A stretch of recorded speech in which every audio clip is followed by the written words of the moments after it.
Chapter 1403, Taboo Power. Chapter 1403, Taboo Power. The Taboo race was the strongest of the primordial era. Even though the Golden Crow race was one of the primordial 9 races, in the depths of its memories and bloodline, it still possessed an innate fear towards the Taboo race.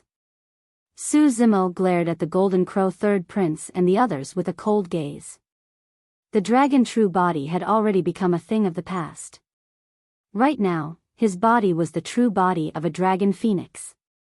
Su Zimo had just transformed into a dragon phoenix as well and was not used to this body yet. Therefore, as he crawled out of the sacred volcano, he sensed the difference of the dragon phoenix body. It had to be said that Su Zimo could feel a tremendous amount of power coming from head to toe. Even every single muscle and fingernail seemed to be able to release a terrifying lethality. Be careful, everyone. The Golden Crow's second prince was the first to react. With a deep shout, he swiped his storage bag and took out a golden badge, waving his hand to throw it over. The golden badge transformed into a golden streak of light that arrived in the firmaments and exploded, transforming into the shape of a 3D golden crow. That was the Golden Crow badge of the Golden Crow race. It would not be released unless it was absolutely necessary. Furthermore, the Golden Crow badge was the badge of the Golden Crow's second prince. It was clear how serious this matter was. Don't panic. The Golden Crow's second prince said in a deep voice, even if Desolate Marshal transforms into a dragon phoenix, he has only just entered the conjoint body realm. How strong can he be? All we have to do is delay for a moment, and when the experts of the Golden Crow race arrive, Desolate Marshal will definitely die. That's right. The Golden Crow fourth prince nodded as well. Taboos are not invincible either. Everyone, let's join forces and kill this taboo while its cultivation realm is unstable to eat its flesh and drink its blood. The body of a taboo is a treasure in itself. That statement caused the eyes of Mystic Frost and the 2 conjoint body mighty figures of Penglai Island to shine. There was nothing that moved them more than that statement. Relying on their half-martial ancestor cultivation, the Golden Crow's second and fourth princes were fearless and wiped away the fear in Mystic Frost and the others' hearts with a few words. After all, this was Penglai Island, Mystic Frost's territory. There was no way a single taboo could overturn everything. Everyone's gazes turned fervent. It was even more so for mighty figure Heavenly Phoenix. It should have been mine. The fact that Desolate Marshal was able to transform into a dragon phoenix means that there's nothing wrong with my cultivation path as well. I can transform into a Feng Huang as well. That thought flashed through the mind of mighty figure Heavenly Phoenix repeatedly. However, he did not know that Su Zimo had not merely relied on 2 divine phoenix bones to transform into a dragon phoenix. He possessed the mystic classic of the 12 demon kings of the great wilderness. He comprehended divine powers, he utilized the power of the sacred volcano, and his fate was altered by Dayu. Su Zimo only descended upon the world as a dragon phoenix through various opportunities. Even if mighty figure Heavenly Phoenix obtained 2 divine phoenix bones and leaped into the sacred volcano, it would be difficult for him to transform into a Feng Huang. Most likely, he would have been burned into ashes. Among everyone, only the Golden Crow third prince was comparatively calmer. He had personally witnessed how the dragon true body killed everyone in the Battle of Heaven and Earth Valley, as well as the terrifying combat strength it possessed. Now that the dragon true body had transformed into a dragon phoenix, even half-martial ancestors won't be his match. Everyone, don't hold back. Kill. The Golden Crow's second prince hollered and reverted to his true form right away. Roaring into the skies, he reached out with his third leg that was blazing with raging flames and grabbed towards Su Zimo. Similarly, the Golden Crow fourth prince released the strongest attack of the Golden Crow race. What burst forth from the third leg of the 2 Golden Crow princes was not only their bloodline and dermic powers, but also a trace of divine powers. At the same time, Mystic Frost and mighty figure Heavenly Phoenix attacked. The 2 conjoint body mighty figures of Penglai Island had already attacked. After a moment of hesitation, the Golden Crow third prince released a secret skill of the Golden Crow race and descended. Instantly, everyone's attacks rained down like a violent storm. At that moment, Su Zimo had just crawled out of the mouth of the sacred volcano and looked at the dermic weapons and secret skills in midair with a calm expression. He extended his dragon phoenix claw slowly. Swoosh! A thought flashed through his mind. Suddenly, a terrifying scarlet flame rose from the dragon phoenix claw. Su Zimo extended his 2 dragon phoenix claws and grabbed the 3rd legs of the 2 golden crow princes. His remaining 3 claws released power that could tear the entire world apart as they reached for the dermic weapons and secret skills of mighty figure Heavenly Phoenix and the others. Bang! Bang! The 2 golden crow half-martial ancestors clashed against Su Zimo. There was no room for negotiation between the golden crow's legs and the dragon phoenix claws head-on. This was a pure contest of strength. It was a comparison between who had the sharper claws and stronger flames. After a momentary stalemate, the 2 golden crow half-martial ancestors shrieked. The dragon phoenix claws exerted strength and grabbed the 3rd legs of the 2 golden crow half-martial ancestors, ripping their tendons and bones as their flesh splattered. The 2 third legs of the golden crows were completely crippled. Bang! Bang! Bang! At the same time, the remaining attacks could not hurt Su Zimo at all and were blocked by his other dragon phoenix claws. In the palm of the dragon phoenix claw was a pair of dermic weapons. Those dermic weapons were the destiny dermic weapons of the 2 mighty figures of Penglai Island. Roaring into the skies, Su Zimo released dermic powers from his palm and channeled a raging fire. Under the blazing fire, the pair of dermic weapons began to transform and melt. Right in front of everyone, the pair of dermic weapons were crushed into a scarlet scrap metal by Su Zimo. The power of a taboo was unstoppable. The 2 conjoint body mighty figures of Penglai Island could not help but grunt with pale expressions with their destiny dermic weapons destroyed. The dragon's soul saber slashed down at his head. Su Zimo did not dodge or avoid and his blood chi surged. The moment he released his might as a dragon phoenix, the dragon's soul saber submitted and returned to his control. Su Zimo did not touch the dragon's soul saber and merely moved his spirit consciousness. The dragon's soul saber transformed into a streak of light and arrived above the heads of the 2 mighty figures of Penglai Island in the blink of an eye. It slashed down with the momentum of sea calming. The 2 conjoint body mighty figures could no longer control their bodies and could not move at all. The speed of the dragon's soul saber was not fast. However, the 2 of them could only watch helplessly as the dragon's soul saber slashed down slowly, splitting their heads into 2. Their essence spirits could not escape at all. 2 conjoint body mighty figures died on the spot. Retreat.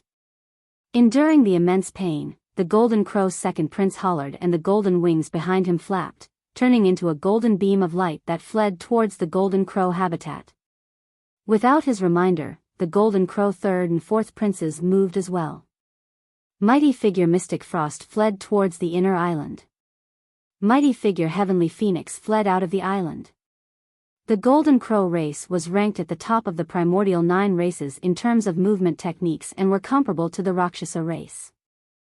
The Golden Crow's second prince believed that while they might not be able to match Su Zimo in terms of combat strength, as a half-martial ancestor, if he were to escape with all his might, Su Zimo would definitely not be able to catch up to him. Under normal circumstances, he was not wrong. Even if the dragon true body entered the conjoint body realm, he might not be able to catch up to their speed. However, at that moment, Su Zimo was a taboo dragon phoenix. The dragon phoenix had a pair of gigantic wings as well. Chapter 1404, Flames of the Dragon Phoenix. Chapter 1404, Flames of the Dragon Phoenix. Su Zimo had just transformed into a dragon phoenix and was not completely familiar with the power of his body. Although he had a pair of gigantic wings behind his back, he had never used them when he fought with everyone earlier on. At that moment, when he saw the 3 princes of the Golden Crow race flee into the distance along with mighty figure Heavenly Phoenix, Mystic Frost and the others, Su Zimo was anxious and channeled his bloodline, spreading the wings on his back. Swoosh! His wings burned with raging flames. Every single feather was scarlet and crystalline, shimmering with divine light without any impurities. Su Zimo tried activating the pair of wings. His massive wings flapped and a powerful burst forth. Turning into a scarlet beam of light, Su Zimo chased after the 3 princes of the Golden Crow race. He had to kill the 3 princes of the Golden Crow race as soon as possible. When the Golden Crow's second prince released the Golden Crow badge earlier on, Su Zimo noticed it as well. It wouldn't be long before the Golden Crow army and even the experts of the Golden Crow race arrived. It would be fine if they were just half-martial ancestors. However, if a Patriarch of the Golden Crow race was alarmed, Su Zimo would most likely die even if he had transformed into a dragon phoenix.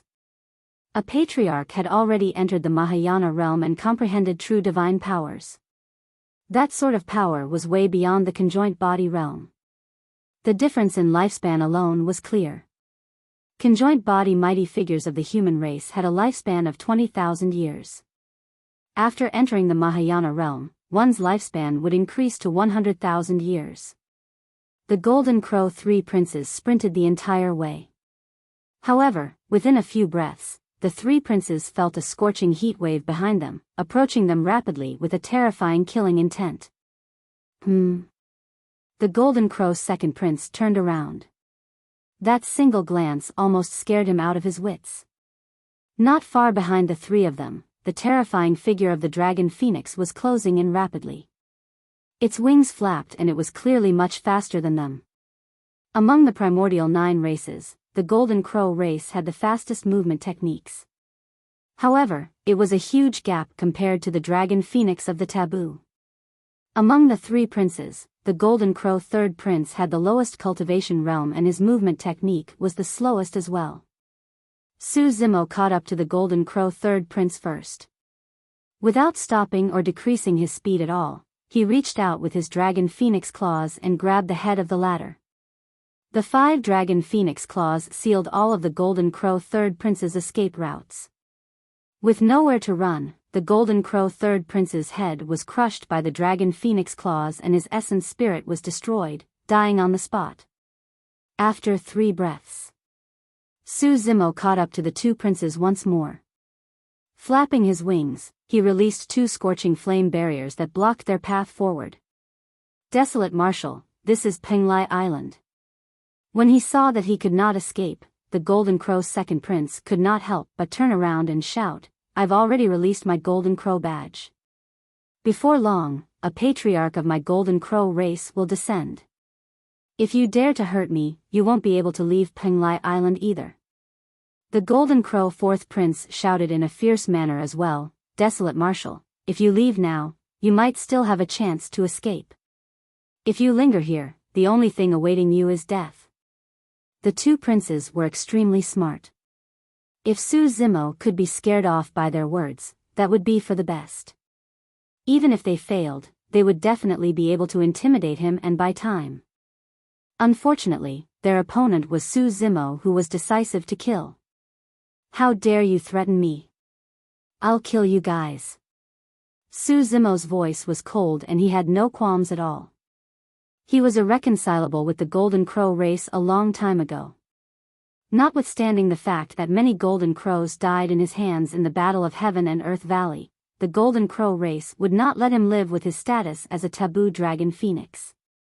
Su Zimo swooped down and 2 blinding beams of flames burst forth from his eyes. After entering the conjoint body realm and transforming into a dragon phoenix, the might of Illumination Eye became even more terrifying. The 2 half-martial ancestors tried their best to dodge, but their bodies were still struck by Illumination Eye. The wounds turned into ashes instantly.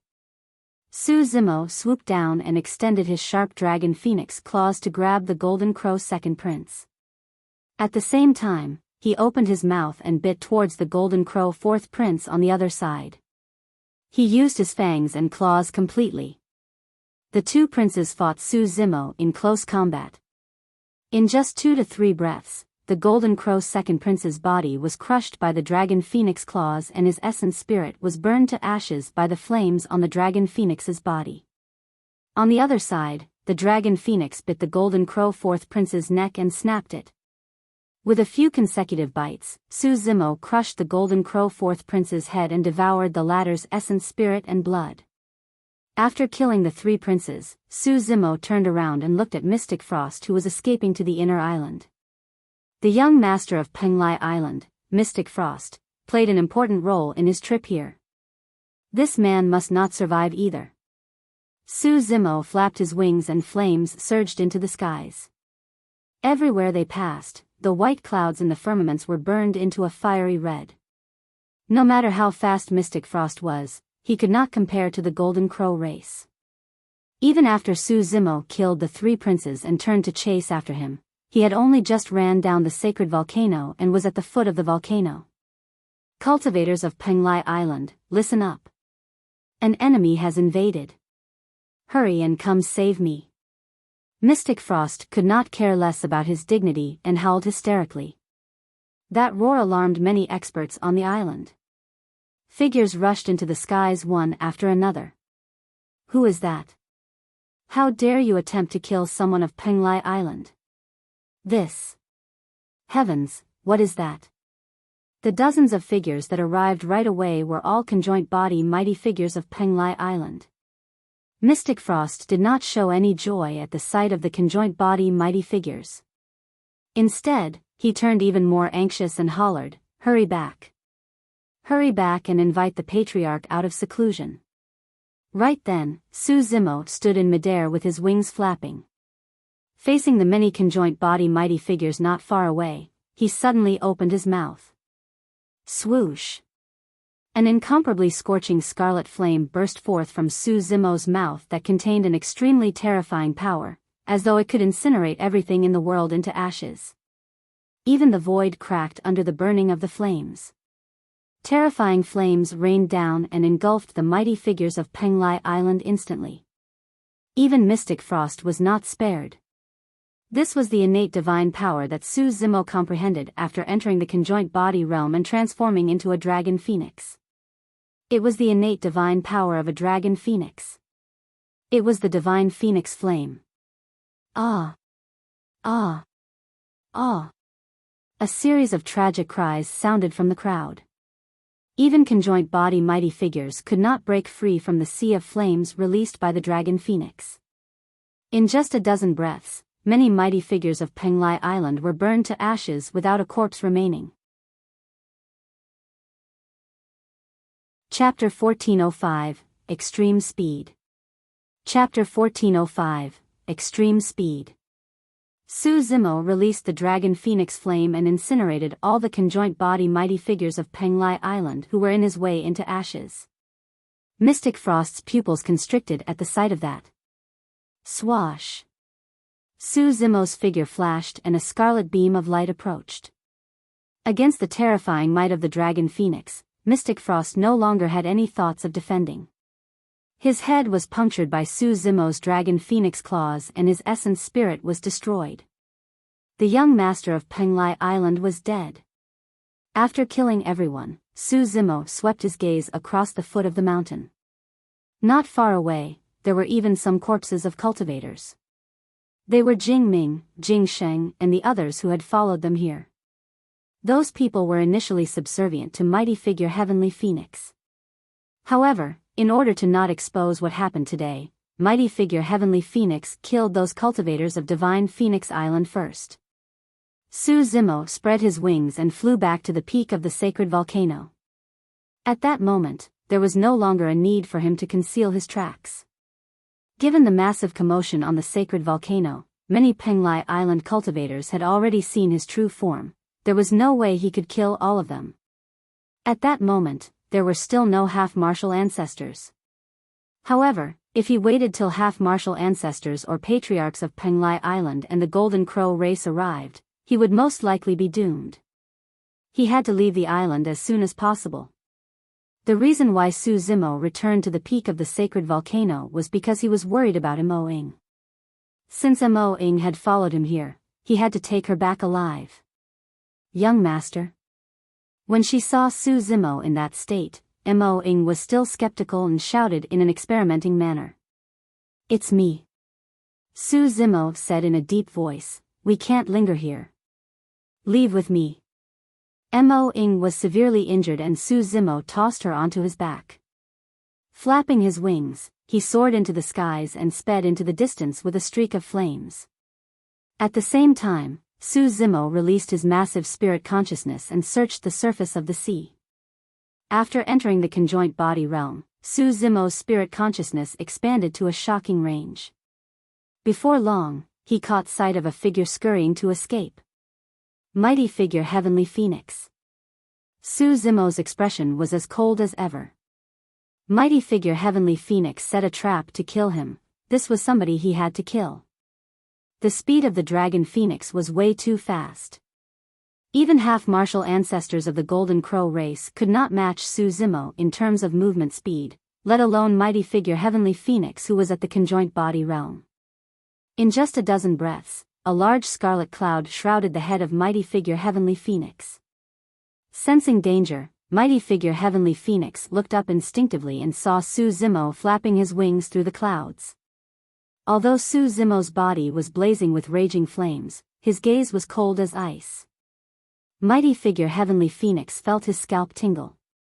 When he met with Su Zimo's gaze, his legs went limp. Although he possessed the bloodline of the divine phoenix, he was still inferior to the dragon phoenix. "Heavenly Phoenix, you can't escape." Su Zimo's voice sounded slowly with a chilling intent. "Ha ha ha ha." When mighty figure Heavenly Phoenix saw that he could not escape, he gave up and paused before rearing his head in laughter. "It's just because I'm unlucky. If I was the one who obtained the divine phoenix bones this time round, would have had a chance of transforming into a Feng Huang. At that time, you would be the one escaping for your life, Desolate Marshal.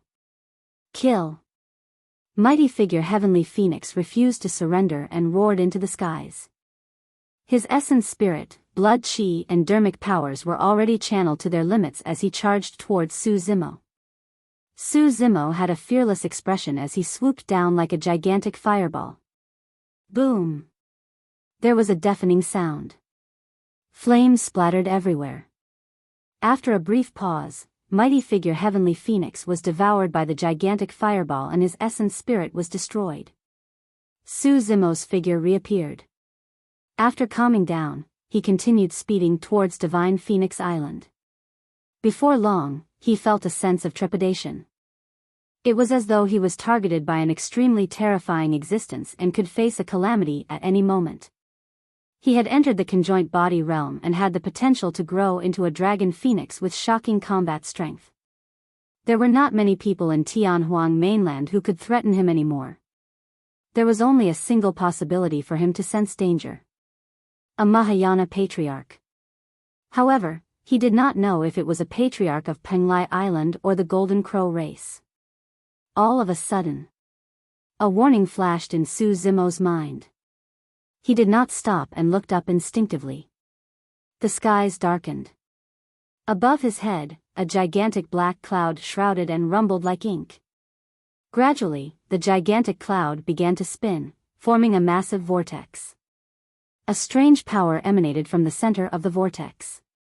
Su Zimo glared at the center of the vortex with a grim expression. All of a sudden, a divine light burst forth from the center of the vortex. Thankfully, the illumination stone was fused into Su Zimo's eyes. Otherwise, that divine light would have blinded him. Pust. Su Zimo could not help but gasp when he saw the center of the vortex clearly. In the middle of the black cloud vortex was a gigantic eye. At that moment, the eye was glaring at Su Zimo with a cold killing intent, as though it could detect him no matter where he escaped to. Su Zimo went on a massacre on Penglai Island and killed the young master of Penglai Island along with many conjoint body mighty figures. In the end, a Mahayana Patriarch was alerted. This should be a Patriarch of Penglai Island. If it was a Patriarch of the Golden Crow race, the aura given off should be different from this. Suddenly, the eye blinked. An extremely terrifying power descended and the flames on Su Zimo's body were almost extinguished. His bones creaked as though they were about to fall apart. That was the power of a Mahayana Patriarch. Even without the appearance of the Patriarch's true body, a single eye he revealed could release the power to kill a conjoint body realm dragon phoenix. Against that immense pressure, Su Zimo's speed decreased significantly and it was even impossible for him to escape. Narrowing his gaze, Su Zimo channeled his essence spirit and conjured a dermic art with a single thought. All of a sudden, an even larger pair of wings grew from his scarlet wings. This pair of wings were golden in color and shone with a resplendent glow. They were magnificent without any flaws. Even the wings of the golden crow race pale in comparison to this pair of wings. Su Zimo gave a long yell. The pair of golden wings flapped. There was a hint of divine powers. Su Zimo's figure transformed into a golden streak of light and vanished from the spot instantly. In fact, he escaped from the gigantic eye's line of sight and fled into the distance. That speed was way too fast. A look of shock flashed through the gigantic eye, as though it was in disbelief. This was another innate divine power that Su Zimo had comprehended after entering the conjoint body realm. It was also an innate divine power of the mystic classic of the 12 demon kings of the great wilderness. It was a divine power of the golden rock, extreme speed. Those golden wings were the wings of the golden rock. Chapter 1406, Golden Crow Patriarch. Chapter 1406, Golden Crow Patriarch. After entering the Dharma characteristic realm, 4 balls of light appeared in Su Zimo's consciousness. The first ball of light contained a divine power, the spirit turtle shield of the sea calming turtle. It was the most defensive and managed to defend against a half-martial ancestor when Su Zimo was at the Dharma characteristic realm. At the foot of the sacred volcano, when Su Zimo entered the conjoint body realm, the second ball of light in his mind shattered and a golden rock appeared, streaking through the skies above his consciousness in a perfect pattern. This was the second of the 4 great divine powers of the mystic classic of the 12 demon kings of the great wilderness, extreme speed. This divine power came from the Golden Rock King. Among the demons, the speed of the Golden Rock was the fastest. Once released, a pair of golden wings would grow on Su Zimo's back. He spread his wings and flew thousands of kilometers instantly. Damn it! The gigantic eye in the firmaments shone with rage and its voice was like thunder, reverberating through the entire sea and silencing it. The black clouds rumbled and a figure was formed. It was an old man in black robes.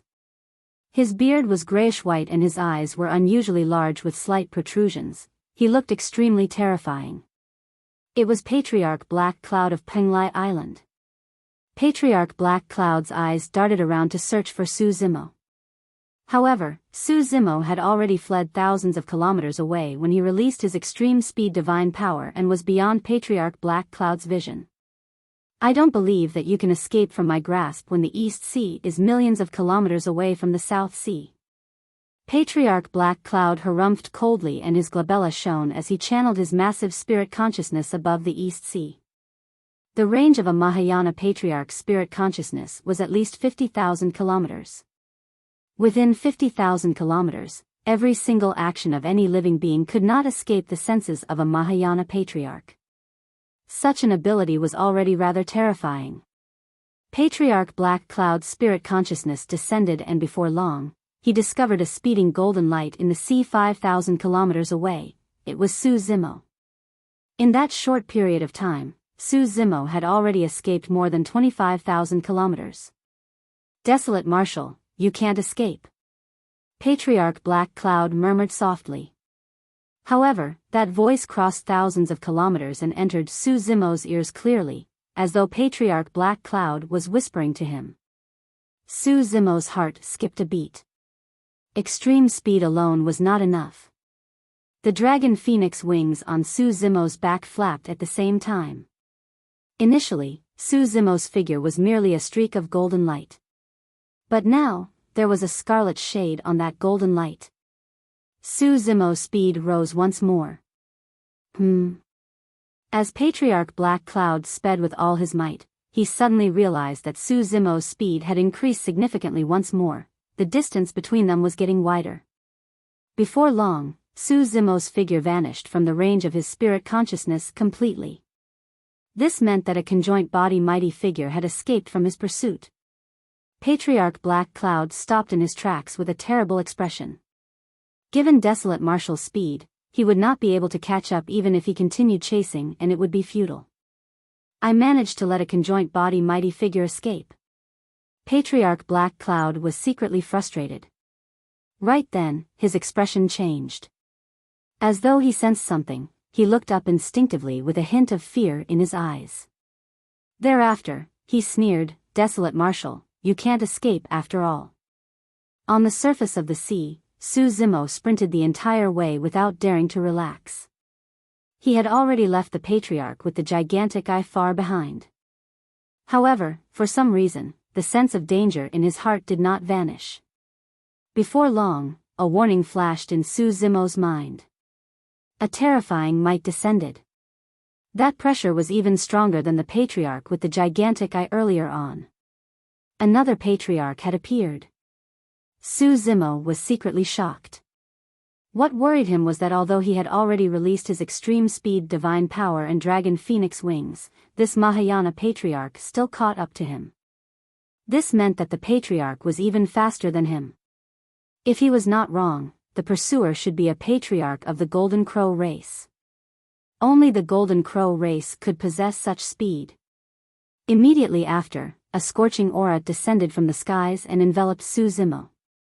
Before it arrived, cracks were already formed in the surrounding space. Su Zimo did not look up. He no longer had the mind or energy to do so. All he could do was activate his bloodline wildly and extreme speed to flap his dragon phoenix wings to dodge to the side. Shing! The moment Su Zimo dodged, a gigantic golden claw descended beside him. The claw was sharp and shone with a cold glint as it crushed the void. Su Zimo did not dare to linger and continued escaping. On his back, Mo-ing looked up with widened eyes. In the skies above the firmaments, a gigantic figure could vaguely be seen flapping its wings and speeding forward with a faint golden glow on its body. All of a sudden, the clouds dispersed and a gigantic golden claw descended, grabbing towards their location at an astonishing speed. Although Mo-ing could clearly see it, she could not react to it at all. Su Zimo did not look over. However, as though he had sensed danger beforehand, he twisted his body and dodged to the other side. Shing! The gigantic claw brushed past Su Zimo's dragon phoenix body by a hair's breadth. The gigantic claw retracted into the clouds and vanished. It was only then that Mo-ing managed to even react. All of a sudden, the gigantic claw extended once more and grabbed towards Su Zimo at an even faster speed. Su Zimo dodged once more. This time round, he was a tad too slow and was scratched by the fingertips of the gigantic claw. Instantly, a wound dozens of feet long appeared on his wings with fresh blood dripping. Dozens of scarlet feathers fell off and fell into the East Sea. Su Zimo did not say anything and continued flapping his wings. "Young master, abandon me and escape by yourself." When Mo-ing saw that, she was anxious and could not help but say. Su Zimo remained silent and fled with all his might. Foo-foo. A sneer filled with mockery sounded from the firmaments. The Golden Crow Patriarch in the clouds seemed to be playing as he reached out time and again to grab Su Zimo. More wounds appeared on Su Zimo's body. Even with the powerful regeneration capabilities of a dragon phoenix, he could not recover from the injuries and the sustained escape. Su Zimo's stamina was getting weaker. In fact, he felt waves of dizziness and his vision blurred. All of a sudden, right in front of him, a small boat floated horizontally across the horizon amidst the clouds. Compared to the massive ocean, the small boat was like a drop of seawater and could not even compare to a single scale on Su Zimo's body.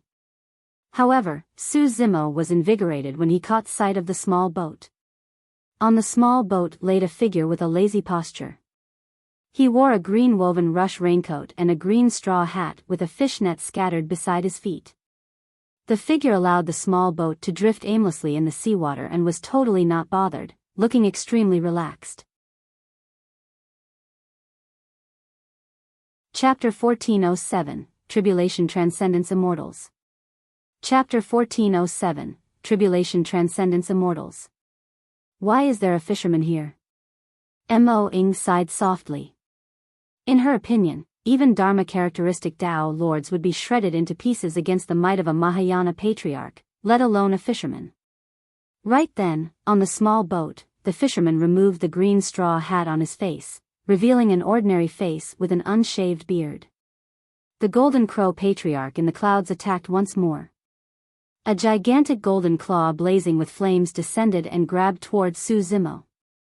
The fisherman's eyes were clear as he looked at the firmaments. Suddenly, he raised his hand with a fake smile. The green straw hat flew from his hands and transformed into a green beam of light. Instantly, it arrived at the gigantic golden claw and slashed forward. Scarlet blood gushed out and scattered down. Mo Ying's pupils constricted. She could clearly see that the destructive golden claw in midair was severed by the unassuming green straw hat. Even though it was severed, the gigantic claw burned with flames as it fell into the ocean. The ocean blazed with raging flames that lasted for a long time. Groar. A tragic cry sounded from the firmaments. It was a piercing screech and Mo-ing clutched her ears with a pained expression. Thankfully, the sound disappeared as quickly as it appeared. The Mahayana patriarch of the Golden Crow race had escaped. Mo Ying's eyes widened and she could not snap out of her stupor for a moment. She felt as though she was dreaming. However, the sense of danger that surrounded her initially had indeed vanished. They were saved. She and the young master managed to survive the pursuit of the Golden Crow Patriarch. Who was this fisherman? How terrifying was the cultivation realm of this fisherman to be able to slice off a claw of the Golden Crow Patriarch with such ease. Right then, Su Zimo had already reverted into his human form from his true form, landing on the fisherman's small boat with Mo-ing. He was covered in injuries and was almost completely exhausted to be able to escape here. When he descended, he could not control his body. He practically smashed onto the small boat. Under normal circumstances, given Su Zimo's physique, he should be able to puncture even a cultivator's spirit vessel with his fall, let alone a small boat. However, the small boat did not budge at all despite Su Zimo smashing onto it. In fact, there were no ripples on the surface of the water beneath the small boat at all. "Thank you, Senior," Su Zimo said hurriedly and struggled to stand up. The fisherman smiled gently and waved his hand. A mysterious power enveloped Su Zimo and the pain on his body lessened significantly. The wounds on Su Zimo's body were left behind by the gigantic claws of the Golden Crow Patriarch. Not only were the wounds charred black, there were even remnant divine powers. Even with the bloodline of the Dragon Phoenix, it would take an extremely long time for them to recover. However, with a wave of his hand, the fisherman erased the remaining divine powers from Su Zimo's wounds. The blood of the Dragon Phoenix surged and his wounds healed at a visible speed. In the blink of an eye, Su Zimo's injuries healed by more than half. "Lad, we meet again." The fisherman smiled at Su Zimo. Mo Ying's heart skipped a beat and she could not help but ask, "You know this senior, young master?" "We've met once." Su Zimo nodded. The fisherman was the person who had guided Su Zimo's saber technique and was known as the Hermit. Back at the seaside, this senior's whereabouts were mysterious and unfathomable. Su Zimo had once deduced that Hermit was definitely a peerless expert. However, he had not expected that Hermit's combat strength would be so terrifying that even a Golden Crow Patriarch had his leg severed by a single move and was forced to retreat. As one of the primordial 9 races, a patriarch expert of the Golden Crow race was comparable to the emperors of the human race. Back then, in his rage, the red-headed ghost attacked and destroyed 2 super sects of the Buddhist monasteries. Furthermore, he exhausted an emperor of the Buddhist monasteries to the point of death. The terrifying combat strength of a patriarch of the primordial races was clear. If he could defeat a patriarch of the Golden Crow race with ease, could it be? A thought flashed through Su Zimo's mind and he could not help but jump in shock. He was truly curious and could not help but ask, "Senior, are you an expert at the Tribulation Transcendence realm?" After the conjoint body realm was the Mahayana realm. After the Mahayana realm came the Tribulation Transcendence realm. Conjoint body experts were referred to as mighty figures. Mahayana realm experts were referred to as patriarchs. Su Zimo truly did not know what titles Tribulation Transcendence experts had. Even Mo Ying's ears and eyes were widened with curiosity as she waited for the fisherman's reply. Upon hearing Su Zimo's question, Hermit broke out into a chuckle and shook his head. How would you have the chance to meet an expert at the Tribulation Transcendence realm? Hermit laughed. Huh? What do you mean? Su Zimo was momentarily stunned. Hermit explained, actually, strictly speaking, Tribulation Transcendence isn't a realm. After the Mahayana realm, the cultivator's cultivation will continue to advance. When they cultivate to the perfected Mahayana realm, they will be able to sense the heavenly tribulation. If they can survive the heavenly tribulation, they will leave Tianhuang mainland and ascend to the upper world. There are extremely few people who can cultivate to the point of Tribulation Transcendence. The process of Tribulation Transcendence is even more treacherous, where only 1 in 10 will get to survive. For those that fail, their souls will dissipate and they will not reincarnate. However, those that succeed will ascend to the upper world and you will naturally not see them. Su Zimo's eyes revealed a look of realization. It was no wonder why he had never heard of experts at the Tribulation Transcendence realm. So, if they could survive the heavenly tribulation, they would ascend to the upper world. At the mention of the upper world, Su Zimo's heart was suddenly filled with anticipation. He suddenly felt that he was getting closer to Daiyu. Initially, the distance between the two of them was still out of reach. However, up till this point of his cultivation, he had already begun to come into contact with some things about the upper world. Hermit continued, those in the Mahayana realm are referred to as patriarchs. Only those that achieve the Tribulation Transcendence can be referred to as immortals. Su Zimo's heart stirred. Back then, Daiyu once told him something similar. There were no immortals on Tianhuang mainland. Su Zimo thought for a moment and asked, Senior, you're an emperor? Hermit smiled gently and did not deny. Su Zimo asked again, what's the realm of an emperor? Hermit replied, emperors are actually still at the Mahayana realm. However, there are also differences in strength between Mahayana patriarchs.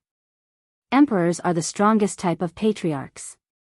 Once you enter the Ancestor realm, you will naturally understand the difference between emperors and ordinary patriarchs. Hermit continued, not only patriarchs, even emperors varied in strength. Back in the primordial era, the human race rose with multiple emperors in a bedazzling manner. However, not many ancient human race emperors could fight against the patriarchs of the primordial 9 races, even fewer could defeat the emperors of the primordial 9 races. Su Zimo nodded. Right now, the emperors he knew that could fight against the emperors of the primordial races were the Human Emperor, Fiend Emperor Hatred, Buddha Emperor and Thunder Emperor. Chapter 1408, Return to the Dragon Race. Chapter 1408, Return to the Dragon Race. Hermit said, back then, there were only 2 strongest emperors of the human race, the Eternal Human Emperor and the Fiend Emperor Hatred.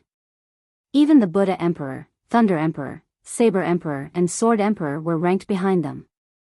However, the Fiend Emperor Hatred's mental demons were too strong. He hated the entire world and was lost in his ways, resulting in his eventual suicide. It was a great pity. If not for the Eternal Human Emperor who suppressed the emperors of the primordial 9 races, the human race would definitely not have won that battle. At the mention of the ancient war, the atmosphere on the small boat suddenly turned heavy. If not for the wise sages and experts of the ancient era who laid the foundation and fought with their blood, the current glory of the human race as well as its flourishing cultivation civilization would not exist. Let's not talk about that anymore. Hermit waved it off and sized up Su Zimo.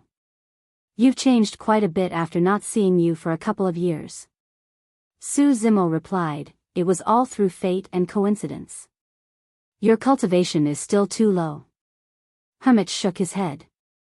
The birth of the 2 great taboos, the Ho and Dragon Phoenix, in this generation will definitely cause the primordial races to make a huge move.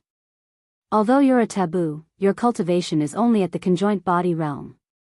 Against a patriarch of the primordial races, you're helpless, let alone an emperor of the primordial races.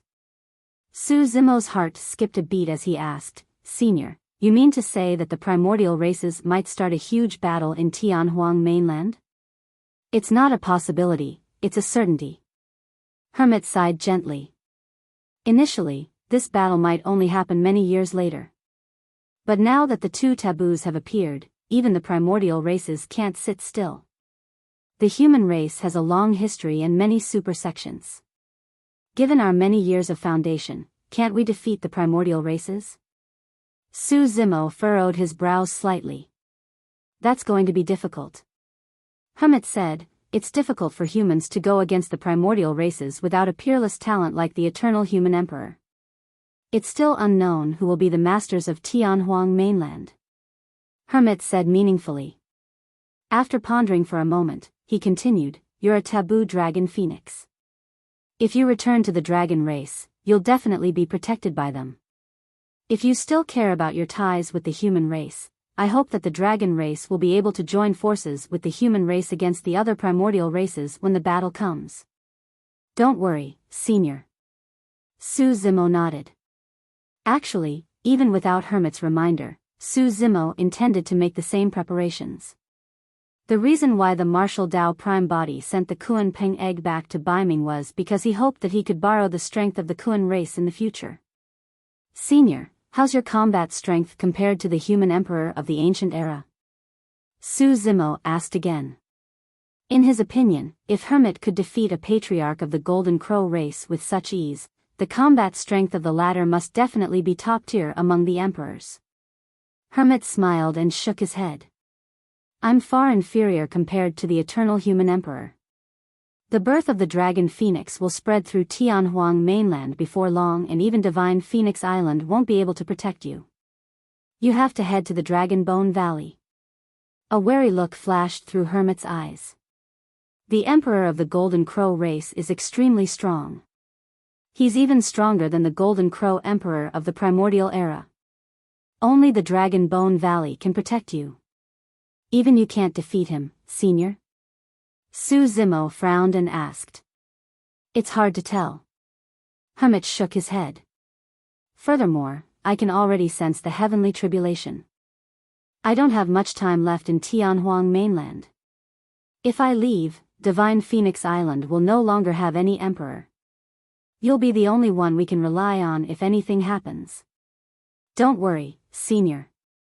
Su Zimo said deeply, as the young master of Divine Phoenix Island, I'll definitely protect all the living beings of Divine Phoenix Island with all my might.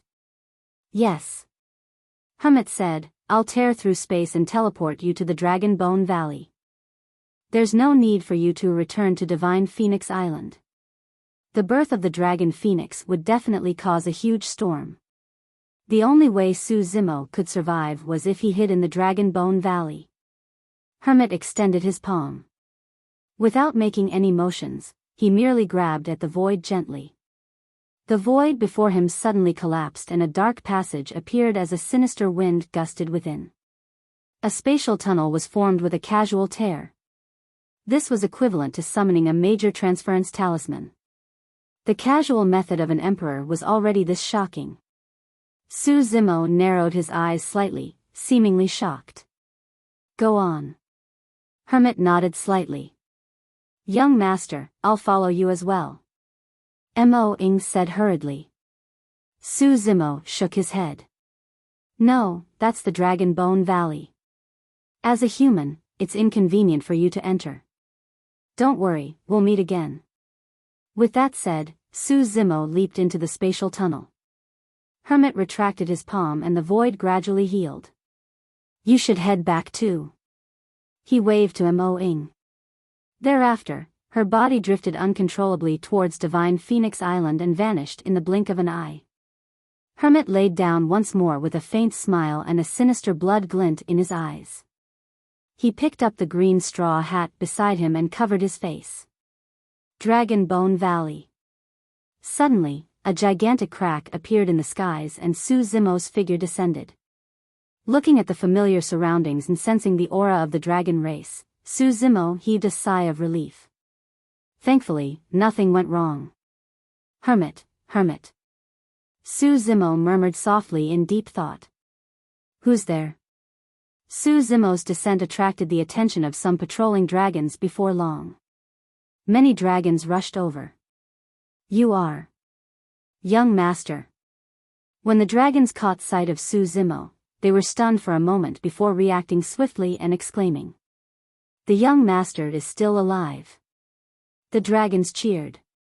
In the Battle of Heaven and Earth Valley, although outsiders did not know that Su Zimo was the young master of the dragon race, the dragons knew everything. Many dragons were dejected when they heard that Su Zimo was exiled to the void. Even Longsong, who possessed the bloodline of a five-clawed divine dragon, could not feel happy. Logically speaking, with Su Zimo's death, he would inherit the position of the young master of the dragon race smoothly. However, in his heart, he would rather Su Zimo survive.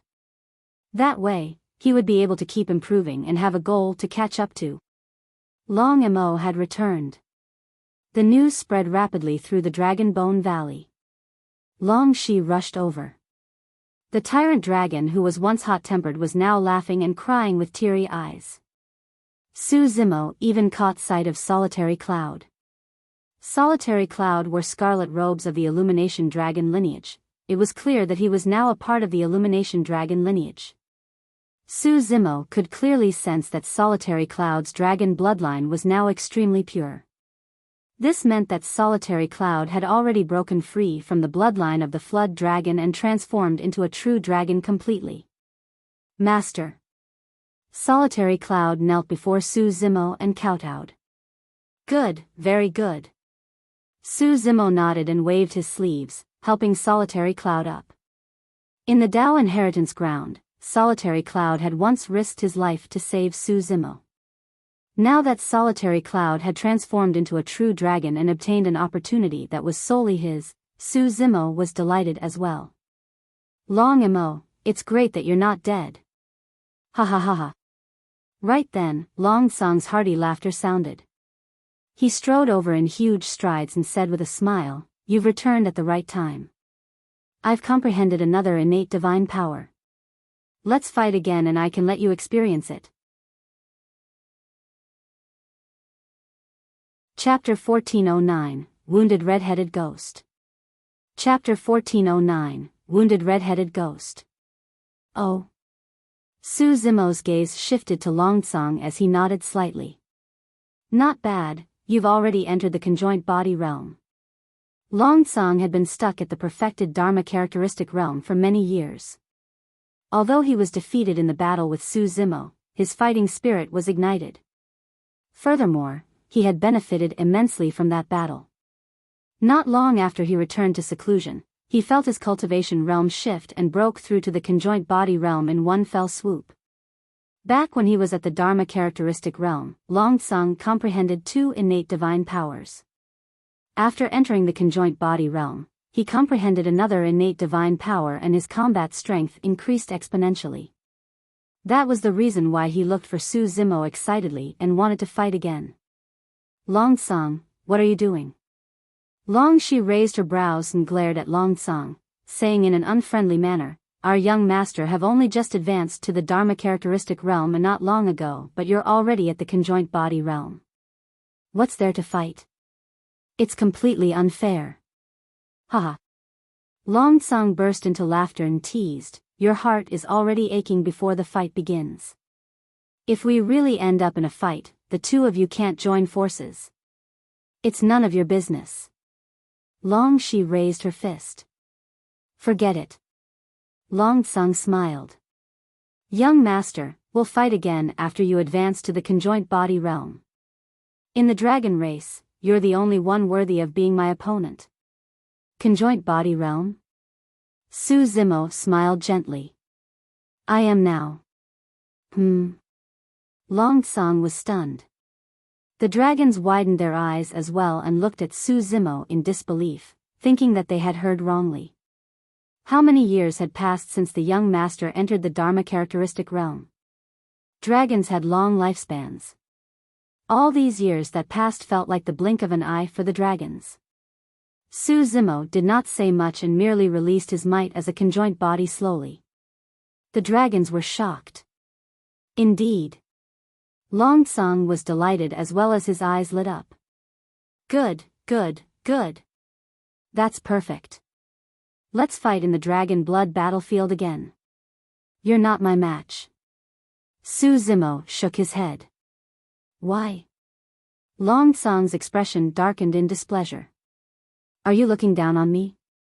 After all, he possessed the bloodline of a five-clawed divine dragon, which was the most noble bloodline of the dragon race. He possessed a deep pride in himself.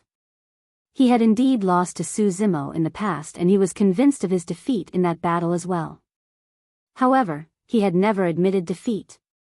He believed that one day, he would defeat Su Zimo openly. He wanted to retrieve the glory of the five-clawed divine dragon. Su Zimo shook his head and did not explain. Instead, he channeled his bloodline and his bones crackled as an extremely terrifying aura burst forth from his body. Roar! He reared his head and howled. That howl was not a pure dragon roar. Instead, it was mixed with a faint and clear phoenix cry. Immediately after, Su Zimo's hands turned into a pair of menacing claws. Suddenly, a gigantic pair of wings extended from his back. Every single feather was scarlet and crystalline with blazing flames. He did not transform into a dragon phoenix completely. Even so, the taboo aura he emitted still caused the dragon's expressions to change and their hearts to tremble. All the dragons present knelt on the ground with shocked expressions. Even Long Tsang lowered his head against the aura of a taboo. At that moment, the bloodline of the five-clawed divine dragon was suppressed completely. Not far away, there were initially a few dragon elders who were flying in the air. However, when that aura descended, they were shocked and descended from midair hurriedly with bewildered expressions. Bang! Bang! Bang! One after another, powerful auras burst forth from the Dragon Bone Valley. Some of the grand elders of the dragon race who were initially in seclusion were alarmed by the taboo aura and came out one after another, looking over. Taboo Dragon Phoenix. The Blue Dragon Grand Elder exclaimed with widened eyes. He did it. The Illumination Dragon Grand Elder could not help but burst into laughter emotionally. All the dragons were shocked at the mention of the words Taboo Dragon Phoenix. Long Tsang felt a sense of helplessness when he looked at the figure in midair. A primordial taboo. Although his bloodline was shocking, he was talented and had many trump cards. Up till now, he did not have the capability to challenge taboos. He laughed bitterly and shook his head. Initially, he was filled with confidence and looked forward to fighting Su Zimo again.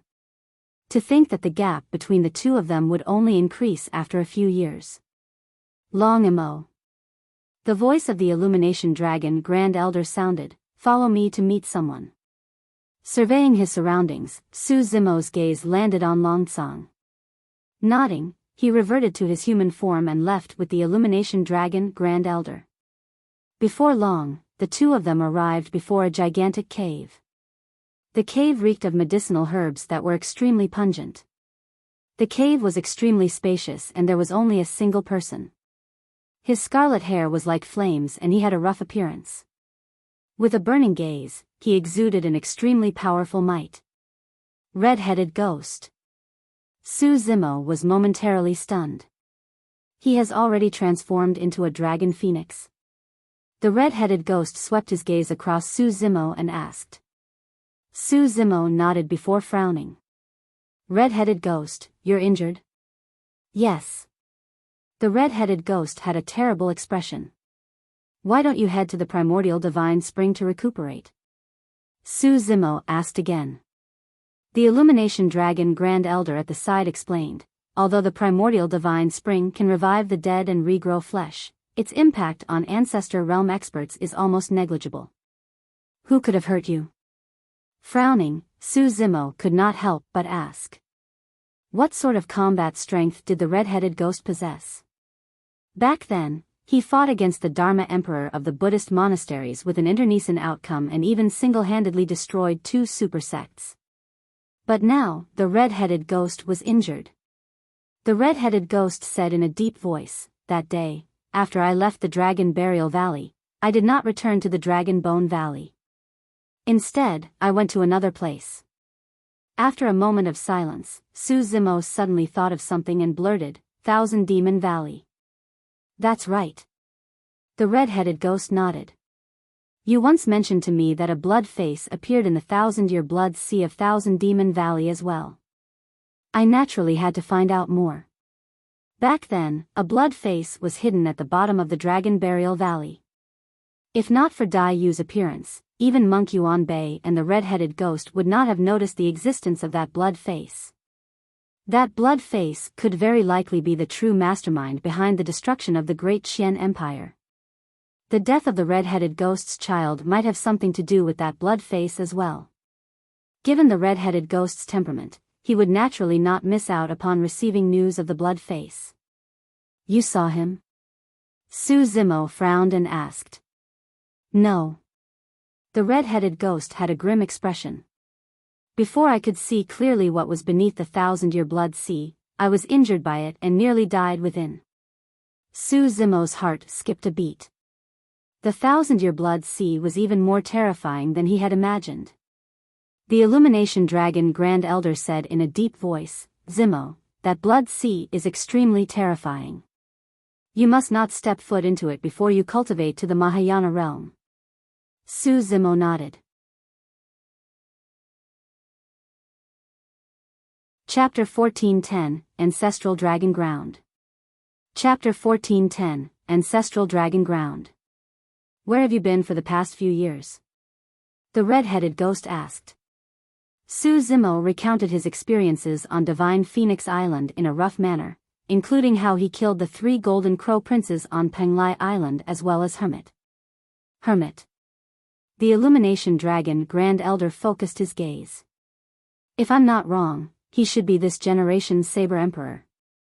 The red-headed ghost said in a deep voice, "Since your identity as a Dragon Phoenix has been exposed, it won't be long before news of it spreads through Tianhuang mainland.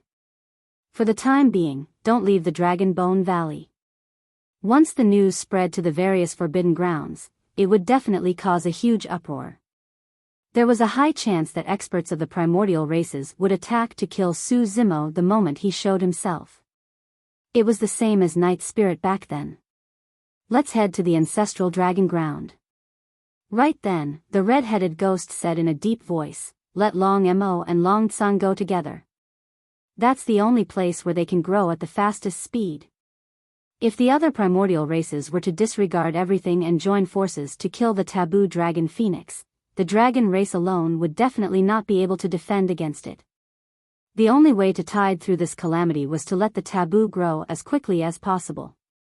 Ancestral Dragon Ground? Su Zimo was momentarily stunned. He had not stayed in the Dragon Bone Valley for long, but he had never heard of such a place. That is a space opened up by the Dragon Phoenix of the primordial era back then.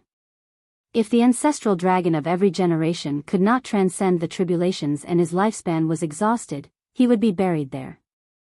The red-headed ghost said in a deep voice, "The Ancestral Dragon Ground is filled with an extremely rich chi of the ancestral dragon.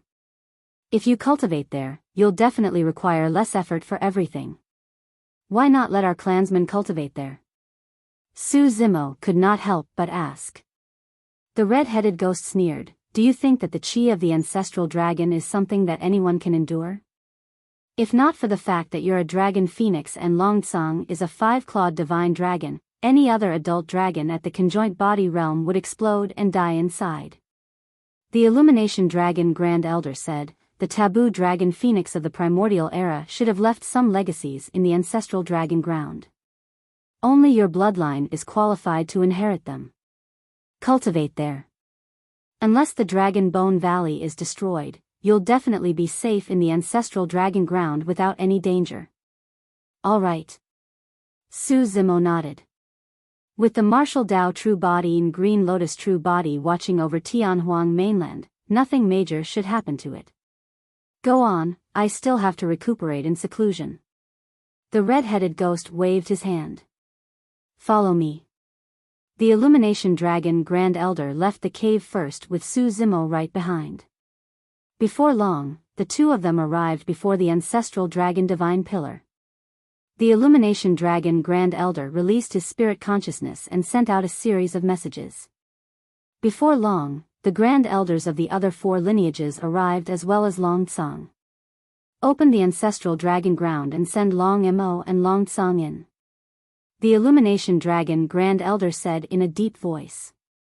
Under normal circumstances, the opening of the Ancestral Dragon Ground required the elders of the 5 lineages to discuss it together. But now that Su Zimo was a dragon phoenix and Long Tsang was a divine dragon of the 5 lineages, this was an unprecedented situation. Without hesitation, the 5 Grand Elders made the decision. The spatial node of the Ancestral Dragon Ground was on the Ancestral Dragon Divine Pillar. The 5 Grand Elders joined forces and pierced their fingertips respectively, squeezing out a drop of blood each. The blood landed in midair and transformed into a divine dragon that entered the Ancestral Dragon Divine Pillar. Only the Ancestral Dragon bloodline of the 5 lineages could open up the Ancestral Dragon Ground. Bang! Boom! Boom! The Ancestral Dragon Divine Pillar swayed, and immediately after, a massive cave gradually appeared on the gigantic stone pillar with an ancient aura. Long Mo, Long Tsang, you guys can head in. The Illumination Dragon Grand Elder nodded slightly with a hint of anticipation in his eyes, feeling reassured. Su Zimo and Long Tsang exchanged glances and entered the cave without hesitation, disappearing from the Dragon Bone Valley. It was an extremely desolate land.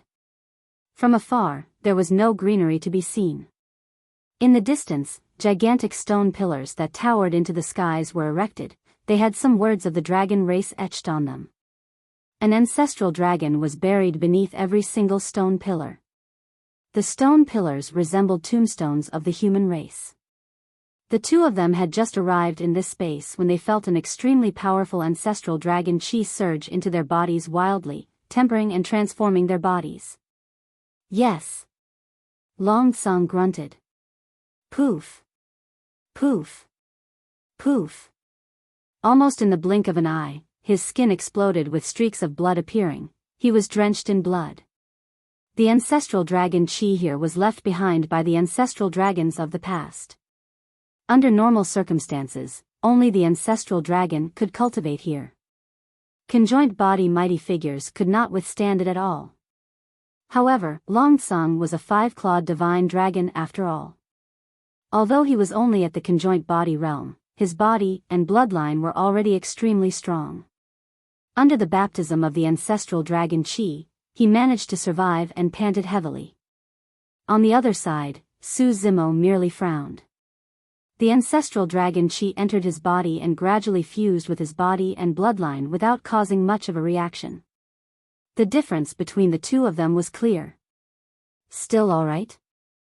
Su Zimo turned and asked.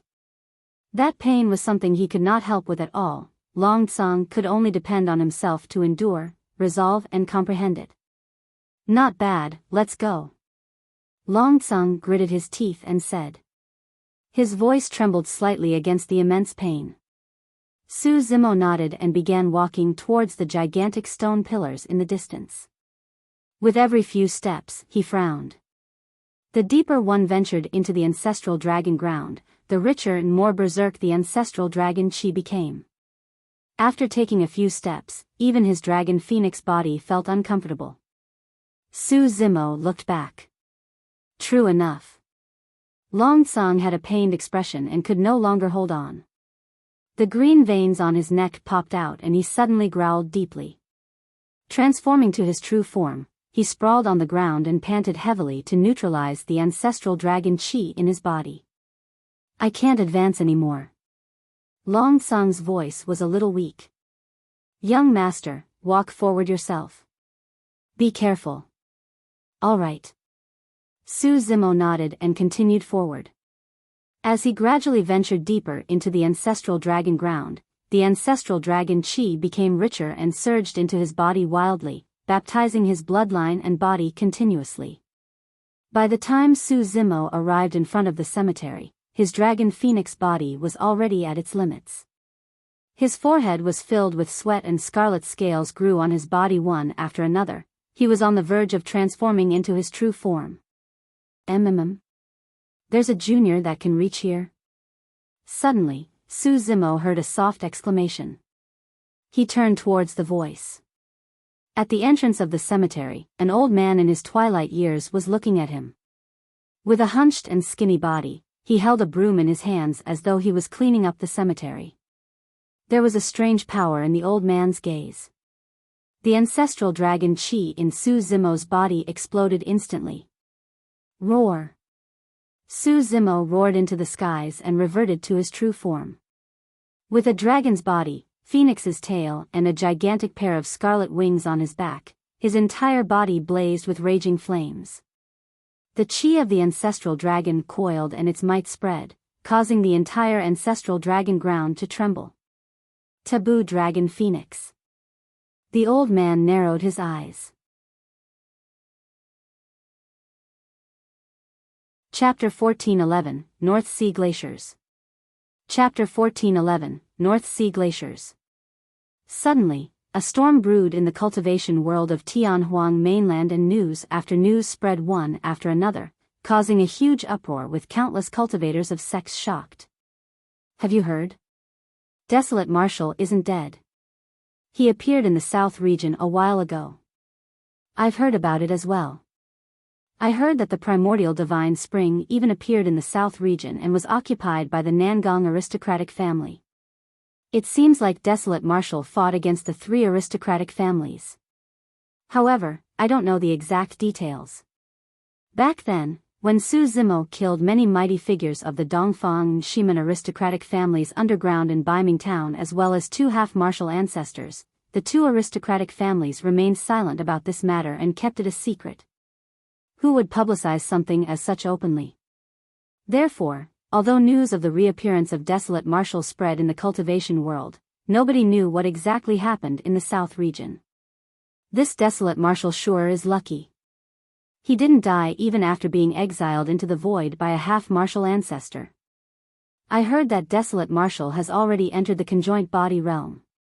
If he's at the conjoint body realm, the only people who can stop him in the cultivation world are probably half-martial ancestors. Chaos Essence Sect. D-Fan sat in his cave abode with a dark expression when he heard the news from his disciples. He said in a deep voice, "Send some more cultivators to the south region to investigate the location of Desolate Marshal. Report to me immediately if there's any news." Master, if Desolate Marshal is at the conjoint body realm, it means that he must have already fused 3 supreme dermic bodies. It'll probably be troublesome.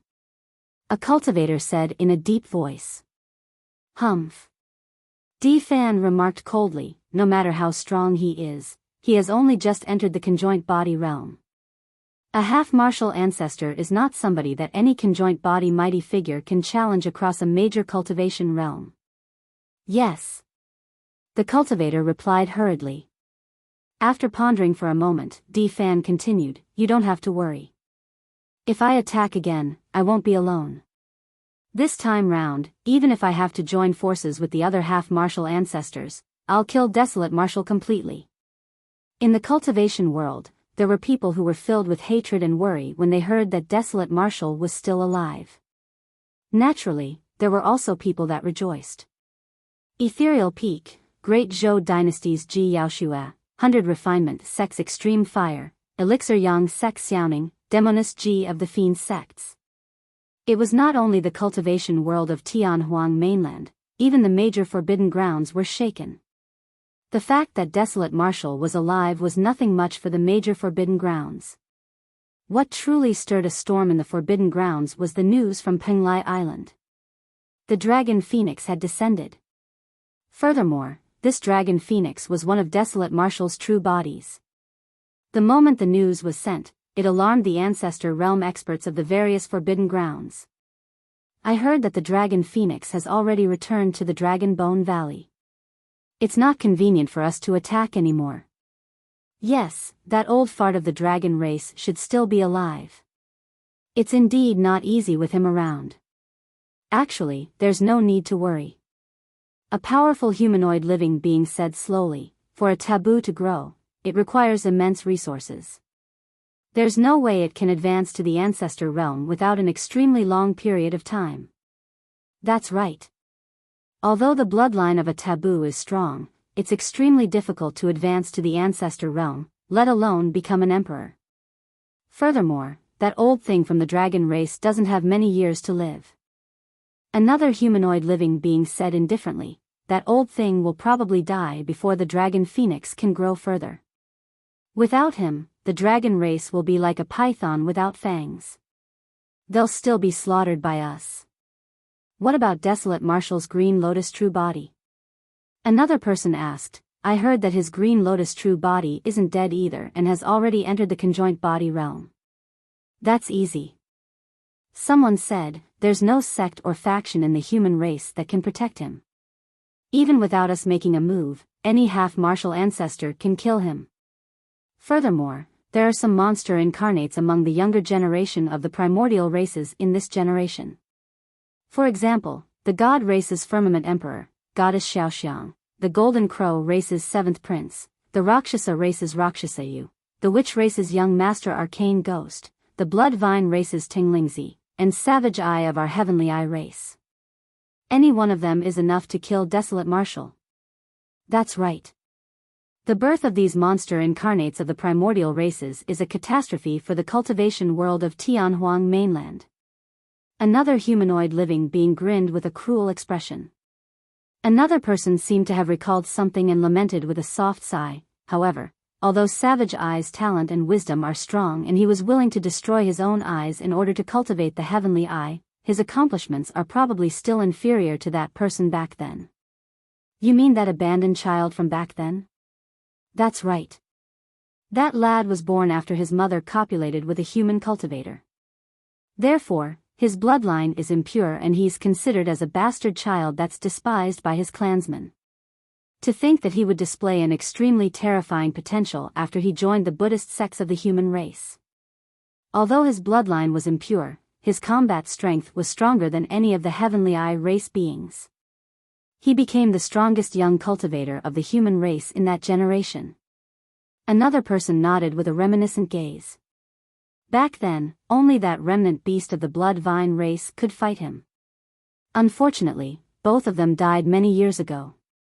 Forget it, let's not talk about such stuff anymore. It's a long time ago. 2 taboos have descended one after another. Seems like this generation is indeed unusual. The fortune of the human race is depleted and no one can stop our primordial races from returning to rule over Tianhuang mainland once more. The human race has occupied Tianhuang mainland for so many years. It's time for them to return it to us. North region. The extreme north region was filled with glaciers and snowy mountains. Indeed, there was the North Sea among the 3 oceans. However, the surface of the North Sea was frozen for 10,000 years and the ice layer was at least dozens of feet thick. A piercing cold wind blew here all year round. In the Tao inheritance ground, the first stage of the 3 tribulations domain, the extreme north-east wind, was the cold wind outside the North Sea. In the depths of the North Sea glaciers, even conjoint body mighty figures did not dare to venture deep. That was because the depths of the North Sea glaciers was one of the 9 forbidden grounds of Tianhuang mainland. That was the legendary Ming. In such an adverse environment, it was completely deserted and no cultivators would come here. Even vegetation could not be seen on the North Sea glaciers. However, this day, a person arrived on the North Sea glaciers. The person looked young and wore purple robes. His black hair draped over his shoulders and his eyes were clear. With a refined appearance, he headed towards the depths of the glaciers. Although the person's purple robes were thin, he did not seem to feel cold and his face was rosy. A bone-chilling wind howled. When it blew on that person, it vanished instantly as though it was evaporated. The snowflakes that filled the skies above the glaciers fell within 10 feet of that person and turned into water droplets as well. The person advanced slowly without a single snowflake falling on his body. The purple-robed young man was the martial Dao prime body that had rushed over from the south region. By the time the martial Dao prime body arrived at the North Sea glaciers, the Dragon Phoenix true body had already returned to the Dragon Bone Valley and entered the ancestral dragon ground. Thereafter, the Dragon Phoenix true body severed its connection with the two true bodies and cultivated in seclusion. The reason why the martial Dao prime body came to the North Sea that was frozen for thousands of kilometers was for a single objective. Chapter 14:12, Grand Demons of the North Sea. Chapter 14:12, Grand Demons of the North Sea. For other cultivators, the North Sea glaciers was considered a bitter cold place. The Yin wind was chilling to the bones. Cultivators with low cultivation realms and weak bloodlines could not stay here at all, let alone take a leisure stroll among the glaciers. However, it was nothing for the martial Dao prime body. The blood chi of the martial Dao prime body was strong and his entire body was like a gigantic furnace. The martial spirit fire burned furiously and the Yin wind and chill dissipated into emptiness before it could even approach. Unknowingly, it was already more than half a month since the martial Dao prime body traveled through the North Sea glaciers. He was in no hurry. Instead, he released his spirit consciousness to sense some of the oddities in the North Sea glaciers. This cold and bitter place was not as lifeless as it seemed on the surface. On the contrary, if one were to probe carefully, they would be able to see that within the glaciers, there were some life forms that could only be born in such an environment. The martial Dao prime body could clearly sense an ice silkworm lying quietly in the crack of the glacier not far away. The ice silkworm was extremely precious. The silk that was spat out contained an extremely cold attribute that was not inferior to divine weapons. If one did not mind the trouble, the armor made from the ice silkworm would also be a superior defensive dermic weapon. This environment gave birth to some strange life forms. The martial Dao prime body did not harm them and merely smiled gently as he continued through the glacier. When his feet landed on the glacier, he could even sense some living beings that lived deep in the ocean beneath the thick glacier. This place was not far from Ming. The closer it was to Ming, the colder the surroundings became. Any living being that could survive in this sea had to be an overlord at least. That was equivalent to Dharma characteristic Dao lords of the human race. At that moment, 3 North Sea grand demons were gathered in the sea beneath the glacier under the martial Dao prime body. Grand demons were equivalent to conjoint body mighty figures of the human race. It was nothing much for grand demons to gather. However, the conversation of the 3 North Sea grand demons caused the martial Dao prime body to frown. Why is there a human in the North Sea? I'm not sure. From the looks of it, this human has only just entered the Dharma characteristic realm. To think that he would be able to walk to this point. What powerful blood chi. That's right. Such strong blood chi is a great tonic for us. The 3 grand demons discussed in the depths of the sea. One of the grand demons exclaimed softly. That person stopped in his tracks. Could he have heard our conversation? How is that possible? Another grand demon shook his head. Unlike the outer perimeter of the North Sea, the glacier here is nearly 1,000 feet thick. Even a conjoint body mighty figure won't be able to hear what we're talking about down here. Furthermore, if he heard our conversation, his first reaction should be to turn around and flee. That's right, The 3 grand demons of the North Sea gathered in the deep sea and looked at the martial Dao prime body above them through the thick ice layer, discussing how they should share their food. That human is way too skinny. He's not even enough to fill the gaps between our teeth. A gigantic ancient tiger whale buzzed. He'll do fine as an appetizer. Another ancient frost shark laughed. You're still hoping for a puny human to fill your stomach? Right then, a sudden movement came from the top of the glacier. The 3 grand demons in the depths of the sea looked over and could not help but frown. With every single step the human on the glacier took, the ice beneath his feet would melt and a deep footprint would appear. Before long, the human had already walked a circle around them. To the shock of the three grand demons, when connected, the footprints of the humans surrounded the area they were in. What was going on? Was it a warning? The three North Sea grand demons exchanged glances. They did not feel any fear and were instead enraged. They were grand demons of the North Sea and ruled over this place without any reservations. Apart from some living beings in the forbidden grounds in the depths of the North Sea, who else would dare to threaten them? Furthermore, this was a human intruder. Moreover, he was only at the Dharma characteristic realm. That was not a warning. This was a provocation. Without hesitation, the three grand demons burst forth from the depths of the sea. Bang! Bang! Bang! There were three loud bangs. The North Sea glacier exploded and three figures with powerful auras tore through the layers of the glaciers, leaping out from the depths of the sea. The three grand demons of the North Sea had already transformed into their human forms and stood in midair. Even in their humanoid forms, the grand demons exuded powerful mights. It was as though their entire bodies had fused with the world and were unshakable. The three grand demons of the North Sea surrounded the martial Tao prime body with cold, murderous expressions. The martial Tao prime body was expressionless as he looked at the three grand demons in midair and asked indifferently, "Didn't you guys see my warning?" Warning? The ancient frost shark sneered, "Do you think a Dharma characteristic Tao lord like you is worthy of warning us? From your tone, you must be from some major sect." The ancient tiger whale grinned. When the three grand demons saw how the martial Tao prime body was able to maintain his calm composure despite their pressure, they knew that the latter was definitely a paragon or successor of a super sect. The ancient tiger whale changed the topic. However, this is not the cultivation world.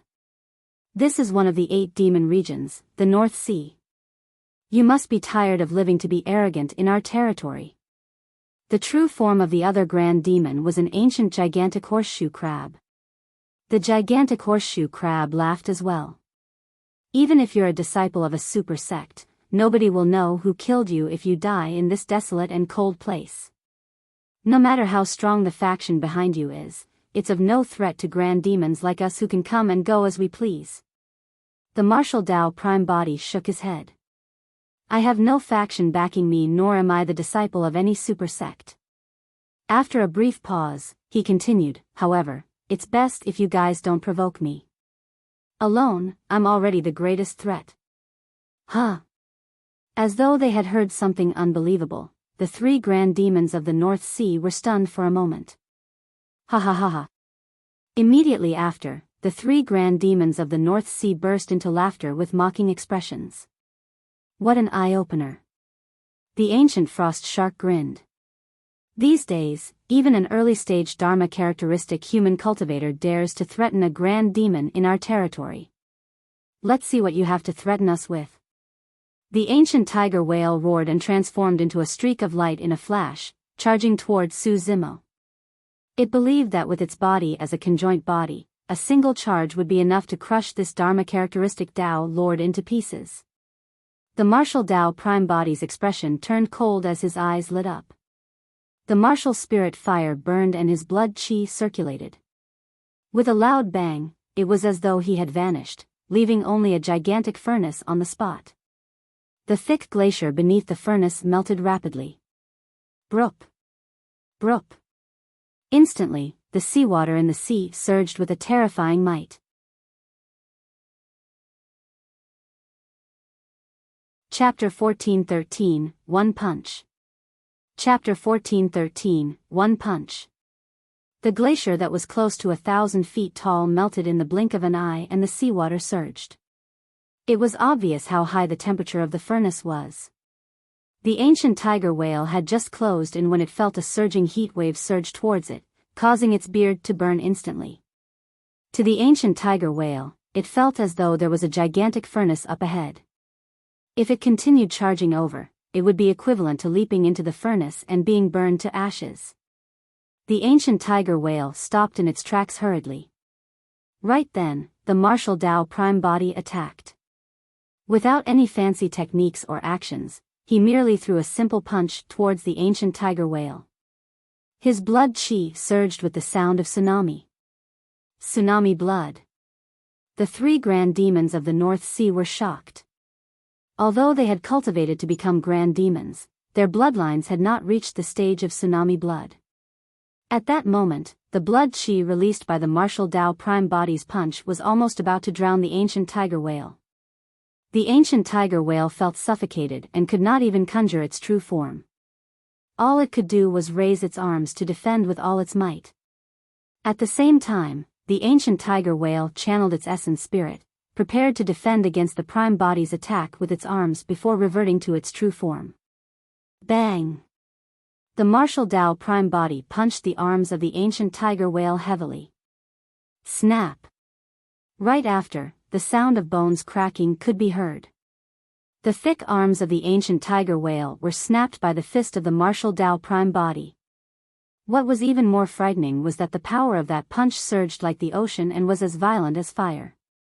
Even after breaking the arms of the ancient tiger whale, it did not show any signs of weakness. The ancient tiger whale was only halfway through the transformation into its true form.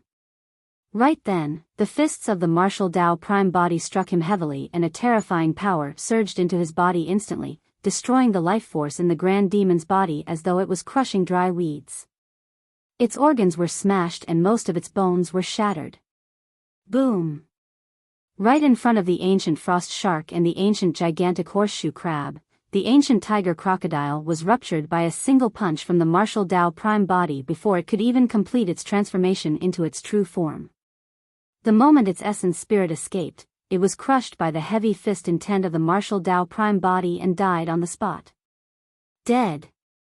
A grand demon of the North Sea who had cultivated for more than 10,000 years was smashed into pieces by a single punch and died. Initially, the other 2 grand demons merely wanted to watch the show and had no intention of attacking. However, at that moment, the 2 of them were completely dumbfounded. Was that the power of a Dharma characteristic Tao Lord? How was that possible? The reason why the ancient tiger whale died before it transformed into its true form was partly due to it underestimating its opponent. Even so, even if the 2 grand demons joined forces, they wouldn't be able to rupture the body of an ancient tiger whale in a single punch. Right then, the martial Dao prime body turned around and looked at them with eyes still as water and an indifferent expression. It was as though killing a grand demon was extremely common for this Dharma characteristic Tao Lord. The calmer the martial Dao prime body was, the more uneasy the 2 grand demons felt. Both of them felt their hairs stand on end from the gaze of the martial Dao prime body. Roar! Roar! The 2 grand demons did not dare to think further and reverted to their true forms right away. In the void, a gigantic shark grand demon floated. Its body was more than 1,000 feet long and every single one of its teeth shone with a cold glint like a divine weapon, emanating an extremely cold aura. The other ancient gigantic horseshoe crab appeared. It resembled a gigantic turtle shell with a long tail. Beneath the shell, long, sharp legs grew one after another. When it opened its mouth, the air was filled with a torrential blood stench. Compared to the 2 grand demons, the martial Dao prime body was as tiny as a speck of dust. However, in terms of aura, the 2 grand demons were completely disadvantaged. The martial Dao prime body walked towards the 2 grand demons with a calm expression. The pressure of conjoint body mighty figures and the thick and violent demonic chi could not get close to him at all. His body was a gigantic furnace that could smelt all living beings. The pressure and demonic chi were refined into nothingness the moment they descended. A hint of fear and wariness flashed through the depths of the eyes of the 2 grand demons. They thought that upon their reversion to their true forms, this Dharma characteristic Tao Lord would have to be wary no matter what. At that time, they would just make some tough remarks before leaving. However, they did not expect the martial Dao prime body to continue towards them fearlessly. It was clear that he had no intention of letting them off. Let's go. The 2 grand demons exchanged glances and scurried towards the depths of the sea in unison. After all, they were demon beasts from the depths of the sea. Although they had cultivated to the conjoint body realm and did not feel any discomfort on land, their combat strength could be maximized in the depths of the sea. Furthermore, even if they could not win, they would definitely be able to escape faster in the depths of the sea than on land. Humph. The martial Dao Prime Body had a mocking expression and said indifferently, "It's too late for you to escape now." Since he decided to attack, the martial Dao Prime Body would not be merciful. If experts of that level were let off, they would definitely become potential future problems. The figure of the martial Dao Prime Body flashed and he vanished from the spot instantly. Crossing the voids, he was so fast that buzzing sounds could be heard. Thud. Thud. The two grand demons dove into the sea and their gigantic bodies created massive waves with a terrifying might that slammed towards the martial Dao Prime Body. However, although the waves were terrifying and immensely powerful, they evaporated into steam before they even landed on Su Zimo. Steam rose and mist shrouded the glacier. At first glance, it looked like a paradise. However, the steam was filled with a fatal killing intent. Shoo! A black shadow tore through the air with an extremely sharp aura. It shone with a cold glint that was chilling to the bones and arrived at the glabella of the martial Dao Prime Body instantly. It was extremely precise without any mistakes. If that attack struck the glabella of the martial Dao Prime Body, his essence spirit would not even have a chance to escape. That was the tail of the ancient gigantic horseshoe crab. Although the ancient gigantic horseshoe crab seemed like it turned and fled into the depths of the sea, it made use of the heavy steam release to release a fatal killing move in reverse, wanting to kill the martial Dao Prime Body on the spot. Puny light of a firefly. The martial Dao Prime Body's expression did not change as he smiled faintly. In a flash, he suddenly attacked and grabbed the incoming tail of the gigantic horseshoe crab tightly. Shoo! Shoo! Shoo! Sharp spikes suddenly grew from the initially smooth tail, wanting to pierce the palm of the martial Dao Prime Body. This change happened without any warning at all. Furthermore, the martial Dao Prime Body had a firm grip on the tail of the gigantic horseshoe crab. There was no time to dodge at all. That was a killing move of the ancient gigantic horseshoe crab. With those methods, countless demon beasts have died under its tail over the years. Once the Dharma characteristic Dao Lord's palm was pierced, the long tail of the gigantic horseshoe crab would release a powerful poison. Even though the blood chi of this Dharma characteristic Dao Lord was strong and he might not die on the spot, he would definitely be affected and his strength would weaken. Its long tail could then stab into this person's glabella conveniently and pierce the latter's essence spirit. The ancient gigantic horseshoe crab had a great plan. However, it was wrong from the beginning. The spikes could not pierce the body of the martial Dao Prime Body at all.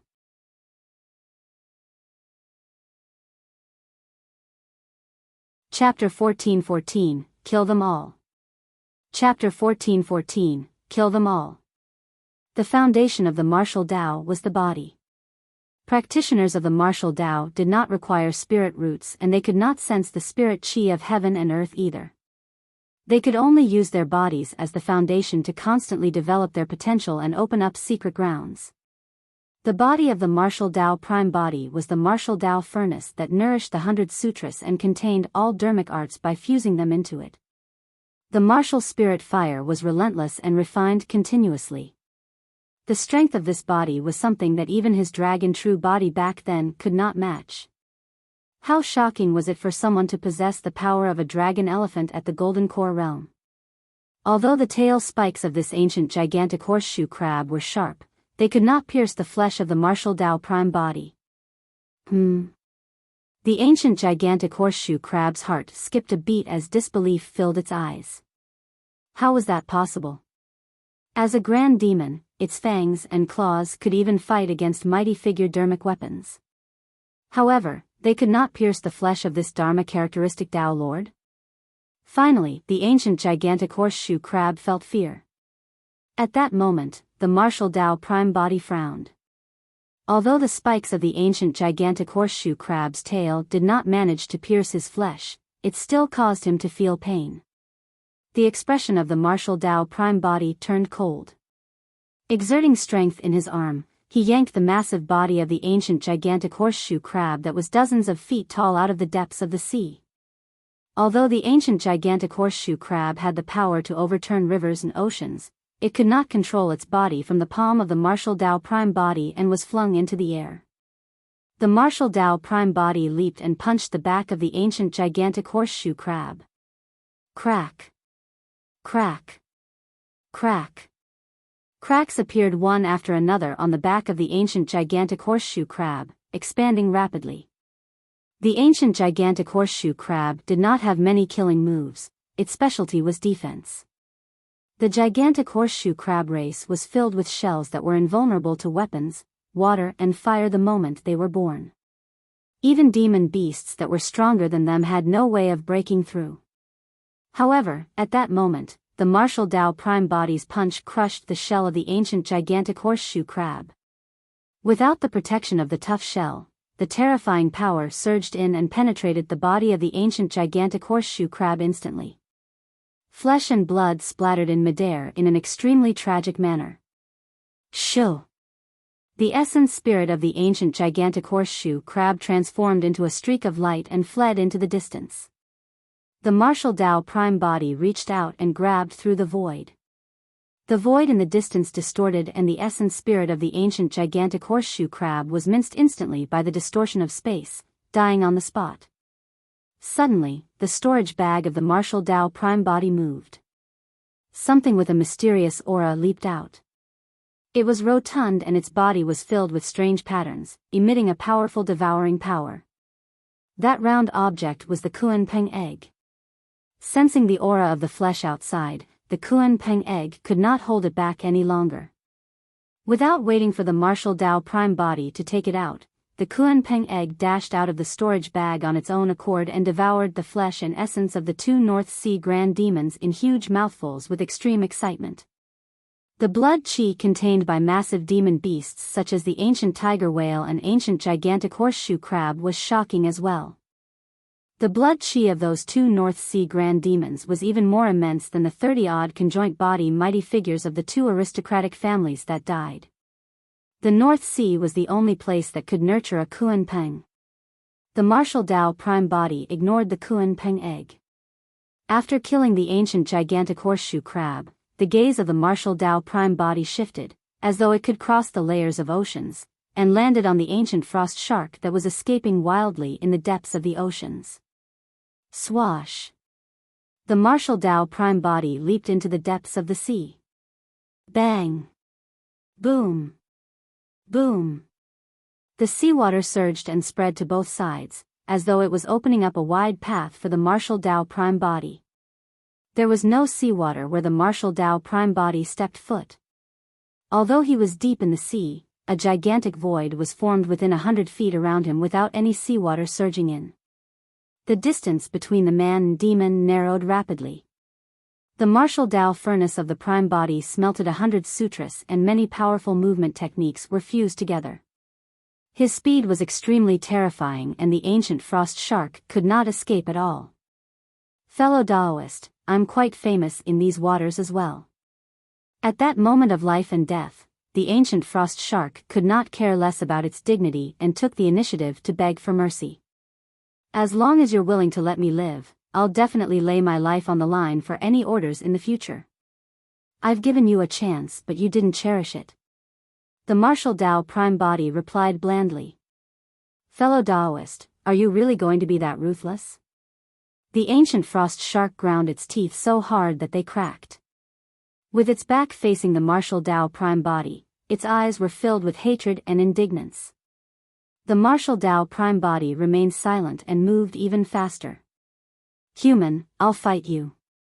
When it saw that it could not escape, the ancient frost shark suddenly turned around and roared. Its glabella shone as it gathered its spirit consciousness and released an essence spirit secret skill.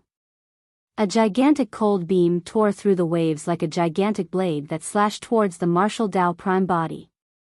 A fight between essence spirits was unlike a battle of dermic techniques or melee combat.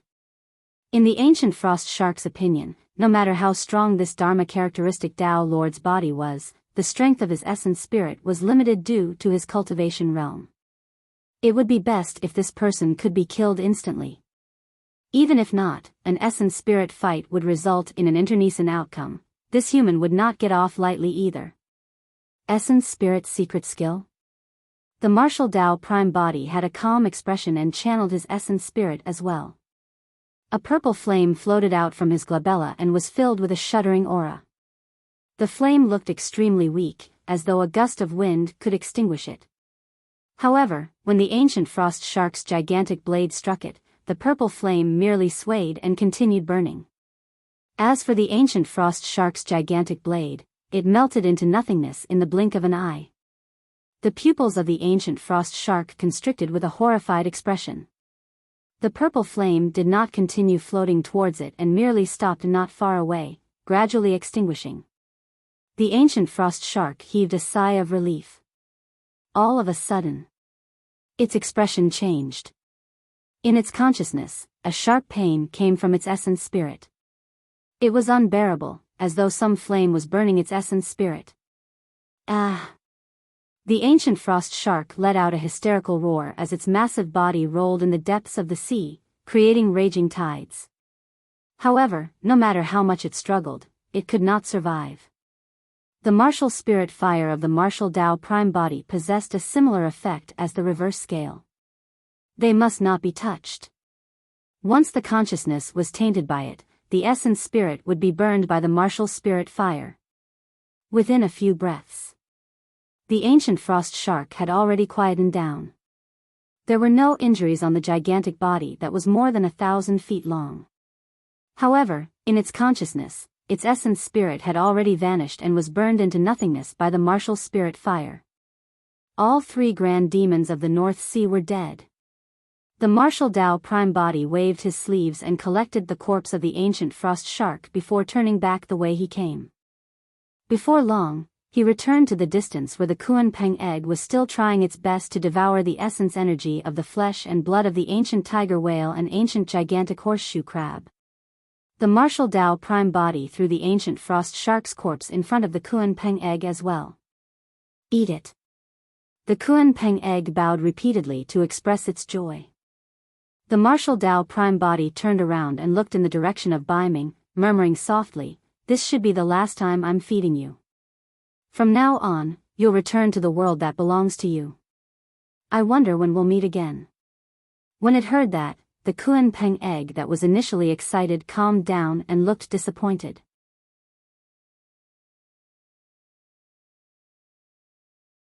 Chapter 14:15, Visit by Desolate Marshal. Chapter 14:15, Visit by Desolate Marshal. The martial Tao prime body continued forward.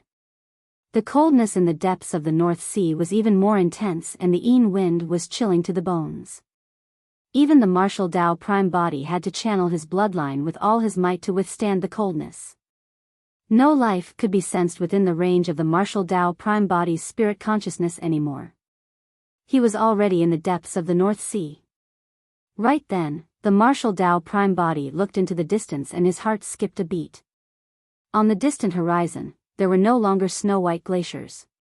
Instead, a dark ocean with an extremely cold aura appeared. Even the outermost perimeter of the North Sea was frozen all year round. This was already the depths of the North Sea. However, there was an ocean that could withstand the surrounding cold without any signs of freezing. When he got closer and stood at the edge of the glacier and gazed at the deep ocean, the shock he felt was even more intense. The ocean was bottomless and boundless with a frightening calmness.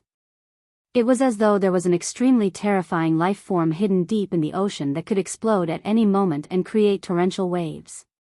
The martial Tao prime body knew that this was the legendary forbidden ground of the Kuan race, Ming. "Carefree, your home is here." The martial Tao prime body removed Carefree from his storage bag and said softly. Although Carefree was afraid of the martial Tao prime body in his heart, he had already gained sentience and knew that the martial Tao prime body was his master. At that moment, he was extremely reluctant and dawdled, unwilling to leave. "Go on." The martial Tao prime body waved his hand. "Cultivate well. Perhaps I'll look for you again one day. I hope that you'll still acknowledge me as your master at that time." The Kuan Peng egg was still motionless. The martial Tao prime body smiled gently and gave a light push. Thump. Water splashed everywhere. The Kuan Peng egg fell into the deep ocean and disappeared in the blink of an eye. The Kuan Peng had returned to Ming. The martial Tao prime body did not linger and turned to leave. He knew very well that if nothing went wrong, that Kuan Peng egg would cause a huge stir in the Ming and the Kuan race would definitely hatch it with all their might. At that time, the Kuan race with the taboo Kuan Peng would most likely be a power that could change the situation in Tianhuang mainland. With this done, the martial Tao prime body headed towards Pingyang town, prepared to continue his seclusion. Time was running out. Although Su Zimo had 3 true bodies, if a massive battle that affected the entire cultivation world were to break out in Tianhuang mainland, the strength of those 3 true bodies would not be enough. He had to advance to the Mahayana realm as soon as possible and become an Ancestor realm expert. At the same time, the Green Lotus true body had already left the territory of the 3 aristocratic families and arrived near a temple with a long history. One of the 6 Buddhist monasteries, Depamkra Monastery. Su Zimo had not seen Ming Zhen since the Tao inheritance ground. All the major sects and factions gathered for the Battle of Heaven and Earth Valley, but Ming Zhen did not appear. That was still considered normal. However, it was odd that Ming Zhen did not appear even with the passing of Patriarch Yuan Bei. Given Ming Zhen and Patriarch Yuan Bei's relationship, he would definitely rush back to the North region the moment he heard about this matter. However, Ming Zhen did not appear the entire time. Furthermore, Su Zimo received no news of Ming Zhen. Even the spirit crane that he sent to Depamkra Monastery received no response. This time round, Su Zimo arrived at the South region by some freak coincidence. As such, he made a move to head to Depamkra Monastery. Depamkra Monastery had a long history and every single building in the monastery exuded an ancient aura that was filled with signs of time. Su Zimo descended from midair. Usually, one would head through the entrance to inform others about their first visit. If he were to travel through the air, firstly, it would be disrespectful and secondly, it would easily lead to misunderstandings. On both sides of the entrance of Depamkra Monastery stood a little monk. Although the 2 little monks were not old, both of them were at the Golden Core realm. "Patron, stop." A little monk reached out with his tiny hands and stopped Su Zimo from afar. "Patron, may I ask why you are at Depamkra Monastery?" "I'm Desolate Marshal and I'm here at Depamkra Monastery to look for an old friend." "Fellow Taoists, please enter and inform him." When Su Zimo approached, he did not put on any airs as a mighty figure or did he make things difficult for the 2 little Golden Core monks. Instead, he cupped his fists and explained his intentions. "Desolate Marshal?" The 2 little monks turned their heads slightly and frowned in deep thought. "That name sounds familiar." One of the little monks muttered. All of a sudden, the other little monk seemed to have thought of something. His expression changed as he exclaimed, "Why, you're Tao Lord Desolate Marshal." "And no. Your mighty figure Desolate Marshal?" The little monk's face was pale and his mouth was quivering. The other little monk looked at Su Zimo with widened eyes and said instinctively, "Legend has it that Desolate Marshal has green robes, black hair, refined features, there's no mistake about it." "Why you?"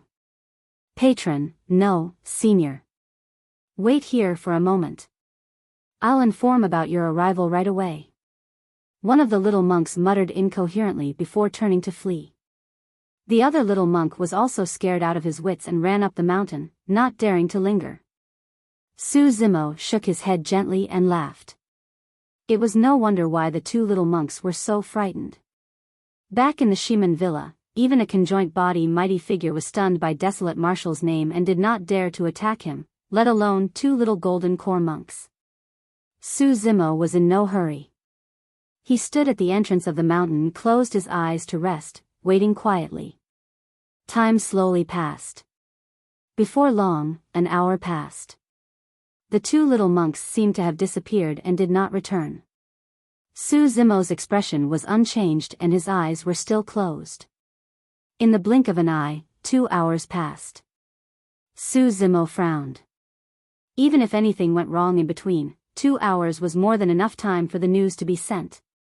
Su Zimo took a deep breath and did not act rashly, continuing to wait. 4 hours.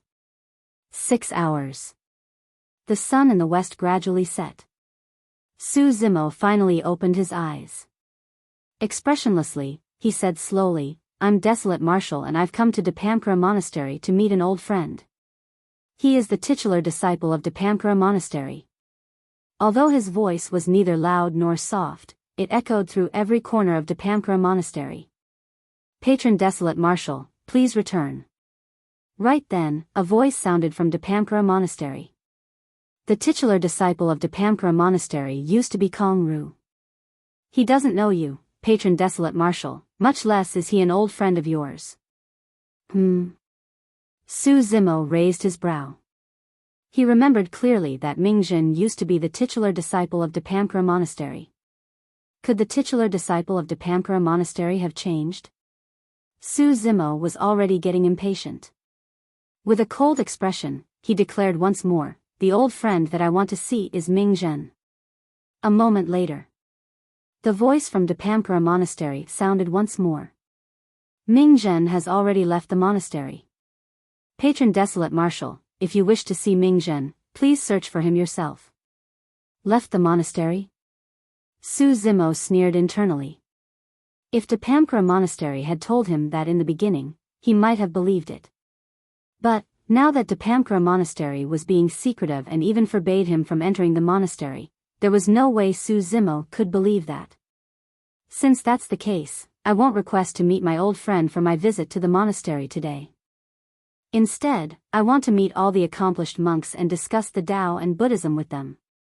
Su Zimo's expression was cold as he rose into the air slowly, shouting, "If you guys refuse to meet me, don't blame me for barging in."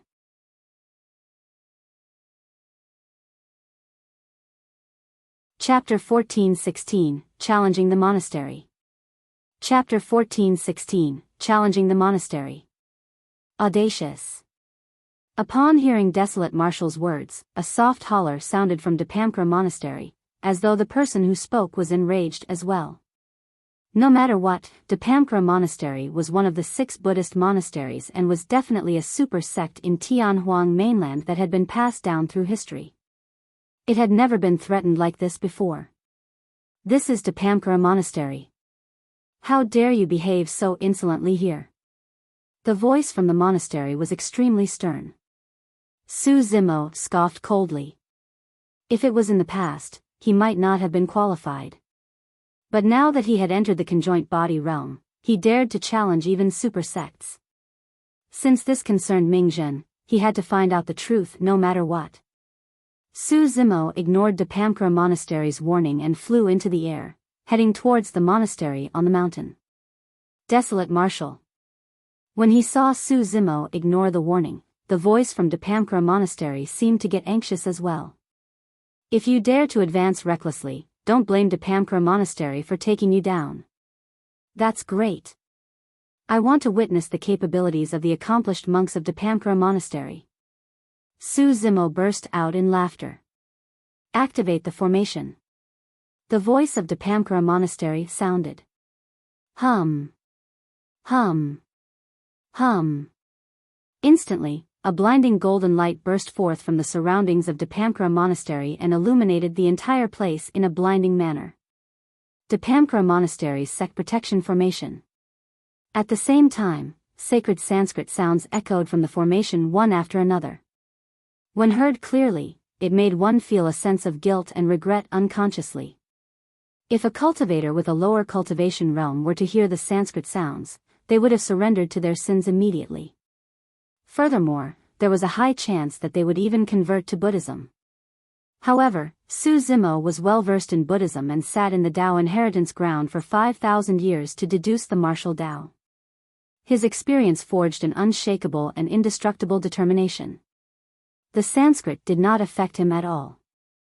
It went in by one ear and out by the other. However, the sect protection formation was indeed troublesome to deal with and it was almost impossible for him to barge in.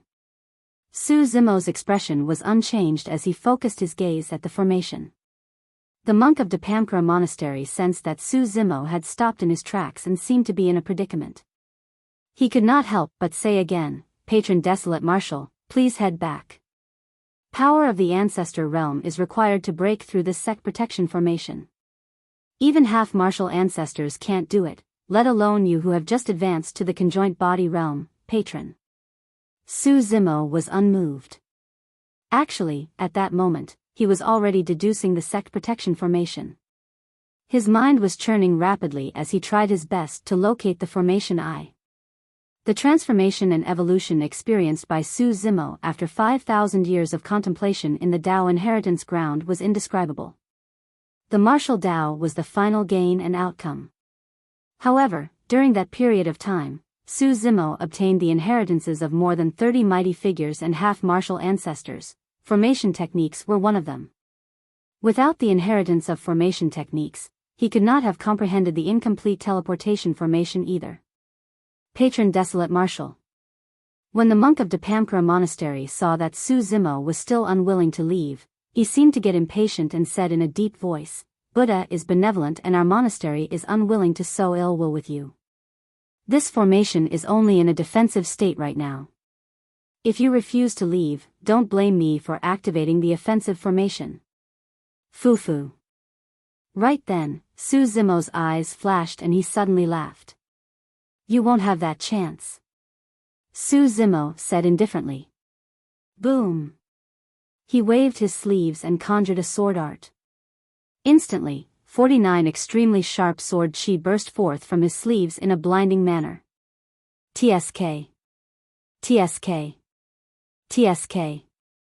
The world changed in a vast expanse of white and killing intent surged through the starry skies.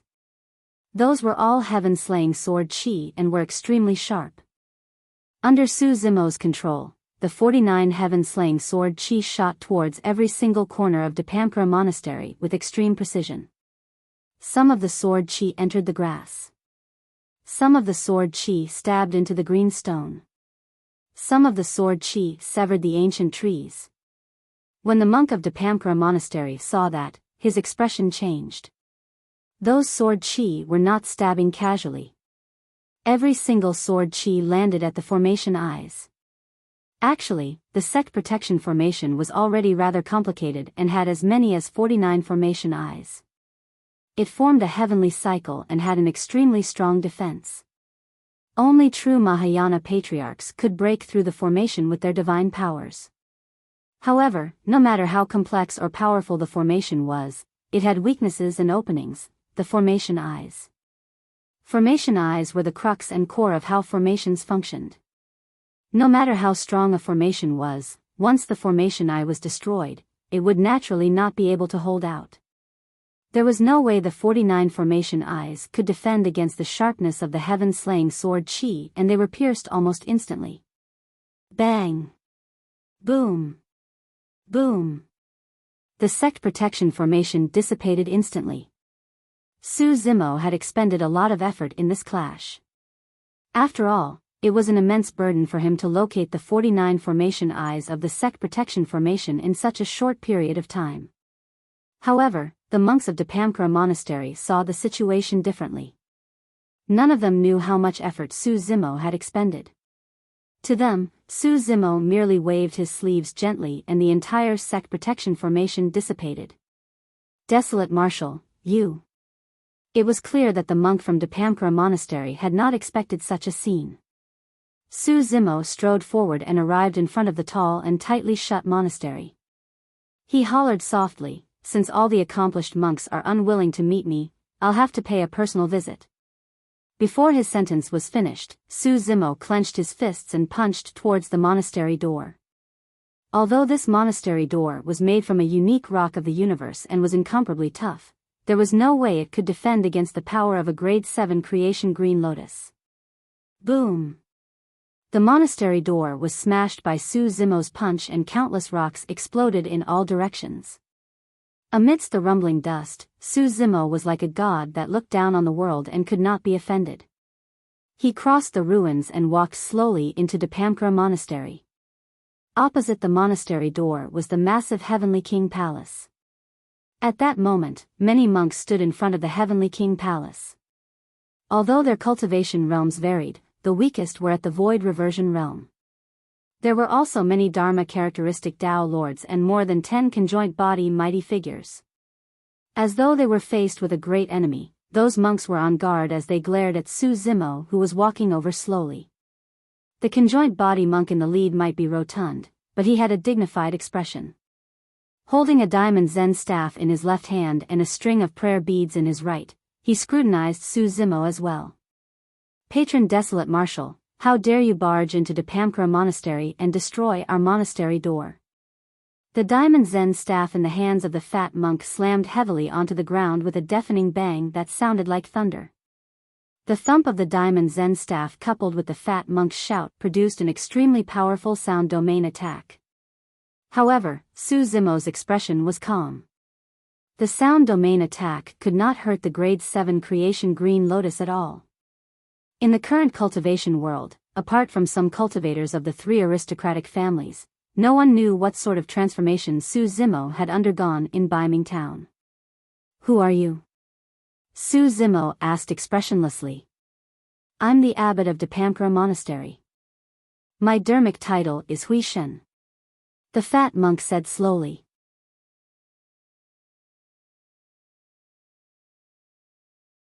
Chapter 14:17, A Single Roar. Chapter 14:17, A Single Roar. "Oh." Su Zimo replied casually with a calm expression. Given his current reputation, he could even address the sect masters of the super sects as equals without bowing down. "Desolate Marshal, Buddha is compassionate. If you retreat now, Depamkara Monastery will let bygones be bygones for today's matter. If you continue to push your luck, don't blame us for suppressing you as an enemy." Abbot Huishan had a stern expression and his voice was stern. "Master, why argue with him?" A young monk stood out with a burning gaze and a powerful aura. Although he was at the Dharma characteristic realm, he did not show any fear in front of Su Zimo. "My previous dermic title was Kong Ru and I'm now the titular disciple of Depamkara Monastery. You can call me Tao Lord Depamkara as well." Kong Ru walked out slowly and looked at Su Zimo eagerly. "I've long heard about how Desolate Marshal established the Tao and imparted martial arts to all living beings. Your combat strength is heaven-defying and you're the #1 monster incarnate in history, invincible among your peers.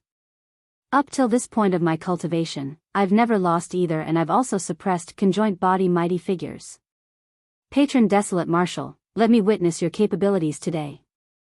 "Ha ha ha." Instead of getting angry, Su Zimo laughed. "Depamkara Monastery has truly opened my eyes today." Su Zimo said, "Up till this point of my cultivation, I've overwhelmed strong foes. There are very few low-level cultivators who dare to challenge me. You're one of them. Kong Ru, retreat." Abbot Huishan frowned and hollered softly. Although he had never met Su Zimo before, there were way too many rumors about Desolate Marshal over the years. It was definitely not a fluke that Desolate Marshal was able to reach his current status. Kong Ru was indeed a rare paragon and monster incarnate of Depamkara Monastery in this generation. However, he was still slightly inferior if he wanted to challenge Desolate Marshal across a major cultivation realm. "Master, don't worry. I'll just spar with Patron Desolate Marshal." Kong Ru was still insistent and his eyes burned with a raring battle intent. He glared at Su Zimo who was not far away and even provoked, "Why? Fellow Daoist Desolate Marshal, are you afraid of fighting me because you're worried that your reputation will be tarnished?" "Ha ha ha ha." Su Zimo burst out in laughter. "Good, good, good." Su Zimo praised repeatedly and strode towards Kong Ru, nodding. "It's very rare for you to have such guts." Unfortunately. He did not continue and suddenly stopped in his tracks. When Kong Ru saw Su Zimo walk over, he focused his attention and was on guard. He took out a gigantic staff from his storage bag and waved it gently. It seemed like it was extremely heavy. The two of them were less than 10 feet apart. Suddenly, Su Zimo shouted.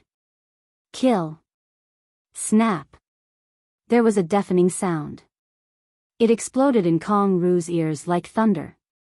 Kong Ru's eyes widened and turned bloodshot instantly. His mind went blank and he froze on the spot, as though he was struck by lightning. It was Thunderclap Kill, the sound domain attack.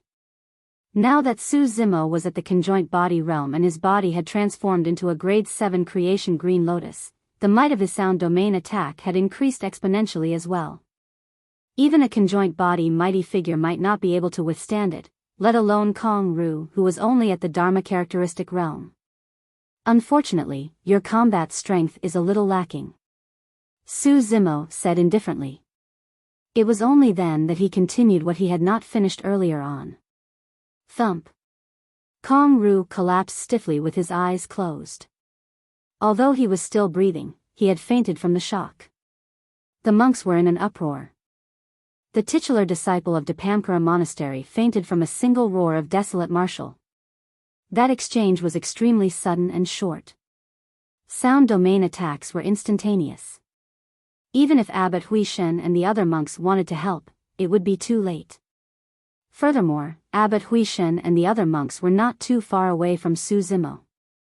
Their ears rang as well from the impact of Thunderclap Kill and their teeth ached. Dharma characteristic monks, retreat. Conjoint body monks, join forces with me. Abbot Huishen hollered and reacted instantly. Waving his diamond Zen staff, he charged towards Su Zimo.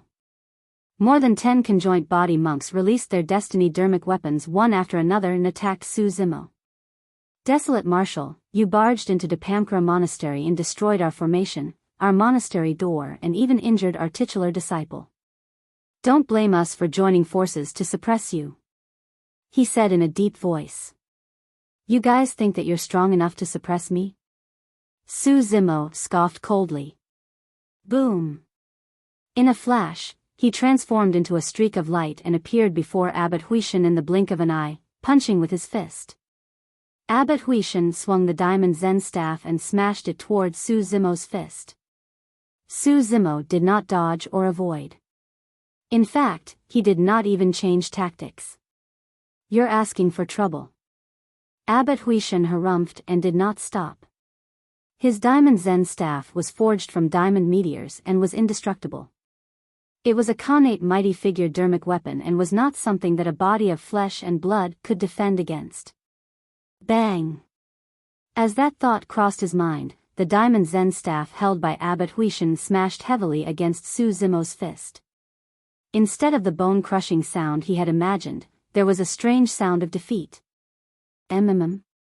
He's fine. Abbot Huishen pupils constricted as he looked at everything before him in disbelief. Immediately after, his expression changed. He felt a terrifying power surge into the diamond Zen staff like an ocean. Buzz. Buzz. Against that power, the diamond Zen staff could not help but tremble. Even with his strength, Abbot Huishen could not suppress it. Using his fist as a palm, Su Zimo's strength changed from extreme toughness to extreme gentleness as exerted a punch and a tremble on the diamond Zen staff. Arg! Abbot Huishen shrieked as his palm was torn and blood gushed out like a fountain. His destiny dermic weapon was snatched away by Su Zimo barehanded. At that moment, the other conjoint body monks of Dipamkara Monastery had already closed in. Many dermic arts and dermic weapons descended. Without even turning back to look, Su Zimo snatched the diamond Zen staff and flung it in reverse. Hoo. The diamond Zen staff transformed into a golden streak of light and tore through the air. Clang! The diamond Zen staff collided against a wooden fish that was flying over and shattered it.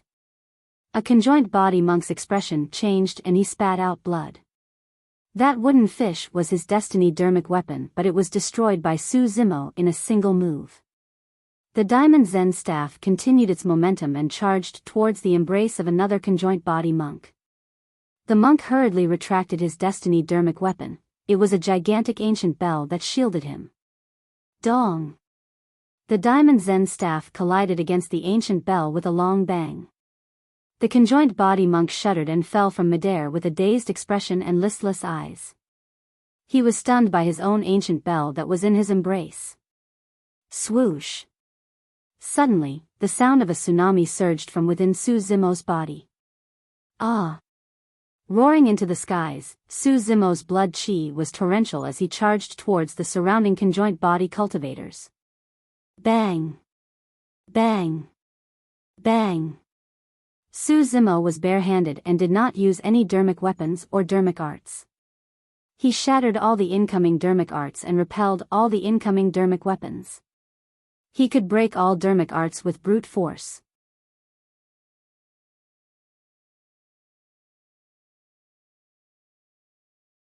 Chapter 14:18, Sweep. Chapter 14:18, Sweep. All the monks were shocked.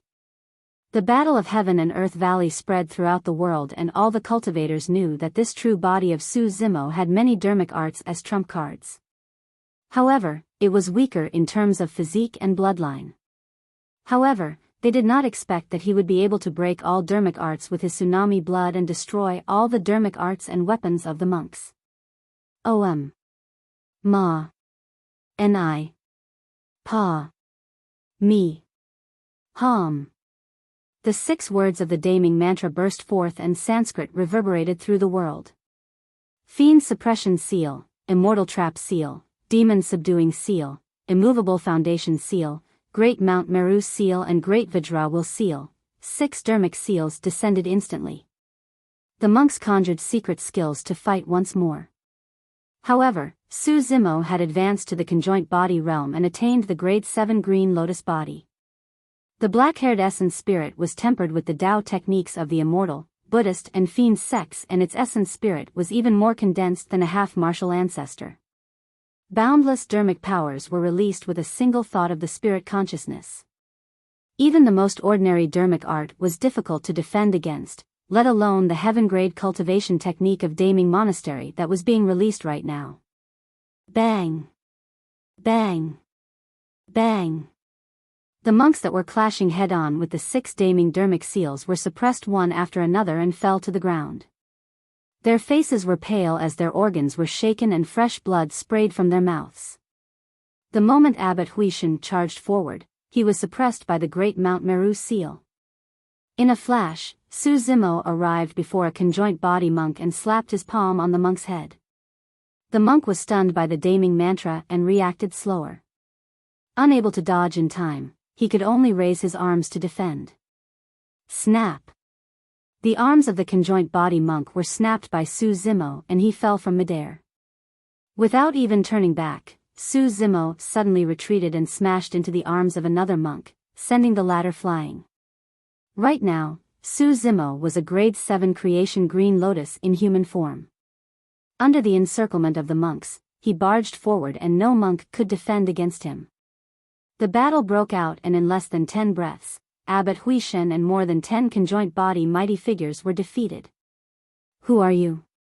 How dare you barge into my monastery and hurt my monks? Right then, a holler sounded from the back hall of Dipamkara Monastery. It was like a bell and was filled with endless might and rage. Boom! A terrifying aura surged into the skies.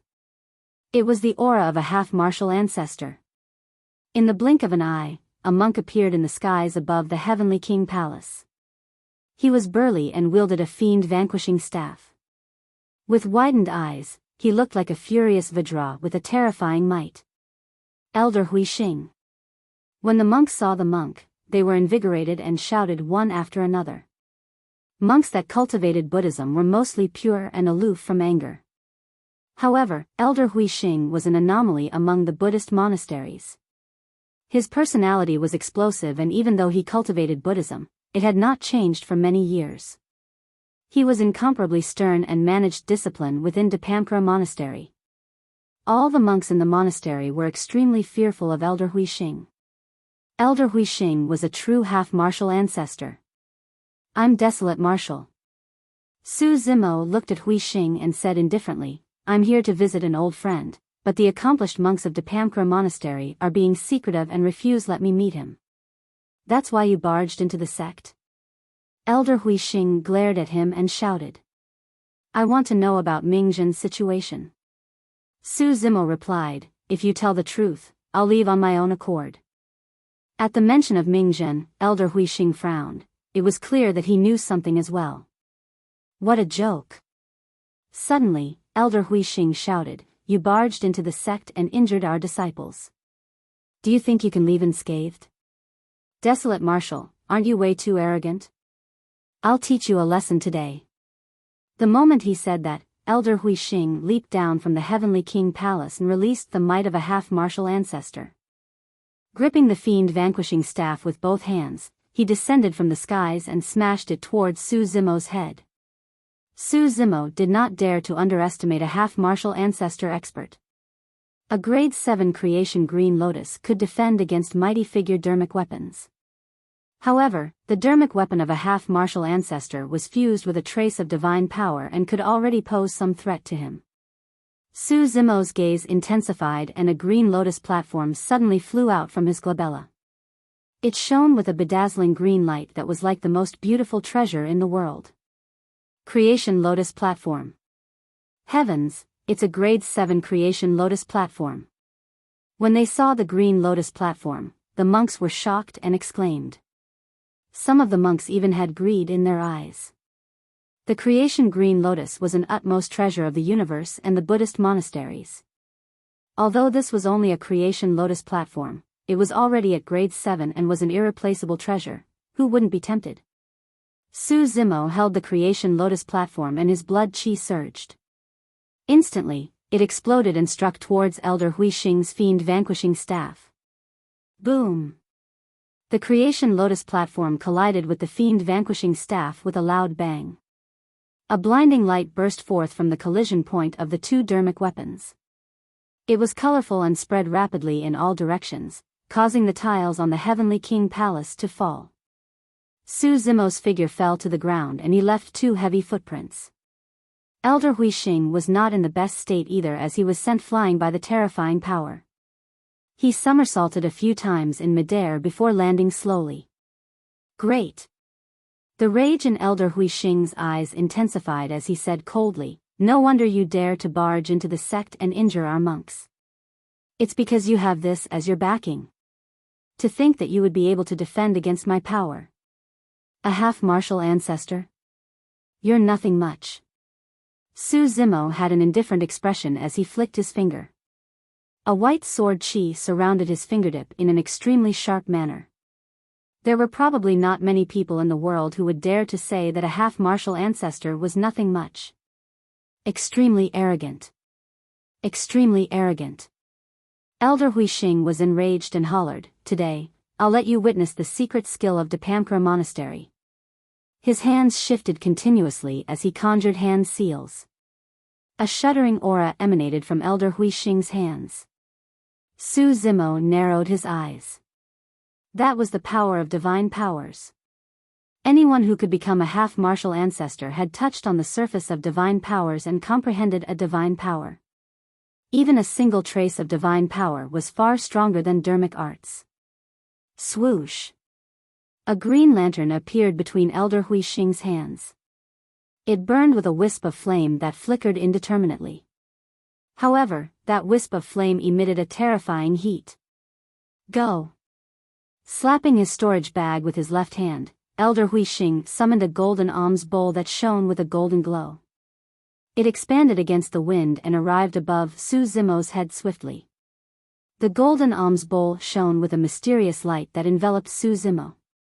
The mysterious light possessed an extremely strange noble might that could restrict Su Zimo's figure. It was as though Su Zimo was rooted to the spot. Su Zimo frowned slightly and was about to activate his bloodline to negate the might. Go! Elder Huixing hollered and pointed at Su Zimo. The wisp of flame on the green lantern descended instantly. The methods of a half-martial ancestor were indeed extraordinary. Elder Huixing first stabilized Su Zimo's figure with his dermic weapon before enveloping him with a wisp of flames condensed from the power of divine powers. His attacks front and back were fluid as water without any gaps. Su Zimo could not dodge at all.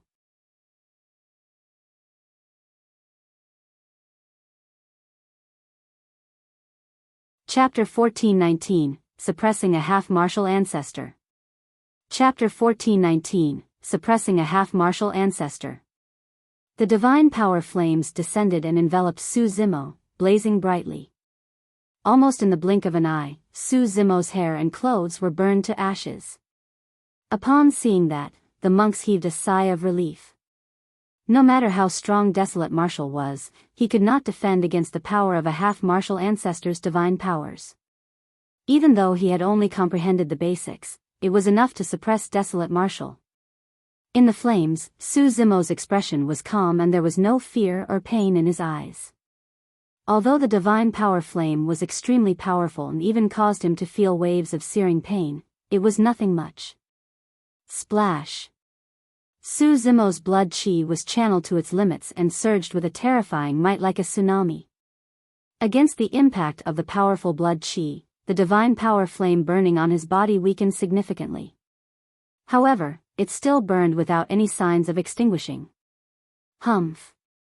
Elder Huixing said coldly, "Desolate Martial, this flame has fused with a wisp of my divine power's comprehension.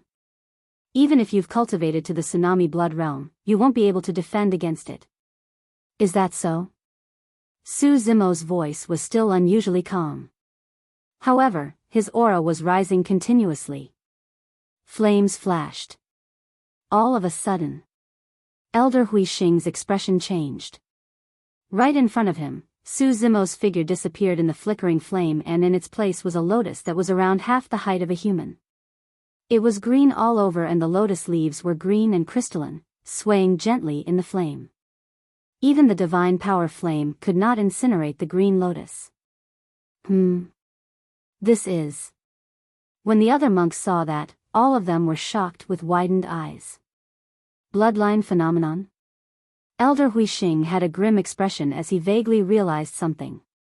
Immediately after, the green lotus soared into the skies as though it was about to burst through the world.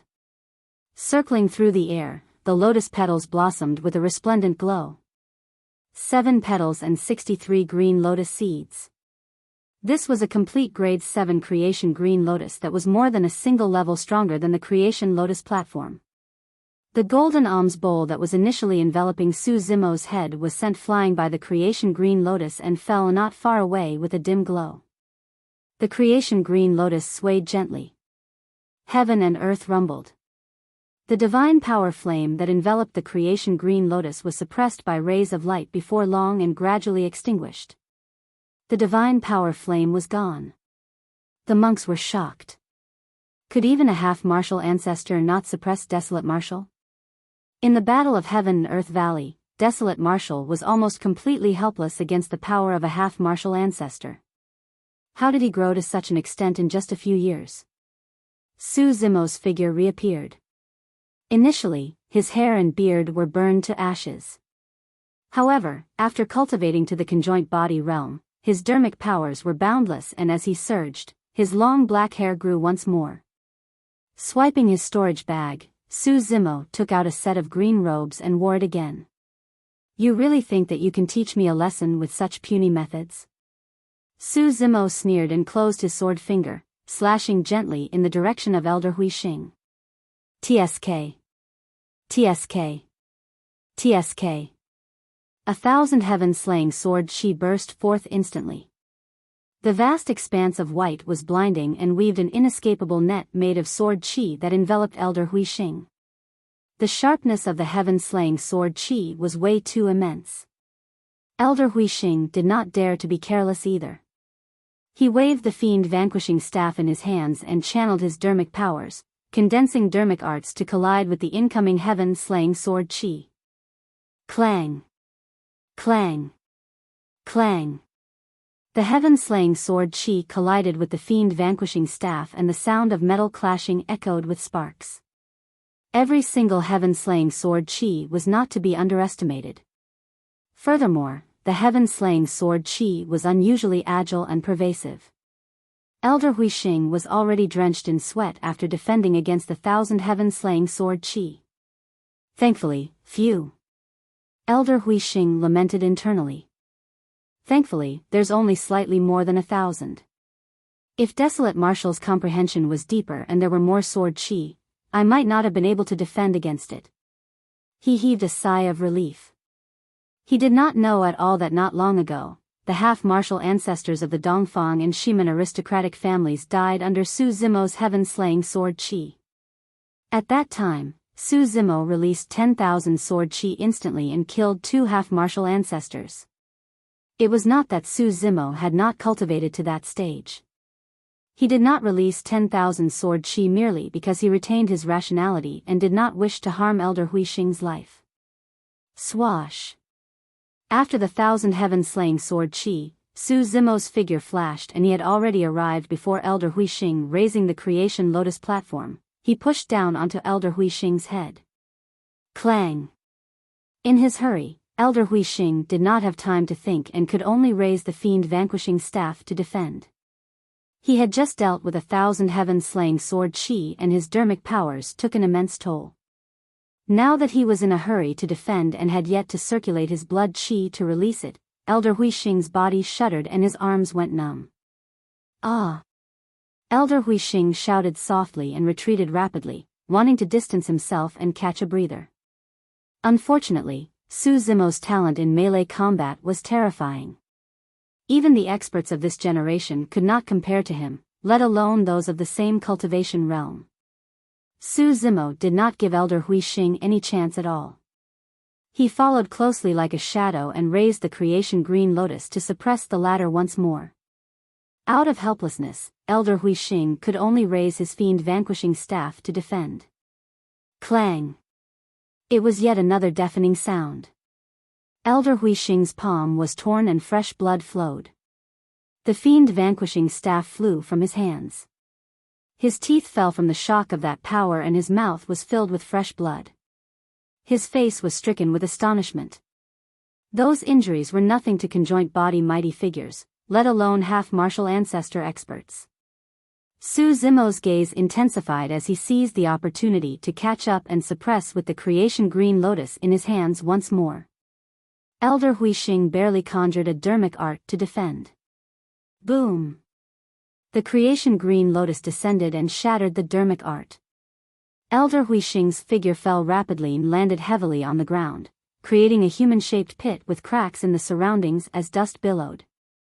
All the monks widened their eyes and gulped. Patriarchs were reclusive and half-martial ancestors were the strongest existences in the cultivation world. But now, a dignified half-martial ancestor expert was beaten into such a miserable state by Desolate Marshal and was hammered into the ground. Su Zimo's figure descended as well. The hearts of the monks skipped a beat. Abbot Huixin shouted hurriedly, "Desolate Marshal, do you really think that Depampra Monastery doesn't have anyone who can suppress you? We have a long history. If the Patriarch is summoned, you will definitely die." He held a talisman in his palm that could be torn apart at any moment. It was as though the Mahayana Patriarch of Depampra Monastery would be alerted if the talisman was torn. Su Zimo's expression turned cold as he said slowly, "I just want to know where Ming is. You guys refuse to tell me and now, you're using a Patriarch to suppress me? Given how guilty you guys are, you guys must have definitely harmed Ming. The moment he said that, the temperature in the monastery dipped. It was as though all the monks would have to endure the wrath of Desolate Marshal's thunder the next moment.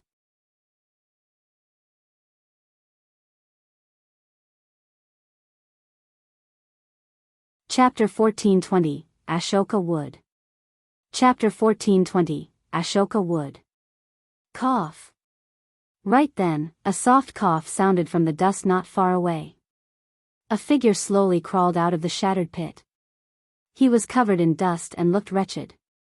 It was the half-martial ancestor expert, Elder Huixing, who was suppressed by Su Zimo earlier on. Huixin, put away that talisman. There's no need to alarm the Patriarch about this. Elder Huixing shook his head. Abbot Huixin hesitated for a moment before putting the talisman into his storage bag. However, he was still on guard as though he could take it out at any moment. Elder Huixing looked at Su Zimo. "Desolate Marshal, on account of the fact that you've established your Tao for all living beings, I'm not willing to alarm the Patriarch to kill you.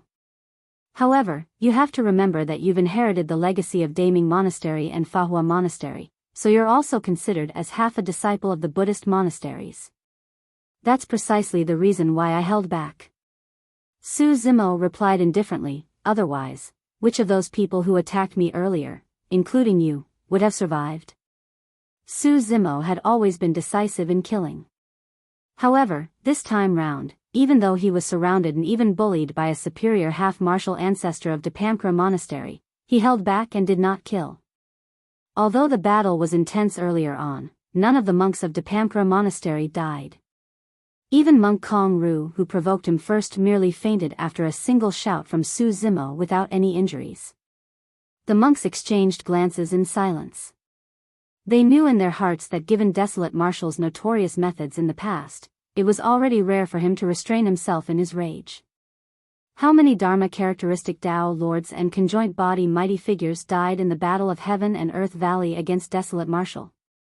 Abbot Huishan could not help but say, even so, you can't be unreasonable and barge into our monastery.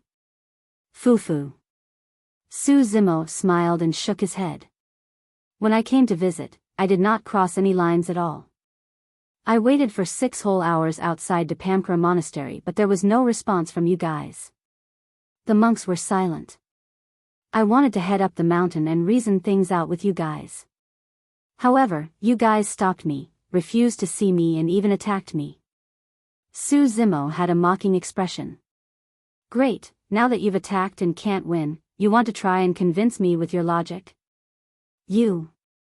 Abbot Huishan was speechless and blushed in shame after hearing Su Zimo's words. I only have one question. Where is Ming Zhen? Su Zimo's gaze burned as it landed on the faces of Abbot Huishan and the others. He said slowly, back in the Dao inheritance ground, Ming Zhen was still the titular disciple. When was his title taken away? After pausing for a moment, Su Zimo hesitated for a long time before gritting his teeth and asking, Ming Zhen, is he alive or dead? The monks remained silent. Monk Huishan said with slight embarrassment, Patron Desolate Marshal, monks don't lie. It's true that Ming Zhen is not in the monastery and has already left. Where did he go? Su Zimo asked right after. Abbot Huishan hesitated. Su Zimo's heart sank as he sensed that something was amiss. He hollered, give me an answer whether Ming Zhen is dead or alive. Sigh. At the side, Elder Huixing sighed. Ming Zhen should be dead. Although he was prepared for this, Su Zimo still felt a sense of sadness when he heard Elder Huixing's words. In his mind, he could not help but recall the little monk at the bottom of the Dragon Burial Valley who had clear, innocent eyes and a single heart towards Buddhism. A voice seemed to echo in his ears, Ming Xian, I'm your senior brother from now on. In the Dao inheritance ground, the young monk wielded the green lantern and came forth without hesitation to fight alongside him. But now, everything that happened in the past had turned into dust after a single sentence from Elder Huixing. Tell me, what happened? Su Zimo stood quietly for a long time before calming down. He took a deep breath and asked slowly. We'll have to start from 10 years ago. Elder Huixing reminisced. About 10 years ago, cultivators of Southern Dual Sect discovered an utmost treasure in the vicinity of the sect. Southern Dual Sect? Su Zimo's expression changed. Southern Dual Sect, one of the 108 upper sects.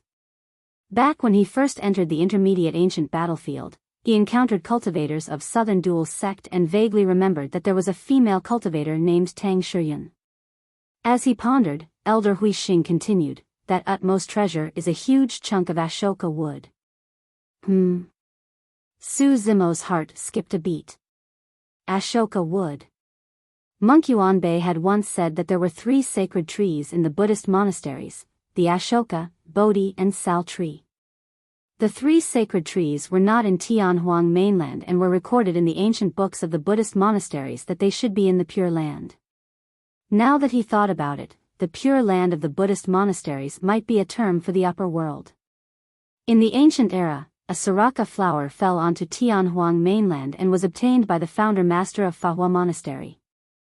It was regarded as an utmost treasure of the Buddhist monasteries and passed down till this day. Eventually, it landed in Su Zimo's body and became a part of it. As the name suggested, the Ashoka wood was a part of the Ashoka tree. The Soraka flower was just a single flower of the Ashoka tree, and it already possessed so many mysterious powers. How incredible was a huge chunk of Ashoka wood! Even conjoint body mighty figures would be tempted by such a large chunk of Soraka wood. Elder Huixing continued, for some reason, news of this large chunk of Ashoka wood that appeared in Southern Dual's sect spread for some reason and triggered a catastrophe that destroyed their sect. Why? Did some sect, faction, or peerless expert snatch the Ashoka wood away? Su Zimo asked with a narrowed gaze. No. Elder Huixing shook his head. The one who attacked was not a faction of the cultivation world, but one of the primordial 9 races, the Blood Vine race.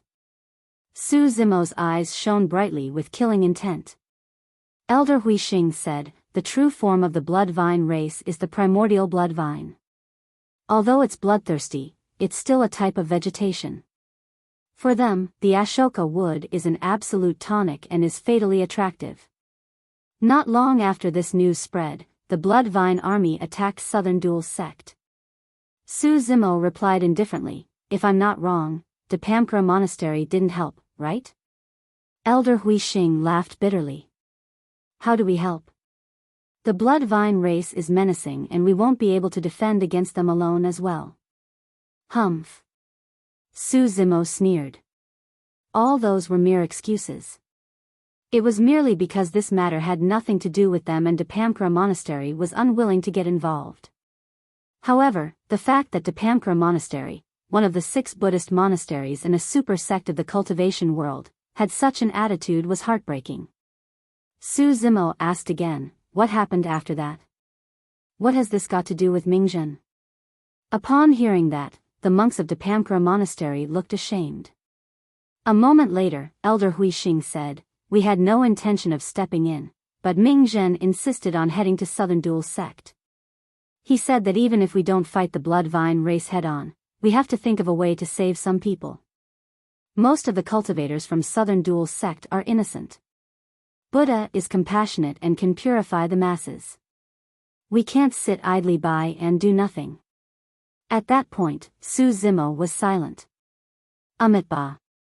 The monks lowered their heads in shame and chanted Buddhist proclamations.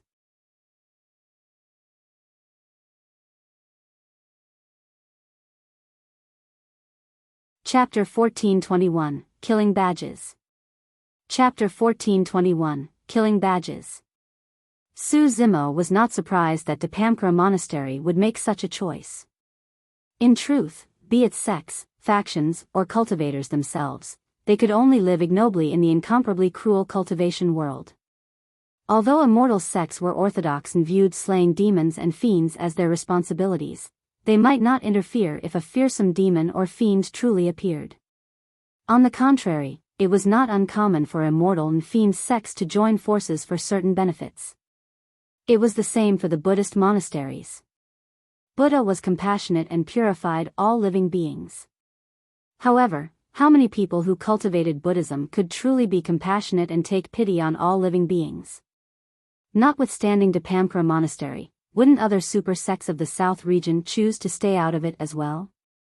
Su Zimo was not surprised either that Ming would make such a decision. That was because he had lived at the bottom of the Dragon Burial Valley with Ming for a full 20 years and knew the latter way too well.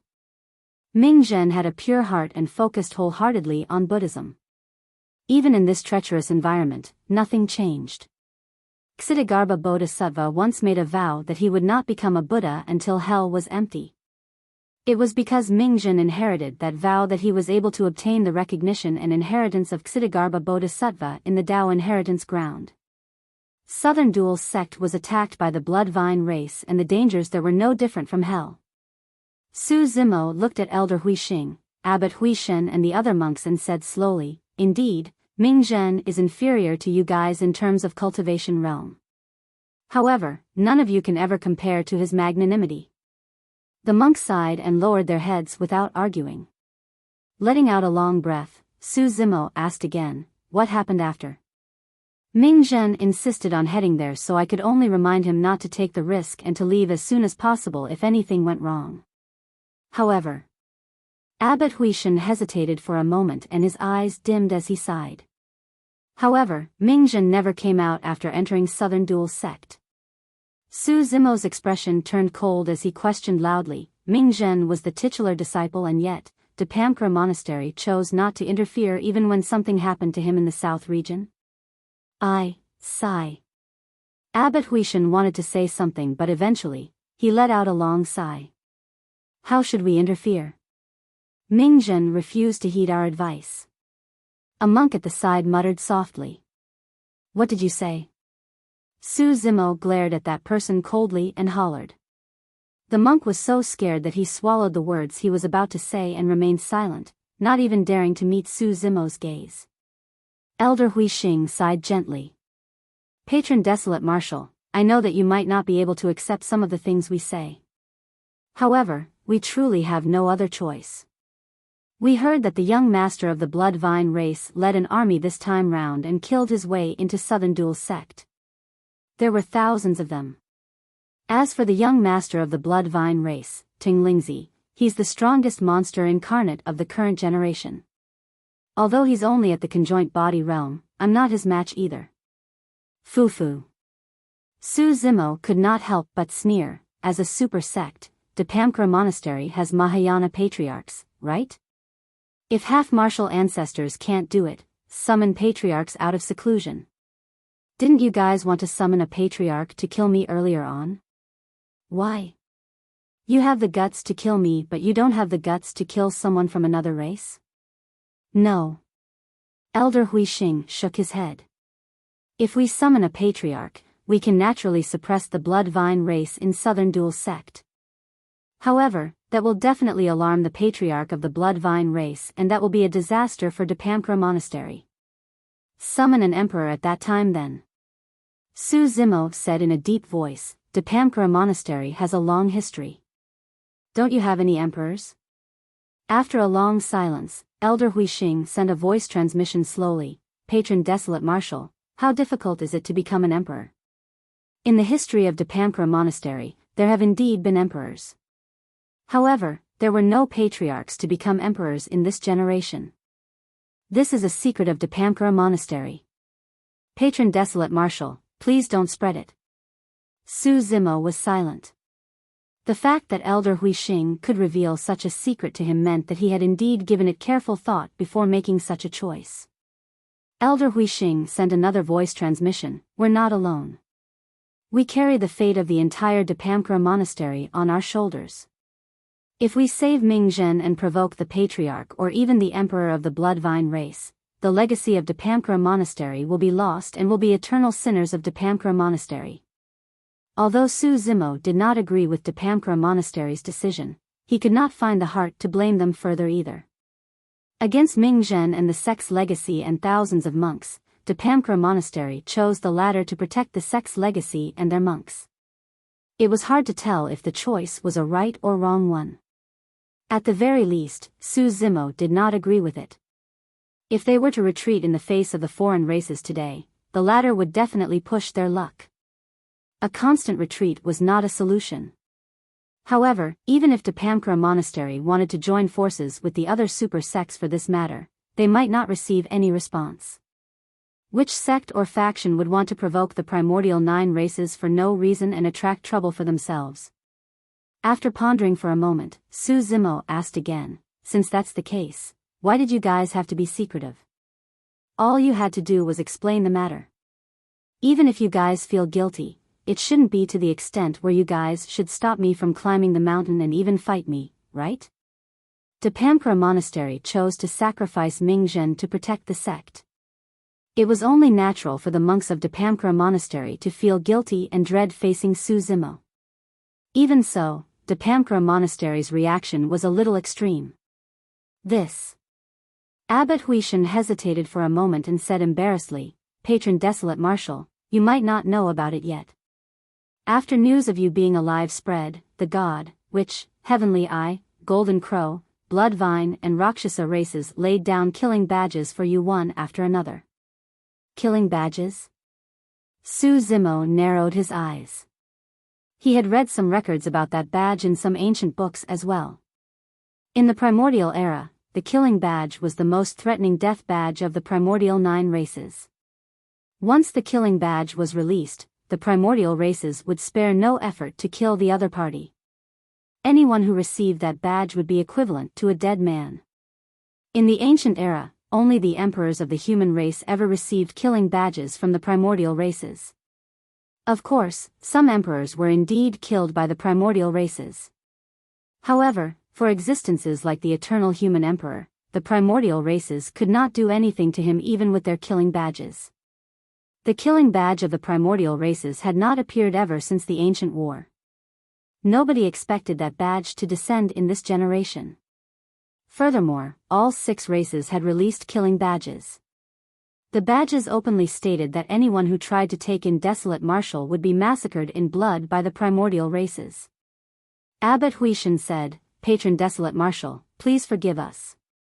I'm afraid no sect or faction in Tianhuang mainland would dare to have anything to do with you, let alone our Dapamkara Monastery." Su Zimo understood. If Dapamkara Monastery did not stop him from climbing the mountain, countless experts of the primordial races would descend upon Dapamkara Monastery if news of this spread. However, Dapamkara Monastery would not incur the hostility of the primordial races if they fought against Su Zimo. Therefore, once Su Zimo forced his way up the mountain, Dapamkara Monastery would attack no matter what to avoid the killing intent of the primordial races.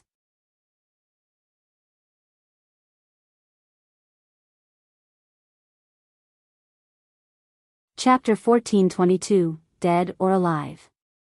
Chapter 1422, Dead or Alive. The primordial 6 races sure think highly of me. Su Zimo laughed without any fear in his eyes. Patron Desolate Marshal, let me say one more thing. You must not underestimate your opponent. The killing badge is irreconcilable once released. Elder Huixing said earnestly, the primordial races will send top-tier experts to look for you, and their combat strength is not something the primordial race beings of Heaven and Earth Valley can compare with. If these experts fail to succeed, the primordial races will send even stronger people to kill you. Even Ethereal Peak and 100 Refinement sect won't be able to defend against it, let alone you. In the ancient era, there were even many emperors of the human race who could not withstand the killing badges and died in the hands of the primordial races.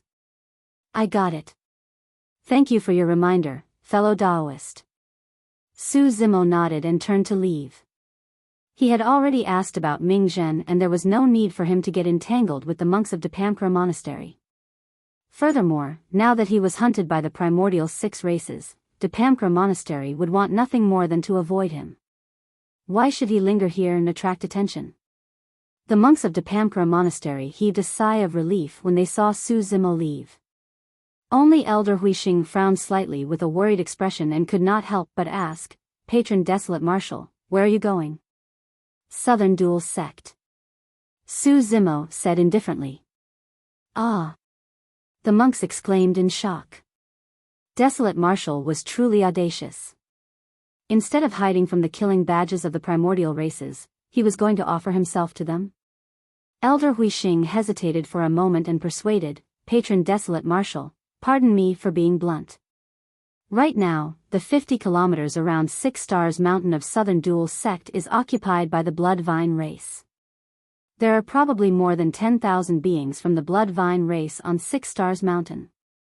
With the young master of the Bloodvine race personally guarding, even super sects and factions won't be able to match them, let alone you. What Elder Huixing said was indeed the truth. Given the current strength of the Bloodvine race in Southern Dual Sect, unless a human patriarch appeared or super sects of the South region joined forces, Su Zimo would truly be weak alone. That's right, Ming Zhen is already dead. There's no hurry to take revenge, Patron Desolate Marshal. Abbot Huishan persuaded as well. How do you know that Ming Zhen is already dead? Su Zimo paused in his tracks and asked. It's been 10 years. Ming Zhen must have died a long time ago after falling into the hands of the Bloodvine race. How can he still be alive? Abbot Huishan laughed bitterly. Ming Zhen is my friend and also my senior brother. Since he's in Southern Duel's sect, I want to see him alive or dead. Su Zimo's face was filled with killing intent as he said murderously, if Ming Zhen dies, the Bloodvine race beings at Southern Duel's sect will have to die with him. With that, he left Depamkara Monastery without turning back. Patron Desolate Marshal. Elder Huixing looked at Su Zimo's back view and reminded once more, there's a high chance that a Bloodvine half-martial ancestor is guarding 6 Stars Mountain. You have to be careful. Su Zimo's movement technique was extremely fast and he disappeared from the monk's line of sight in the blink of an eye. Elder, what's the use of reminding him? A conjoined body monk said, Desolate Marshal is obstinate and egoistic. His personality is persistent and can't differentiate between good and evil. Since he insists on courting death, we've already done our best to explain both sides of the situation to him. Why should we have to persuade him insistently? That's right. Even if you persuade him out of goodwill, he might not reciprocate. Another monk added. Elder Huixing frowned and turned around. He looked at the 2 monks who spoke earlier on and said in a deep voice, don't forget, he's Desolate Marshal. Desolate Marshal who established the martial Tao and brought blessings to the masses. That merit can be passed down through history and affect the world. Even ancient emperors can't compare to it. We should already feel guilty for not helping him. How can you guys have the cheek to say something like that? Elder Huixing was in charge of discipline and had always been stern.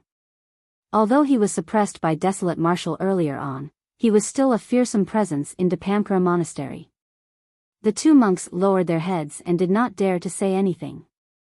The 2 of you, reflect on your mistakes against an empty wall and copy the Heart Sutra 10,000 times. Elder Huixing said in a deep voice, not even a single time less. Yes. The 2 monks did not dare to argue and acknowledged their mistakes before scurrying away. Sigh. Elder Huixing looked in the direction Su Zimo left and sighed. I hope that the heavens will bless him. After leaving Depamkara Monastery, Su Zimo took out a map and determined his direction before heading towards Southern Duel's sect. In truth, this green lotus true body of his was the one that was truly in danger against the killing badge of the primordial 6 races. He had 3 true bodies. Right now, the Dragon Phoenix true body was in the Ancestral Dragon Ground. Unless the primordial 6 races joined forces and attacked the Dragon Bone Valley, the Dragon Phoenix true body would not be in any danger.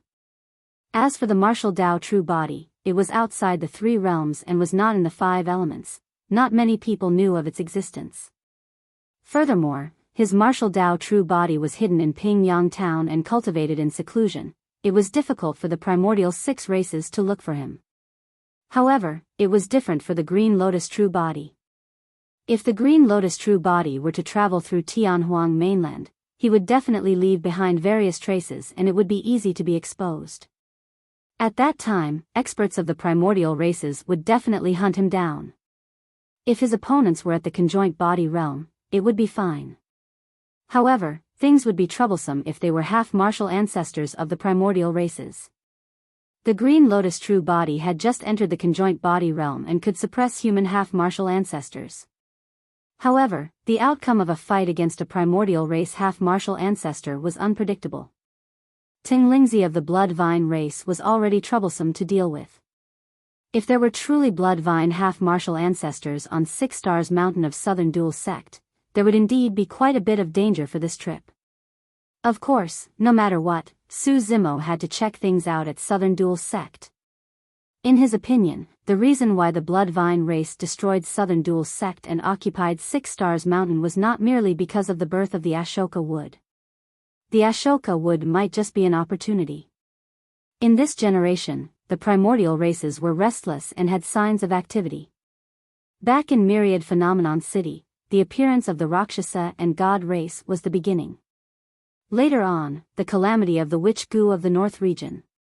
The battle at Heaven and Earth Valley of the Middle Continent. In fact, even that battle at Penglai Island.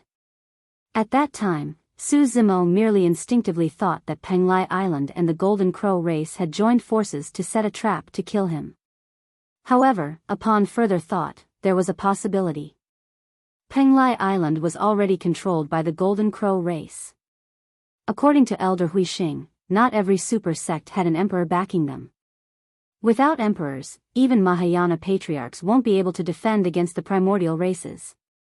The outcome of Fahua and Daming monasteries of the North region 10,000 years ago was clear. Even with the Dharma Emperor around, they were destroyed by an Ancestor realm dragon. The gap between them was obvious. If Su Zimo's deduction was not wrong, there was a high chance that the actions of the primordial races would only increase in the future. The primordial races would definitely not be willing to live an ignoble existence. When the patriarchs or even emperors of the primordial races walked out, the situation of Tianhuang mainland would change completely.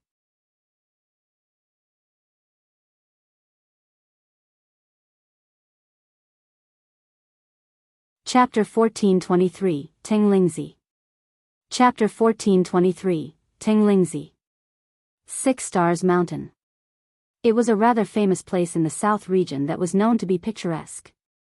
There were 6 main peaks: Heavenly Residence Peak, Heavenly Bridge Peak, Heavenly Secrets Peak, Heavenly Assimilation Peak, Heavenly Blessings Peak and 7 Kills Peak. The 6 main peaks corresponded to the 6 southern dual stars in the firmaments and interacted with heaven and earth with a rich spirit chi.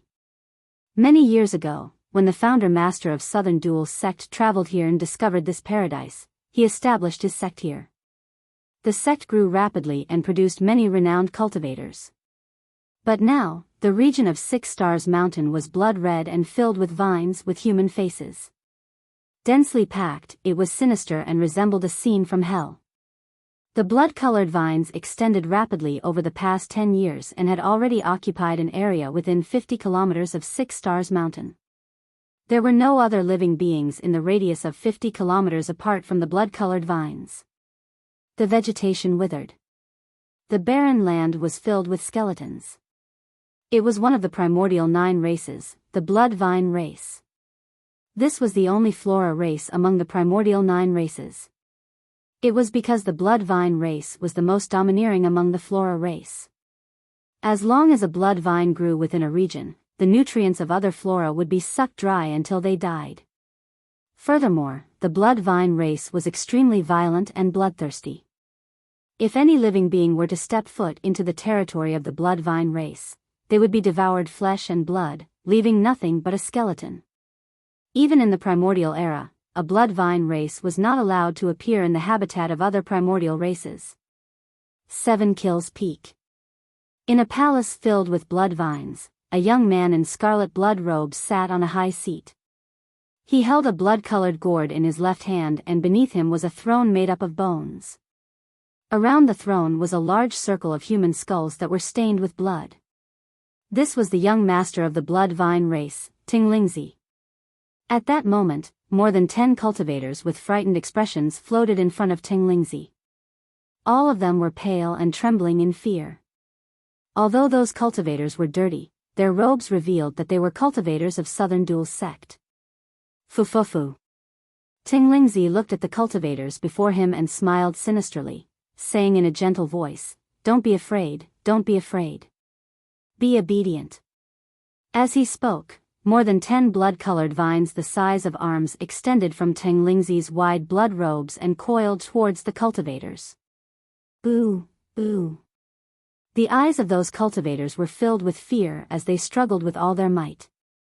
However, they could not move or speak and could only let out muffled sounds. The more than 10 cultivators could only watch helplessly as the thick, grisly blood vines approached them. This process was an immense torture for the cultivators. Unable to withstand it, a female cultivator broke down and fainted on the spot. The other cultivators shuddered as well and looked at Teng Lingzi pleadingly. Teng Lingzi had a smug expression as he enjoyed the fear of the food before him. In his eyes, these cultivators were nothing more than food. They were his food. In the primordial era, humans were the weakest race and could only be enslaved as food. The more fearful the food was, the more excited the blood-robed youth was. Although the Blood Vine race was one of the primordial 9 races and had a powerful bloodline, they could only live ignobly all these years. Teng Lingzi had had enough. Thankfully, the fortune of the human race was depleted and the era of the primordial races had arrived. Are you scared? Are you afraid? Teng Lingzi smiled gently. However, I'm still going to eat you guys up. As he spoke, the circular human faces on the top of the blood-colored vines suddenly split open, revealing sharp fangs and a torrential blood stench. Poof! A blood vine suddenly popped out and chomped down on the head of a cultivator. The vine twitched and swallowed it bit by bit. The remaining cultivators were scared out of their wits when they saw that. A cultivator's life force drained rapidly and his gaze dimmed. That person was frightened to death. Sigh. Teng Lingzi sighed. I've got to eat you up as soon as possible. Once you're dead, your flesh won't be fresh anymore. Poof. A blood vine opened its mouth and swallowed the cultivator. A moment later, the first blood vine that swallowed opened its mouth once more and spat out a pile of bones that were stained with fresh blood. The remaining cultivators were in despair.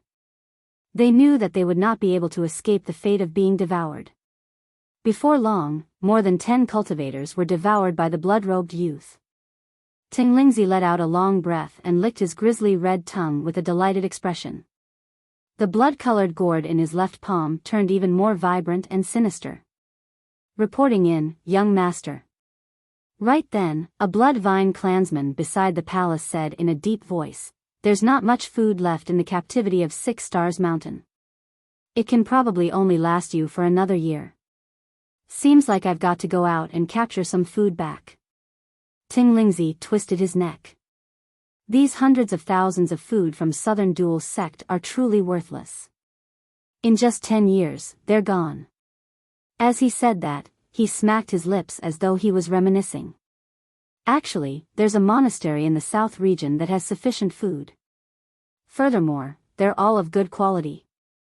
Teng Lingzi narrowed his eyes and said faintly. You're referring to Depamkra Monastery, young master?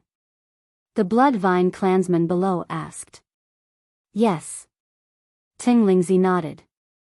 Depamkra Monastery is one of the 6 Buddhist monasteries of the human cultivation world. We might not be able to take them down with our strength. The blood vine clansman analyzed. Teng Lingzi laughed. If we want to attack Depamkra Monastery, we'll naturally have to invite my father. If the clan leader were to attack, there would be no doubt about it. The blood vine clansman nodded. Teng Lingzi smiled. Actually, Depamkra Monastery is only strong on the surface as well. Their titular disciple has been in my hands for 10 years and yet, no one dares to come. I'm guessing that there's no emperor in Depamkra Monastery in this generation. You sure are wise, young master. The blood vine clansman hurriedly flattered before asking, when are you prepared to attack Depamkra Monastery with the clan leader, young master? There's no rush. Teng Lingzi said indifferently, once I absorb all the power of the Ashoka wood, I might be able to become a half-martial ancestor or even advance to the ancestor realm. At that time, I can flatten Depamkra Monastery without my father even stepping in. The 3 aristocratic families will be next after we flatten Depamkra Monastery. At that time, the entire south region will be in the control of the blood vine race. The blood vine clansman was also excited and continued. Yes. Teng Lingzi nodded. That's for the future and we'll put it aside for the time being. Right, is there any news of Desolate Marshal? I heard that this current one is the creation green lotus body.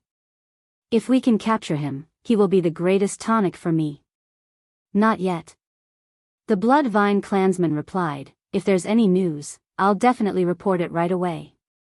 Yes. Teng Lingzi reminded, the other primordial races have also set their killing badges for him. Keep a close eye on him. If Desolate Marshal appears, we must not let the God and Heavenly Eye races get their hands on him first. I'll definitely be the first to eat Desolate Marshal's flesh.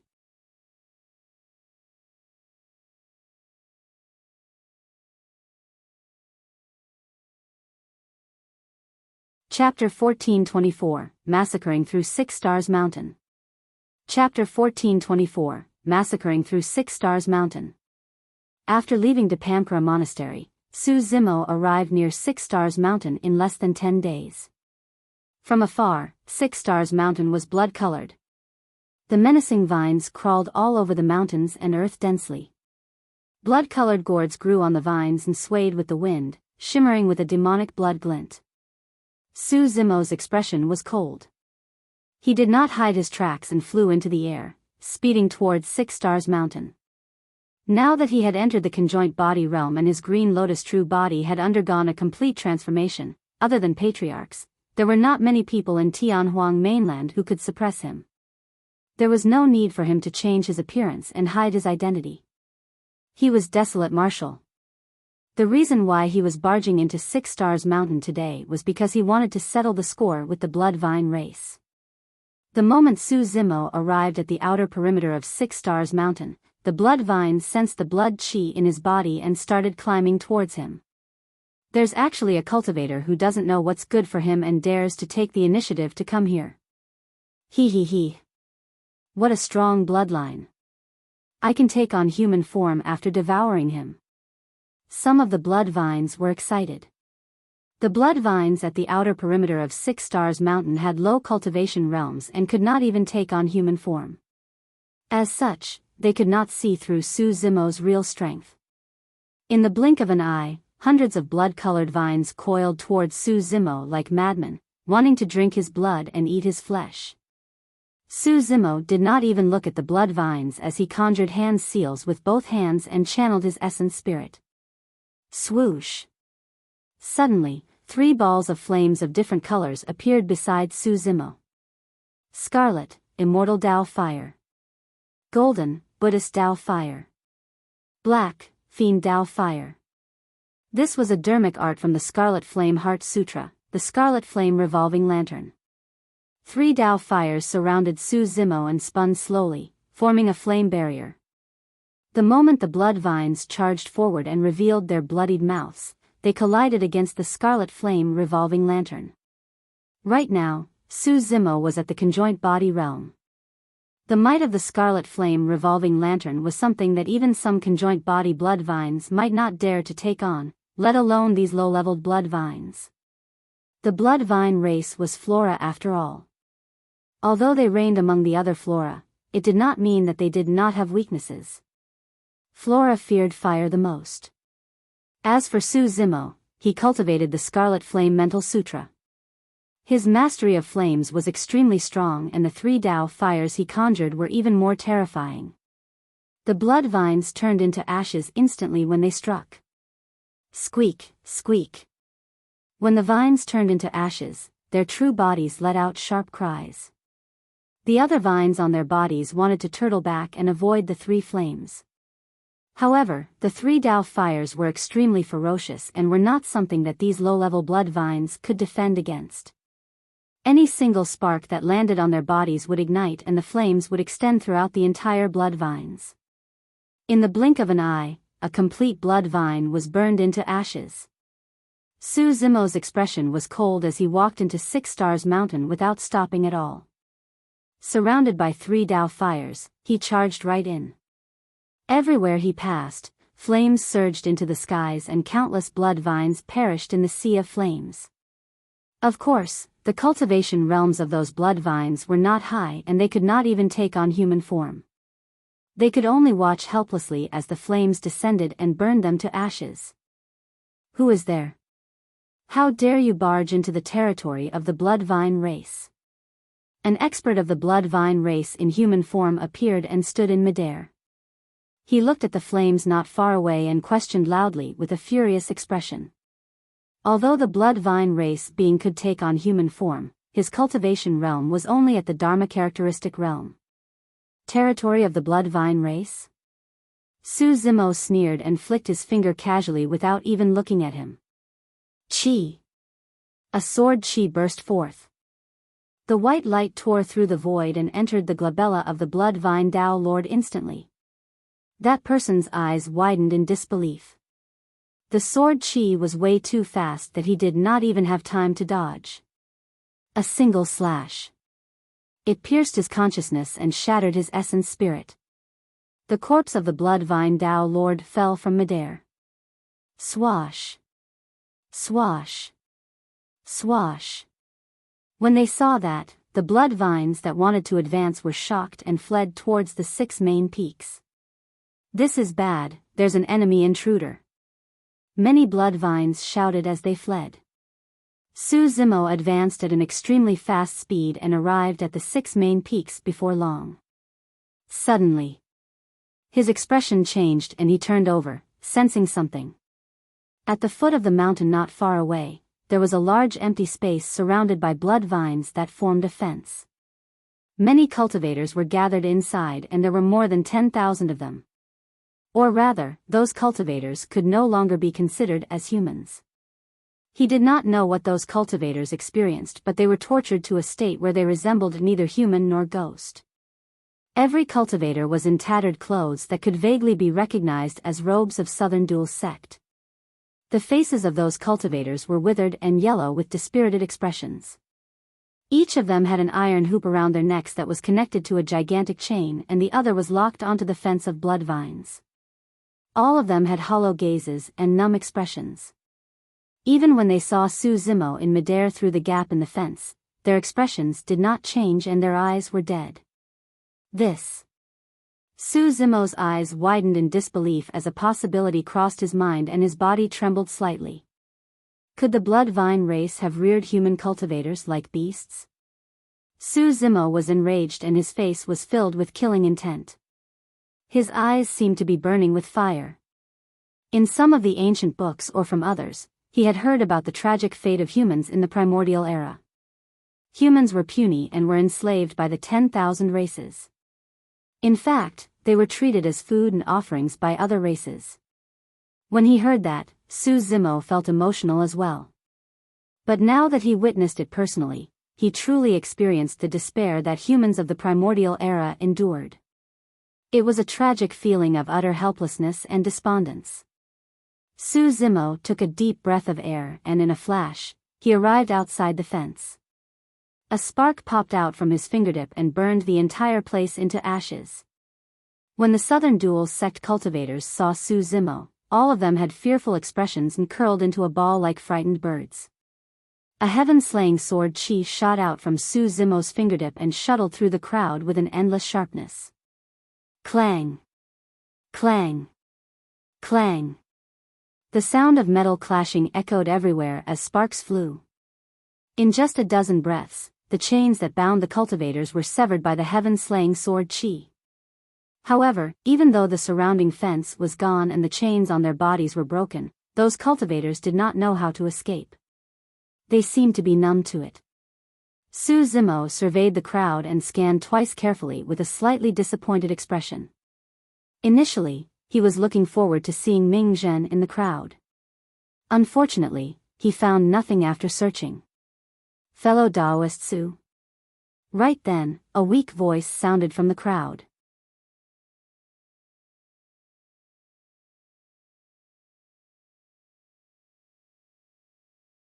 Chapter 1425, Pay with Blood. Chapter 1425, Pay with Blood. Su Zimo looked over. The voice was way too soft, almost like a mosquito. If not for his strong hearing, he might not have noticed it. His gaze landed on a female cultivator in the crowd. The female cultivator's hair was disheveled and she was curled into a ball, hiding in the crowd. However, there was a hint of vitality and vigor in her eyes compared to everyone else. You are. Su Zimo's gaze froze. As though he recalled something, he probed, Teng Shiyun? The female cultivator nodded repeatedly when she heard that name. She wiped away the mud on her face and revealed her facial features. Although she was still dirty, she could be recognized. It's really you. Su Zimo was surprised.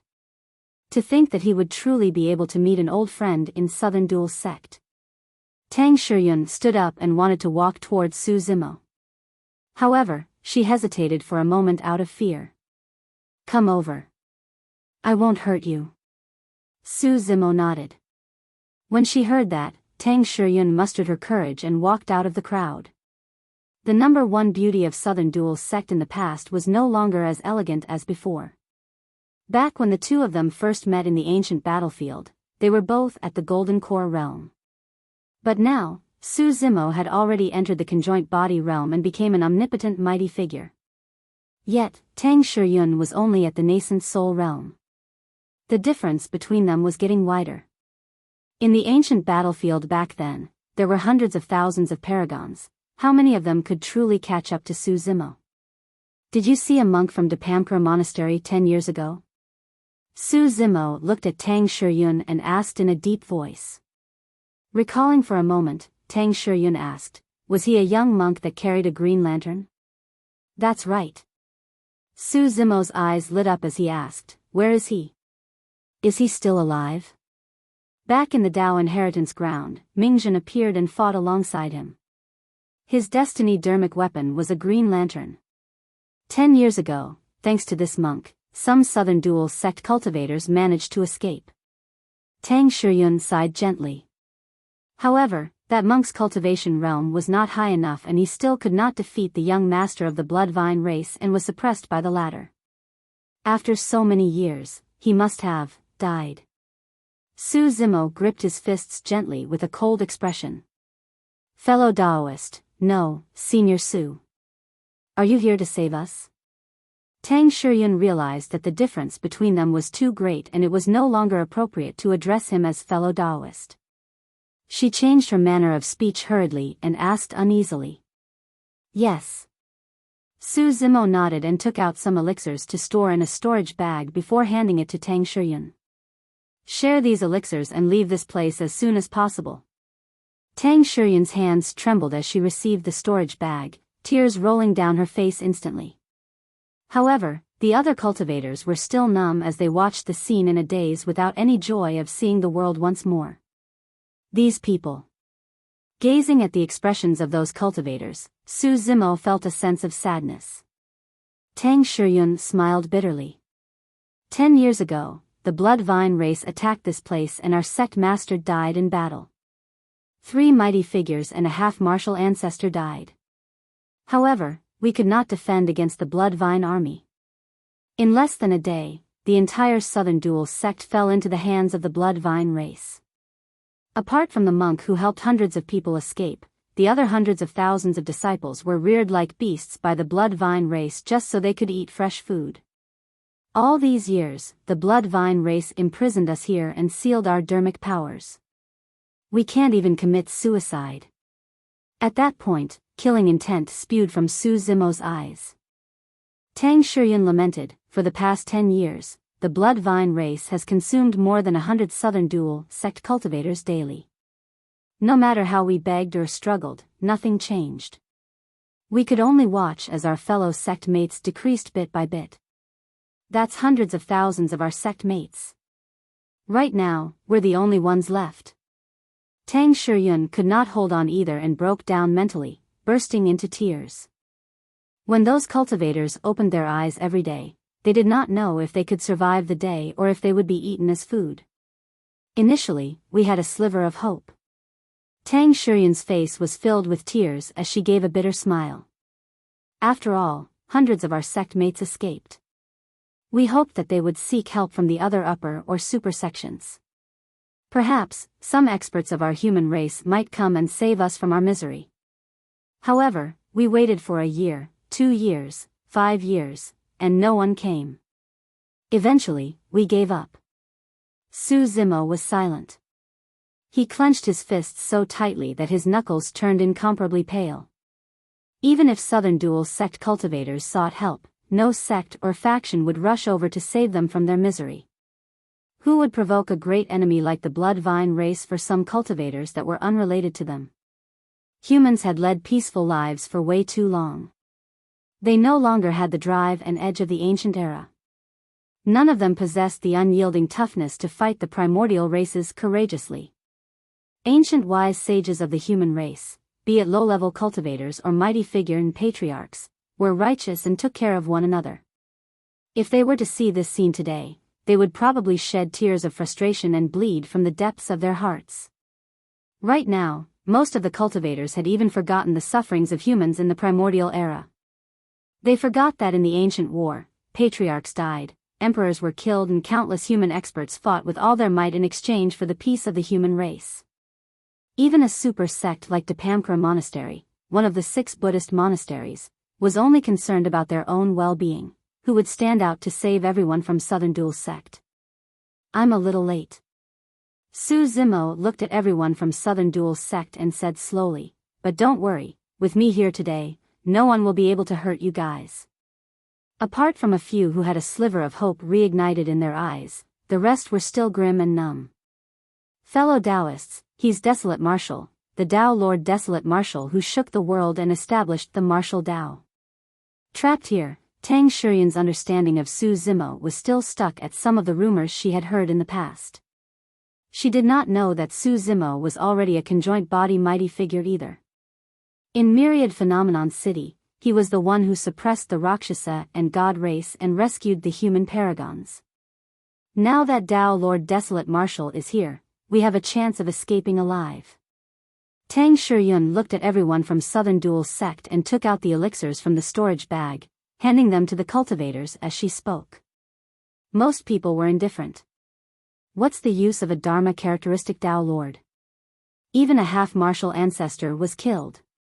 Everyone is dead. Ha ha ha. A cultivator burst into laughter in a deranged manner.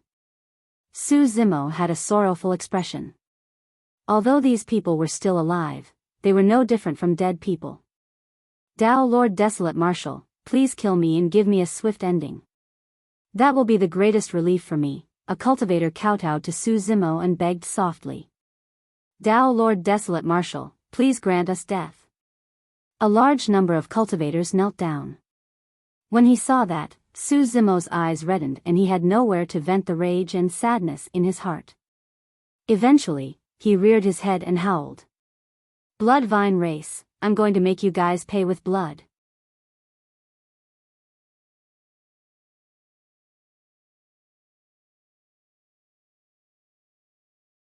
Chapter 1426, Incinerating the Mountain.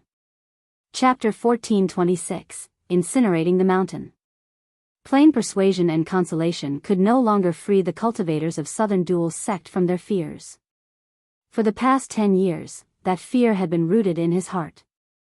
These Southern Dual sect cultivators could only be moved upon a true massacre with the fresh blood of the blood vine race. At that time, they would realize that although the blood vine race was part of the primordial 9 races, they were not invincible. Su Zimo's gaze intensified and dermic powers surged as he conjured hand seals with both hands. The 3 Tao fires that were initially surrounding him gathered rapidly and formed a tricolored flame that emanated a shuddering aura. The Samadhi Tao fire. Everyone from Southern Dual sect looked at the bouncing flame with fearful expressions and did not dare to say anything. Go! Su Zimo rose slowly into the air and threw the tricolored flame in his hands in the direction of 6 Stars Mountain. At the same time, an essence spirit flame burst forth from his glabella and entered the tricolored flame. A blaze surged. The Kacharati Tao fire. Now that Su Zimo had cultivated to the conjoint body realm, the might of the Kacharati Tao fire was something that even a half-martial ancestor could not withstand.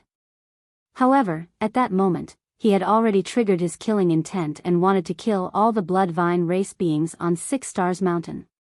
He had no intention of holding back and gave it his all. Swoosh! Raging flames raged. Su Zimo channeled his essence spirit and dermic powers surged as the Kacharati Tao fire spread and burned continuously. Some of the blood vine race beings that could not take on human form could only watch helplessly as the Kacharati Tao fire burned. They shrieked and struggled as they turned into ashes. Some of the blood vine race beings wanted to escape in their human forms. However, the Kacharati Tao fire was extremely powerful and they could not defend even if a single spark landed on them. Su Zimo pushed his essence spirit to its limits. The speed of the Kacharati Tao fire was extremely fast as well. Some of the blood vine race beings that reacted slower were caught up by the Kacharati Tao fire and burned into ashes. In the blink of an eye, Six Stars Mountain was engulfed in a sea of flames. Everyone from Southern Dual Sect watched with widened eyes and agape mouths. They could no longer speak. This scene was way too shocking for them. More than half of the violent and bloodthirsty Bloodvine race that they initially thought to be invincible was burned by that fire. Most of the Bloodvine race beings that were burned by the Kacharati Dao fire were low-level. Even so, a sliver of hope was reignited in the eyes of everyone from Southern Dual Sect. The Kacharati Dao fire extended continuously and enveloped the entire Six Stars Mountain region. However, when the flames reached the feet of the six main peaks, they could not advance further. It was as though they were obstructed by some powerful force. There were still thousands of Bloodvine race beings that fled to the six main peaks to hide. Su Zimo's expression turned grim. He knew that the true battle had only just begun.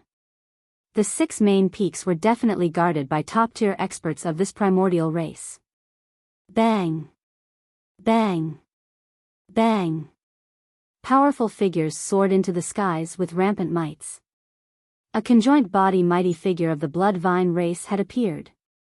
Su Zimo swept his gaze, and in the blink of an eye, more than 20 conjoint body mighty figures appeared in midair with torrential blood chi, and a tremendous might descended. Against the pressure of the spirit consciousnesses of the 20 conjoint body mighty figures, the Kacharati Dao fire was greatly suppressed and its flame flickered as though it could extinguish at any moment. Naturally, the power of a dermic arts condensation could be pushed to its limits. For Su Zimo's Kacharati Dao fire, its power was significantly reduced after it was spread to such a large area. Even a conjoint body mighty figure of the Bloodvine race could suppress it. In midair, the number of conjoint body mighty figures of the Bloodvine race was still increasing. Before long, there were 50 of them. 50 conjoint body mighty figures were gathered on Six Stars Mountain alone. One could imagine how terrifying the foundation of one of the primordial 9 races, the Bloodvine race, was. If it was just the mighty figures of the Bloodvine race, they were nothing in Su Zimo's eyes. However, he could vaguely sense that there was an even stronger existence hidden in Six Stars Mountain that was watching him from a certain corner. A Bloodvine half-martial ancestor. Furthermore, there was a high chance that there was more than one. If a huge battle breaks out later, leave this place as soon as possible with your fellow sect mates. Su Zimo sent a voice transmission to Teng Shiyun. There were more experts of the Bloodvine race on Six Stars Mountain than he had imagined. Once the battle broke out and he could not fend for himself, it would be difficult for him to protect Teng Shiyun and the others. Who are you? How dare you barge into the territory of the Bloodvine race and kill our beings? A mighty figure of the Bloodvine race hollered. Su Zimo sneered, didn't the Bloodvine race release a killing badge on me? You can't even recognize me? The expression of the Bloodvine race beings in midair changed. You are Desolate Marshal. Some of the Bloodvine race beings shouted softly. Fufufu. Right then, laughter sounded from 7 Kills Peak. A figure rose slowly, dressed in blood-colored robes. Licking his lips with a grisly red tongue, he said leisurely, "What a fruitless search we had. Desolate Marshal, you saved me a lot of trouble by knocking on my door personally." Young Master. The conjoint body mighty figures of the Bloodvine race bowed when they saw that person. You're Teng Lingzi, right? Su Zimo's expression was cold as he glared at the blood-robed youth with undisguised killing intent. That's me. Teng Lingzi smiled sinisterly. Why? Even the renowned strongest monster incarnate in history, the mighty figure Desolate Marshal, has heard of my name? Were you the one who killed Ming Zhen? Su Zimo asked coldly. Who is Ming Zhen? Teng Lingzi shook his head. I've never bothered to memorize names for the ants of the human race. It's a waste of my energy. Who would remember the name of the food they ate? He smiled at Su Zimo with a hint of blood in his teeth, resembling a malevolent ghost from hell. Ming Zhen? As though he recalled something, Teng Lingzi raised his brow and asked, Are you referring to a little monk? Su Zimo narrowed his eyes. When Teng Lingzi saw Su Zimo's strange expression, he nodded. Seems like that's him. The blood chi of that little monk is extremely strong and pure, so I kept him in my blood gourd to refine. As he said that, he took out a blood-colored gourd and held it in his palm. This blood gourd is my destiny-dermic weapon. Even if a half-martial ancestor of the human race is sucked in, he won't be able to live for more than a year. However, that little monk sure is incredible. TSK. To think that a mere dharma characteristic would be able to last till now in my blood gourd. Su Zimo's eyes lit up with joy. Ming Zhen isn't dead? You don't have to be happy either. Teng Lingzi said with a smile, that little monk won't be able to hold on for much longer. I'm guessing that in another year or so, he'll turn into a puddle of blood and become essence energy for my blood gourd. There's no need for a year or so. Su Zimo's gaze was electric and murderous as he said slowly, today, I'll send you to hell. Ha ha ha ha. As though he had heard something extremely amusing, Teng Lingzi said sinisterly, Desolate Marshal, don't worry. I'll keep you in the blood gourd as well and let you accompany him to the netherworld as blood.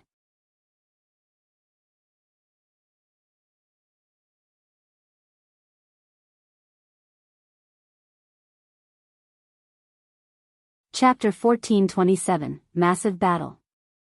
Chapter 1427, Massive Battle. Young Master, there's no need for you to do it personally. I'll help you capture Desolate Marshal. A conjoined body mighty figure of the blood vine race stood out. Teng Lingzi waved it off and smiled. No, I'm going to put this man into my blood gourd personally. Desolate Marshal, in this world, there aren't many people in the same cultivation realm as me who are worthy of me attacking. Teng Lingzi held the blood gourd and walked towards Su Zimo with a sinister smile. It's your honor to die in my hands.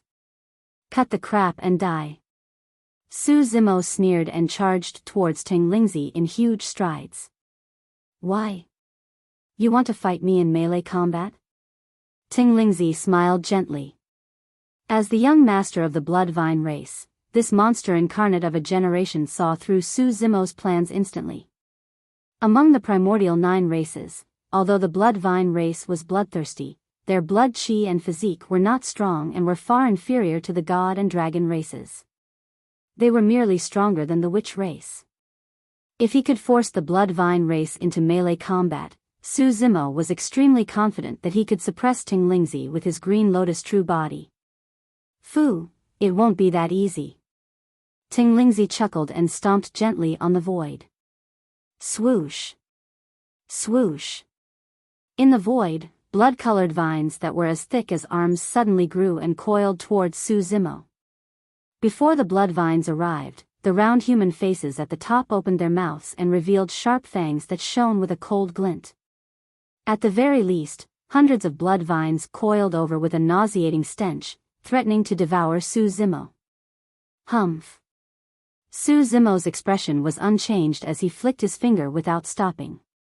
TSK. TSK. TSK.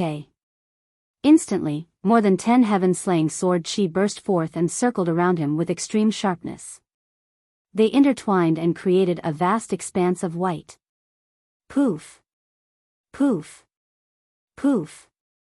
The moment the blood vines approached, they were severed by the heaven-slaying sword chi and blood gushed out, dyeing half the skies red. More than 10 heaven-slaying sword chi circled and blocked the hundreds of blood vines outside. Heaven-slaying sword art? Teng Lingzi frowned with a hint of fear in his eyes. In the records of the blood vine race, even in the upper world, the 3 great sword arts were extremely famous. If the 3 great sword arts were to fuse, the power would be even more unimaginable. Even perfected immortals of the upper world would have to avoid it. Blood storm. Teng Lingzi channeled his essence spirit and conjured hand seals, pointing at Su Zimo from afar. Ooh. Ooh.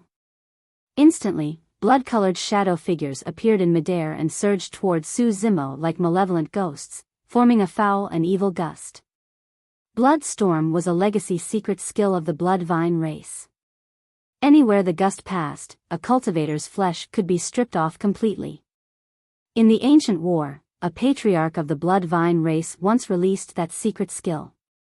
Everywhere the gust passed, only piles of white bones were left on the ground. It was extremely violent. When the gust blew over, Su Zimo was fearless and channeled his bloodline. The creation green lotus was an utmost treasure of the universe and was flawless. Right now, Su Zimo was a humanoid creation green lotus and was at grade 7. When the gust blew over, it was suppressed by the green lotus bloodline instantly.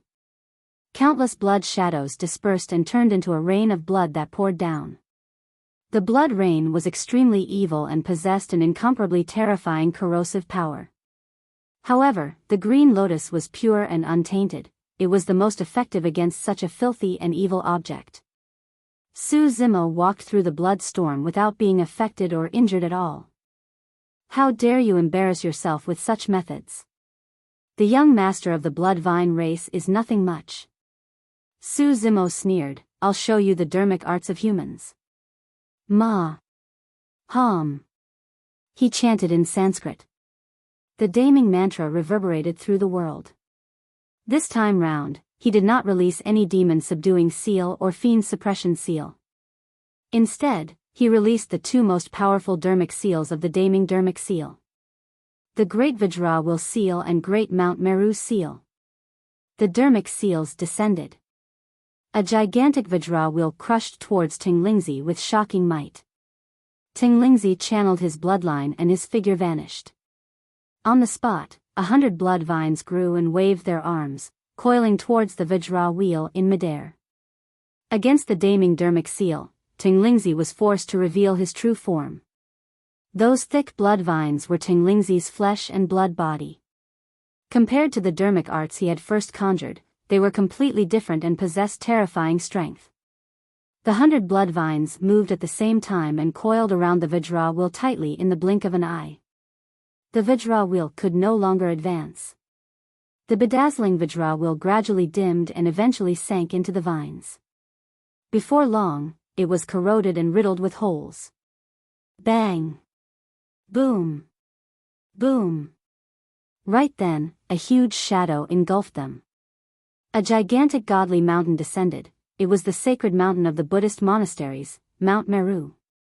The dermic seal condensed into a Mount Meru and suppressed Teng Lingzi with endless might.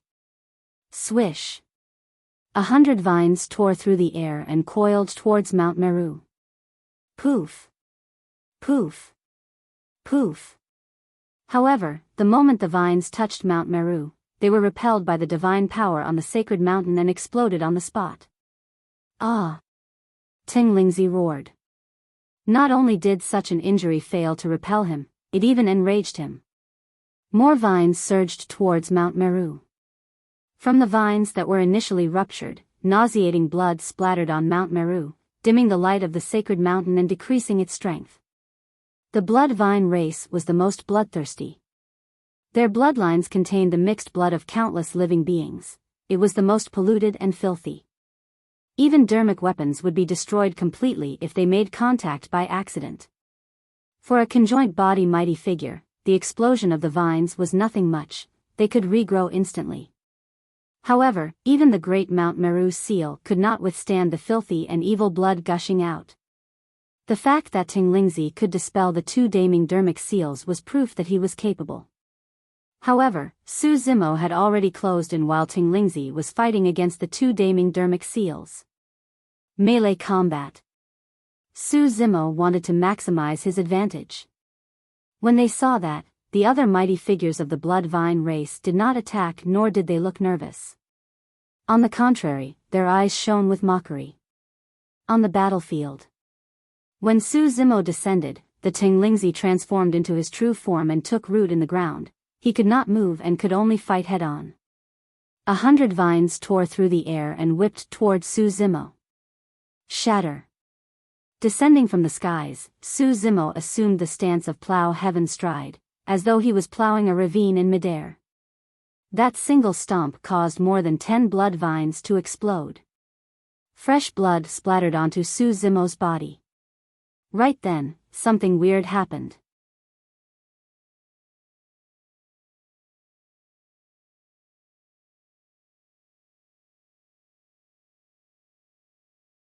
Chapter 1428, Meeting Ming Zhen Eventually. Chapter 1428, Meeting Ming Zhen Eventually. Suddenly, a blood-colored gourd flew out from Teng Lingzi's body and spun to Su Zimo's head. With its head facing down and its bottom facing up, the mouth of the gourd aimed at Su Zimo and shone with a blood beam that was filled with a mysterious power. Su Zimo's expression changed. The power released by the blood gourd enveloped him and he could not help but fly towards the blood gourd. Right in front of everyone, Su Zimo's figure shrank continuously and turned into a streak of light, absorbed by the blood gourd. The mighty figures of the blood vine race were not surprised by this. Ha ha ha ha.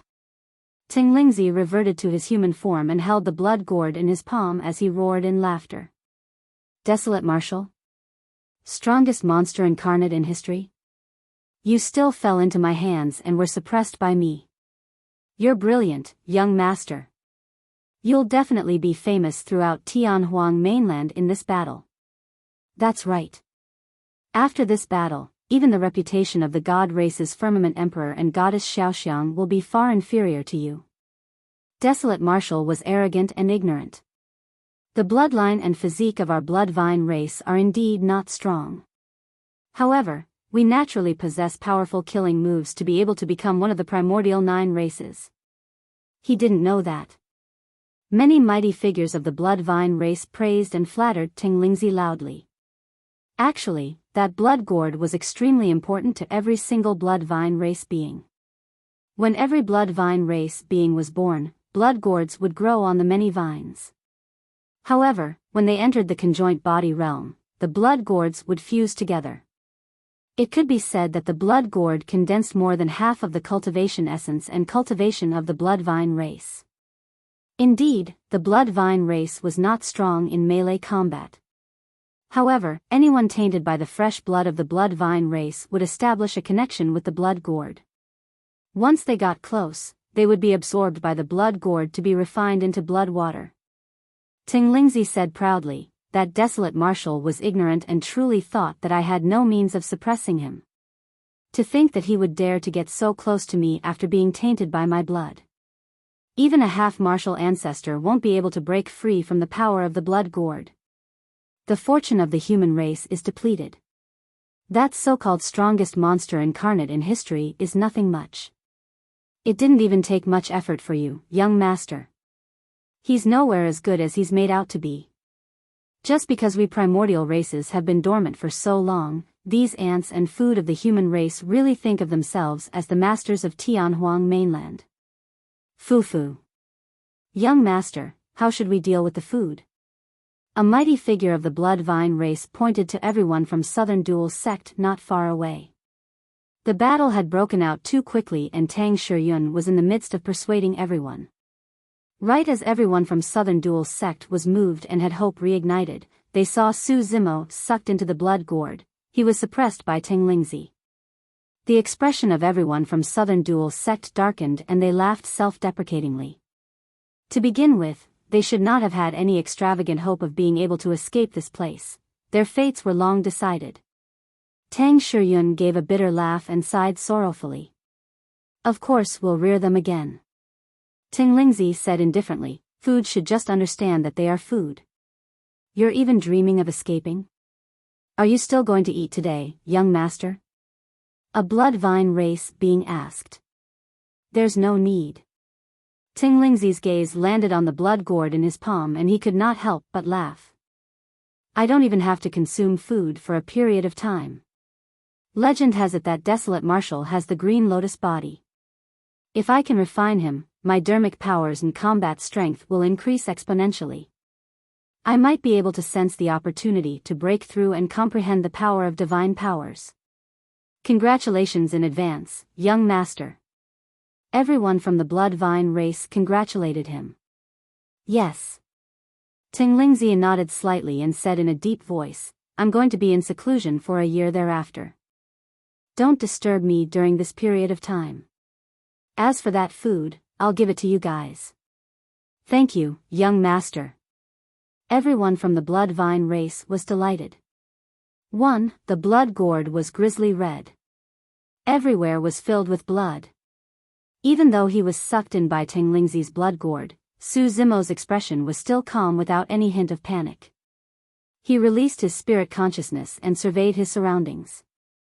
Although the blood gourd did not look huge, it had a dimension of its own within. Su Zimo's gaze landed on the inner wall of the blood gourd. There were thin blood scars that were dense and intertwined. Like veins of a human, there was even blood flowing within. According to Teng Lingzi, Ming Zhen should still be in the blood gourd. Why can't I find any trace of him? Su Zimo furrowed his brows slightly. Could Ming Zhen have failed to hold on and was refined into blood by Teng Lingzi? Su Zimo scanned the blood gourd carefully. Suddenly, his expression changed as his gaze landed on a blood cocoon that was half the height of a human in the corner. Initially, he did not notice the blood cocoon at all. At first glance, it looked like a lump of blood in a blood gourd without any special features or signs of life. However, Su Zimo's spirit perception was strong. He could sense a faint hint of divine benevolence from the blood cocoon. Although it was weak, he caught it. In a flash, Su Zimo arrived beside the blood cocoon. The blood cocoon was filled with blood threads that coiled tightly and no one could see what was inside. Su Zimo reached out and tugged casually, removing most of the blood threads. All of those blood threads possessed an extremely strong corrosive power. If not for the fact that his green lotus true body underwent a complete transformation, Su Zimo's palm would have rotted and his bones would have been exposed. There was indeed a monk in the blood cocoon. The monk sat in a lotus position with his palms clasped together. His eyes were closed and his body shone faintly. He was extremely skinny and more than half of his flesh had already dissipated. Su Zimo almost could not recognize him. Right then, the monk opened his eyes and caught sight of Su Zimo. His eyes were clear as water, pure and sincere. Even in such a sinister and filthy environment, his eyes still gave off a kind and beautiful feeling. It was Ming Zhen. Su Zimo had only seen such a clear and sincere gaze from Ming Zhen before. Gazing at Ming Zhen, who was withered and skinny, Su Zimo felt his heart wrench and his eyes reddened. "Junior brother, you're here." Ming Zhen smiled gently with a look of joy and gratification on his face. When he saw that smile, Su Zimo nearly teared up. For some reason, at that moment, there was no anger or killing intent in him, there was only an indescribable feeling of gratitude. Ming Zhen had been trapped by the blood gourd for 10 years and it was a fate worse than death. If it was anyone else, they would have broken down mentally.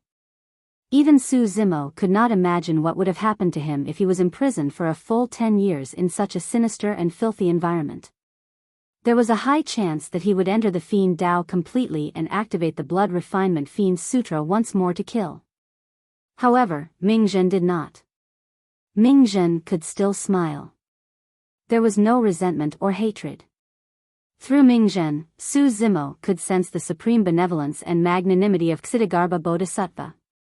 He swore that he would only attain his Buddhahood after hell was empty with all living beings liberated. Su Zimo's will was resolute and unshakable.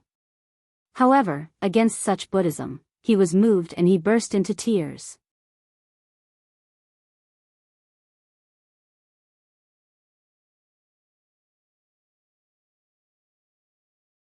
Chapter 1429, Deep Master and Disciple Relationship. Chapter 1429, Deep Master and Disciple Relationship. "I'm sorry, I'm late." Su Zimo felt guilty. Ming Zhen shook his head and raised his withered palm, as though he wanted to wipe away the tears on Su Zimo's face. However, he lost his strength halfway through and his arm fell limply once more. When he saw that, Su Zimo's heart ached. He could clearly sense that Ming Zhen's life force was extremely weak. If he had been a little later, Ming Zhen might not have been able to hold on. "Master is gone." After a moment of silence, Su Zimo decided to reveal the truth. "I know." Ming Zhen nodded. Su Zimo was slightly stunned and confused. Ming Zhen replied, "Although I was trapped here at that time, I seem to have sensed something." At that point, he paused for a moment and pointed to his chest. It hurt here. At that time, I knew that Master had passed on. Although they were thousands of miles apart, he could sense the passing of his kin. Ming Zhen's voice was calm, but there was an incomparably repressed sadness in it. Master left peacefully without any pain. Su Zimo said gently, before he left, he even instructed me to come to the south region to visit you. Back when Monk Yuan Bei said that to Su Zimo, he did not think too much about it. Now that he thought about it, Monk Yuan Bei must have given that advice because he sensed something. However, Monk Yuan Bei was at the end of his lifespan and could not do anything. Ming Zhen lowered his head slightly. This pure and innocent little monk did not show the slightest bit of fear or cowardice even though he was in hell. He had been trapped here for 10 years and was almost dead. However, his heart did not waver at all and he could still maintain his initial resolution with a smile. However, at that moment, Ming Zhen lowered his head and pursed his lips when he heard the news of Monk Yuan Bei. Although he was silent, his clothes were drenched in tears. Even though he tried his best to contain the sadness in his heart, he could not. The farewell at the Dragon Burial Valley was an eternal farewell. A moment later, he said softly with a quivering voice. Ming Zhen was different from Su Zimo. Ever since they were sent into the ancient battlefield, Su Zimo had been hunted down by various major sects and factions and even returned to the Dragon Burial Valley to seek shelter. However, Ming Zhen did not have the chance to return. There were always regrets in life. Some regrets, once missed, could not be made up for in this lifetime. Ming Zhen had long sensed the death of Monk Yuan Bei and was trapped here. All these years, the pain and torture he endured was even greater than Su Zimo had imagined. A long time later, Ming Zhen spoke. When I sensed Master's departure, I chanted the Ksitigarbha Bodhisattva Prayer Sutra, Amitabha Sutra and Rebirth Mantra for him here, hoping that he would be able to move on to the Pure Land without having to suffer again. Just as Su Zimo was about to console him, he sensed something and his expression changed. Right in front of him, the inner walls of the blood-colored gourd began to squirm like the stomach of a human and seeped blood. The blood was extremely evil and surged towards Su Zimo and Ming Zhen. Su Zimo's reaction was extremely fast. Waving his sleeves, he swept up Ming Zhen who was beside him and leaped into the air. However, there was a limit to the space within the blood gourd. Su Zimo carried Ming Zhen and rose continuously. In the blink of an eye, they arrived at the top of the blood gourd. The mouth of the gourd was blocked by Teng Lingzi. The blood water beneath surged rapidly and would drown the two of them before long. Su Zimo's situation was still fine. However, Ming Zhen's body was already on the brink of collapse. Coupled with his emotional fluctuation earlier on, he might not have been able to withstand the impact of the blood water. Su Zimo released his consciousness and green light flashed. The Creation Lotus platform descended. Wielding the Creation Green Lotus, Su Zimo channeled his blood chi and let out the sound of a tsunami. He channeled his dermic powers and smashed it towards the mouth of the gourd. Boom! There was a loud bang. The Creation Lotus platform collided heavily against the mouth of the gourd and received a tremendous recoil. Although Su Zimo's arm was slightly numb, the mouth of the gourd did not budge at all. Bang! Bang! Bang! He wielded the Creation Lotus platform and continued smashing repeatedly with a loud bang. The entire blood gourd shook, but the mouth of the gourd showed no signs of relenting. The blood below had already extended up. Junior brother, take this green lantern with you. Right then, Ming Zhen spoke. Part of the reason why I was able to hold out here for 10 years was because of the inheritance of Ksitigarbha Bodhisattva. At the same time, it was because of the protection of this green lantern. Normally speaking, even half-martial ancestor experts could not withstand the refinement of Teng Lingzi, let alone Dharma characteristic Tao lords. It was clear how strong the green lantern was to be able to support Ming Zhen till now. Su Zimo swept his gaze across. In this sealed and filthy environment, although the flame on the green lantern was small and weak, it was still burning and emitting a faint glow. It was that faint light that blocked most of the power of the blood gourd. Ming Zhen, there's no need for that. Su Zimo's expression was cold as he said slowly, I truly don't believe that such a filthy blood gourd can devour and refine the creation green lotus that stole the creation of heaven and earth. If he wants to devour the creation green lotus, I'll let him. Su Zimo channeled his bloodline to its limits. His figure seemed to have vanished and a flawless green lotus grew from the rumbling blood water. The green lotus was flawless and pure, like a treasure of the world that could not be approached by any filthy or evil object. The flower bud on the green lotus blossomed silently. 7 petals blossomed one after another, emitting a resplendent glow. The gigantic green lotus platform lifted Ming Zhen up and the 63 holes shone with rays of light, nourishing his flesh and essence spirit. Although the blood water surged, it could not approach the creation green lotus. Swoosh! The creation green lotus swayed gently and its body expanded, charging into the skies with an unstoppable might as though it wanted to burst through the world. 6 Stars Mountain. Many mighty figures of the blood vine race had just rounded up everyone from Southern Dual Sect again and were commanding their underlings to clean up the battlefield. The battle had ended quickly.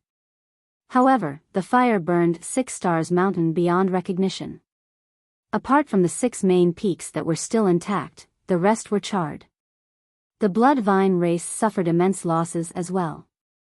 There were more than 10,000 blood vine clansmen stationed at 6 Stars Mountain and more than half of them died in the fire.